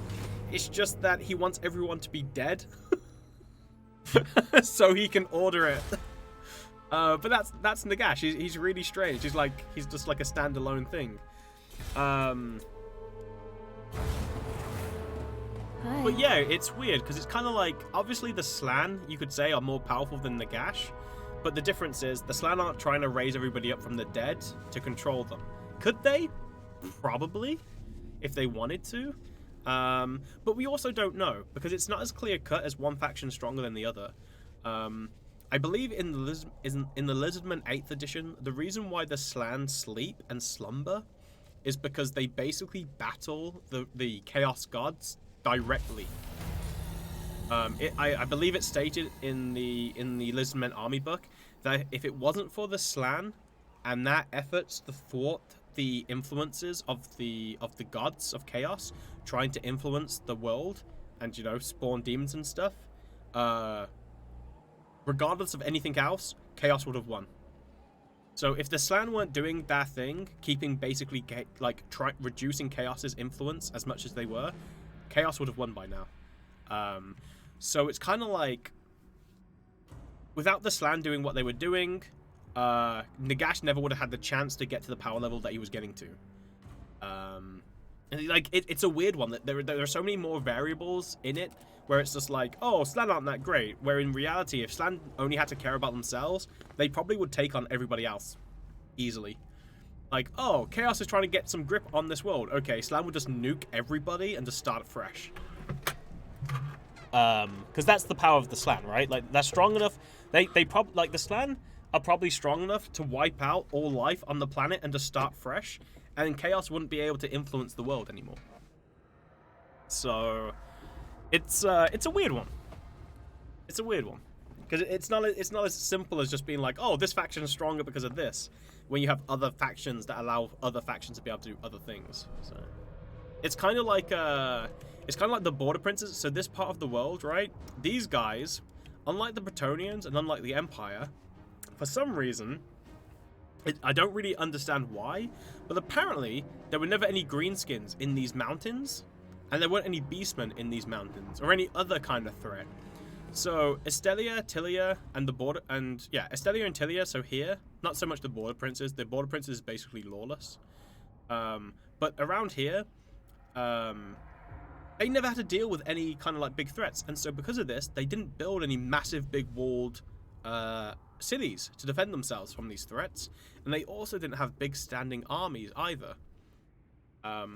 So it wasn't until like a greenskin war just happened to come across that they were like, huh, that's interesting. And then they looked at it, and then the only real thing that they had was like small little skirmishes between the princes. So they were like, they got basically a bunch of like Harlequins and stuff, and set up big like fancy places where they could basically watch across the river and watch this greenskin warg. And they were like, you know what? And so they sent some diplomats over to half the greenskin and were like, yo, how about we pay you to fight the other half of the greenskins? And the greenskins were like, okay. So the greenskin war basically broke apart because it ended up fighting itself. And what was interesting about it is the greenskins aren't that intelligent. So what the princes basically offered the greenskins in order for them to do what they did was the loot from the other army that they defeated. So they basically paid the greenskins with the loot that they already had, and it worked. So the greenskin war killed itself off, and then they said, I think they either left it as it was, or they basically employed the rest of the greenskins that survived. But yeah, that's basically what started off the whole mercenary trend in that part of the world, and that's where the Dogs of War are mainly based, because this place doesn't have standing armies, it just has mercenaries.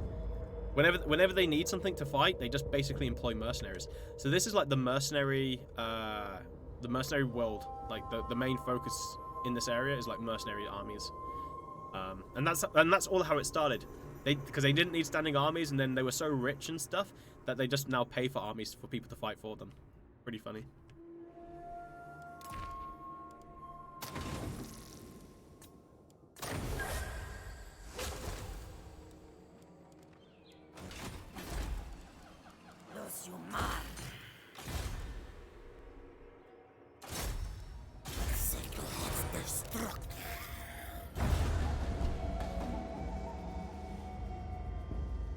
That section looks like France, Spain, and Italy, which is funny because it's based on them.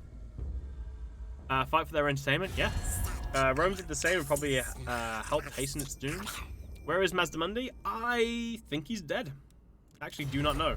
The New World colonies took over Oxyotl, which is bizarre.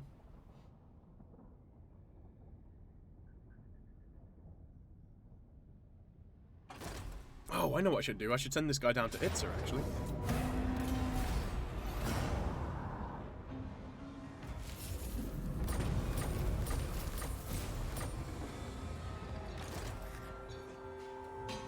Right, this is Itza, right? It's around here. Alright, go on a little mission, buddy.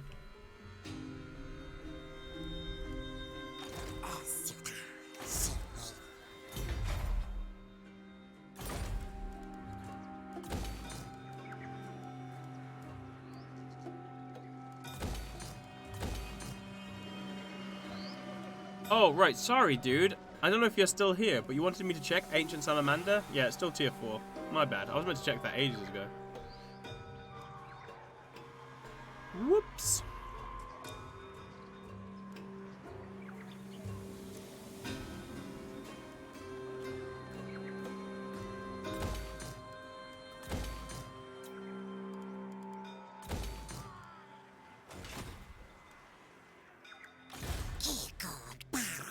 Let's see. Should we kill Madame Silostra?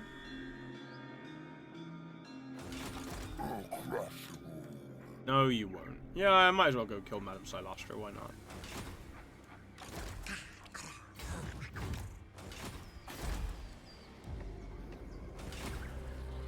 Check my Discord. Why? There's nothing on there.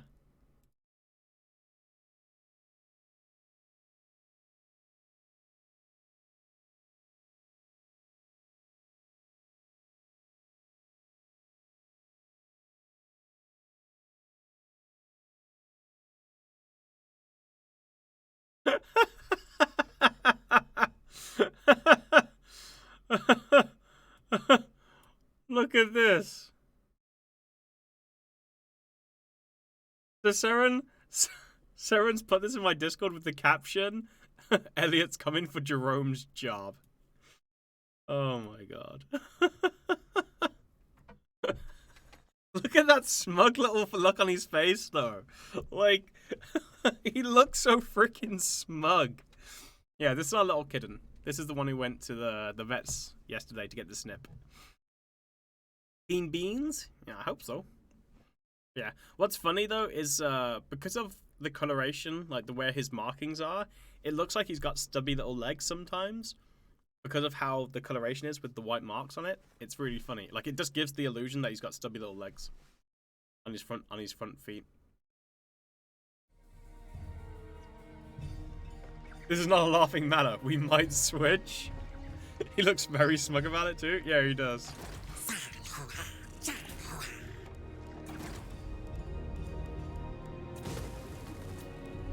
Let's abandon that. I'll probably abandon this too. I've got no interest in holding this territory. Oh, really? Our kitty's got neutered at the same time. 1 hour 10 minutes till it's alive. Get hyped, boys. Well, if that cat can play Warhammer 3 on gamepad, then he obviously is better in that job.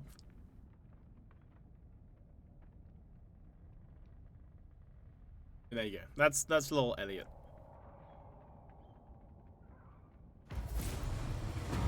Ooh, bless Saurus Warriors and Croak Stirs. Alright, abandon that. You know what I don't like, by the way? Wait, where is it? Where's the effect from abandoning a settlement? Have they removed that? Anyway, I do not like it.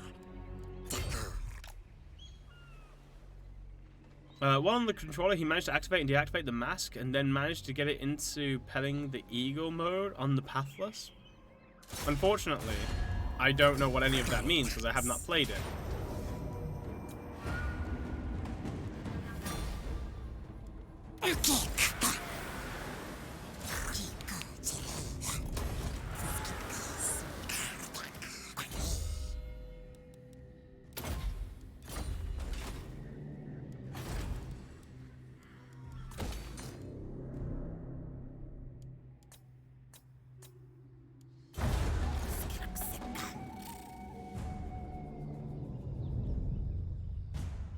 I haven't actually seen you pet the eagle.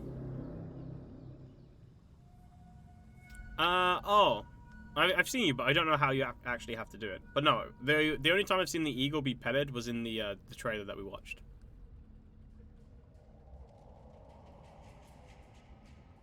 By the way, I'm just curious. Do any of you guys here want to actually see what Torox is capable of? Let's do a poll.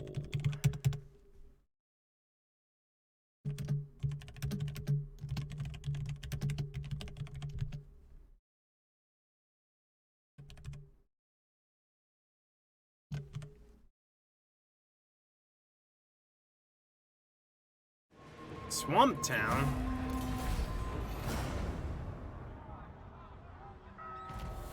I did it in front of you yesterday and went looking. Look, I'm petting the eagle. Yeah, I wasn't looking. I was not looking. Oh no! Oh, actually, those are black arcs. I wonder if the AI actually uses the black arcs to attack you. All right, look at that. It can fast travel. No, no, no, no, no, no, no, no, no, no, no, no. Hi. Fox and Oxyotl seem like easy mode at the moment a bit, waiting for CA to nerf them in some aspect. Well, this is the thing, right? Like, I'm playing with skinks, and I'm still doing pretty well. Expecting Art to pay attention? I know, right? Crazy lady. Yeah, I mean, I don't know if it's easy mode or if it's just, you know, just I'm playing against. You know, I don't know if it's just my experience with the game or if it's the faction, but I mean, we saw Cringer play with Torox, right? I'm pretty sure if you asked Cringer if Torox was easy mode, he wouldn't say yes.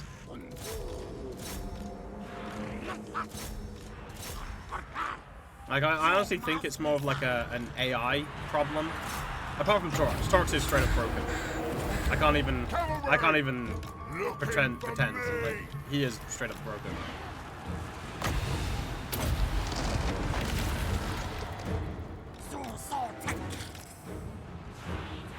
Maybe the player then? Jeez, Arc making the new legendary a little bit too easy. No, it's more the fact that I've just played for a very long time, right? It's like when I remember when I used to play Smash Brothers and I played with my cousin for the first time, right? Like, my little cousin never played Smash Brothers before, and he refused to accept that I wasn't cheating. Like, legitimately was like, you are cheating, and refused to accept otherwise. And when I told him that Smash Brothers doesn't have cheats, he was like, no, I don't believe you. Like, he was like, I straight up do not believe you. I was like, dude, what are you talking about? But yeah, he was like, no, you are cheating. There is no way that I cannot beat you at this game, or at least not beat me at this game, but like, there's no way. He just didn't believe that there was any way that I would be able to, like, you know, outskill him that much. But yeah, he was just like, nah, there's no way. You're cheating. And like, not even in a nice way. Like, he had a full-on strop, and yeah, just got really mad with me and just left. I was like, but bro, I'm not cheating.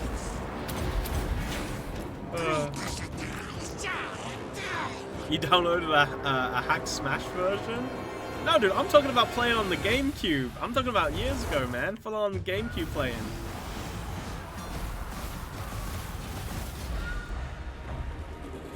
Where is your friend? Today no cooperation? Oh, what, Cringer? Nah, Cringer's, don't know what Cringer's doing, actually. What is Cringer doing?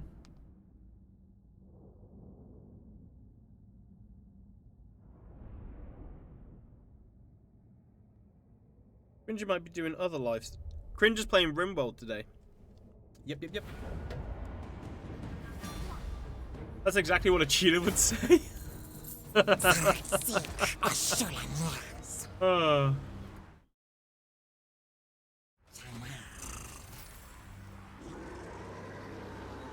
How long for the DLC?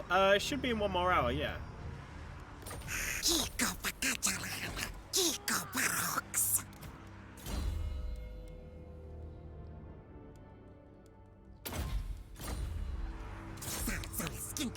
It's a shame I haven't got a mission to get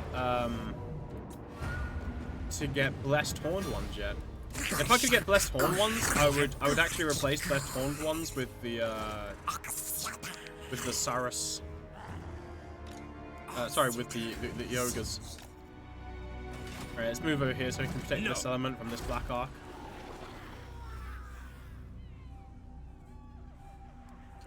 Upgrade Fallen Gate because it needs a defensive building on it, more so than this one.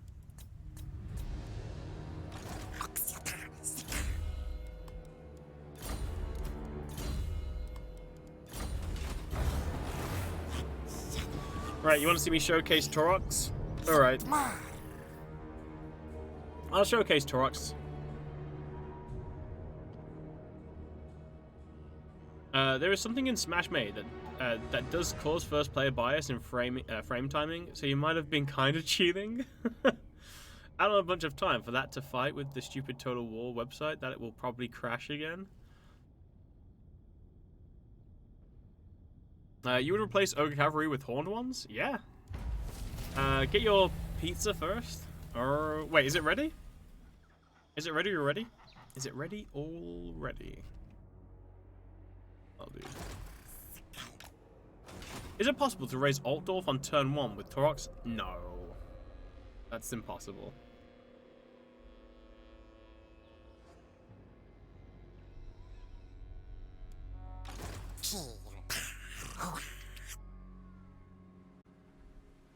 It's ready? Alright.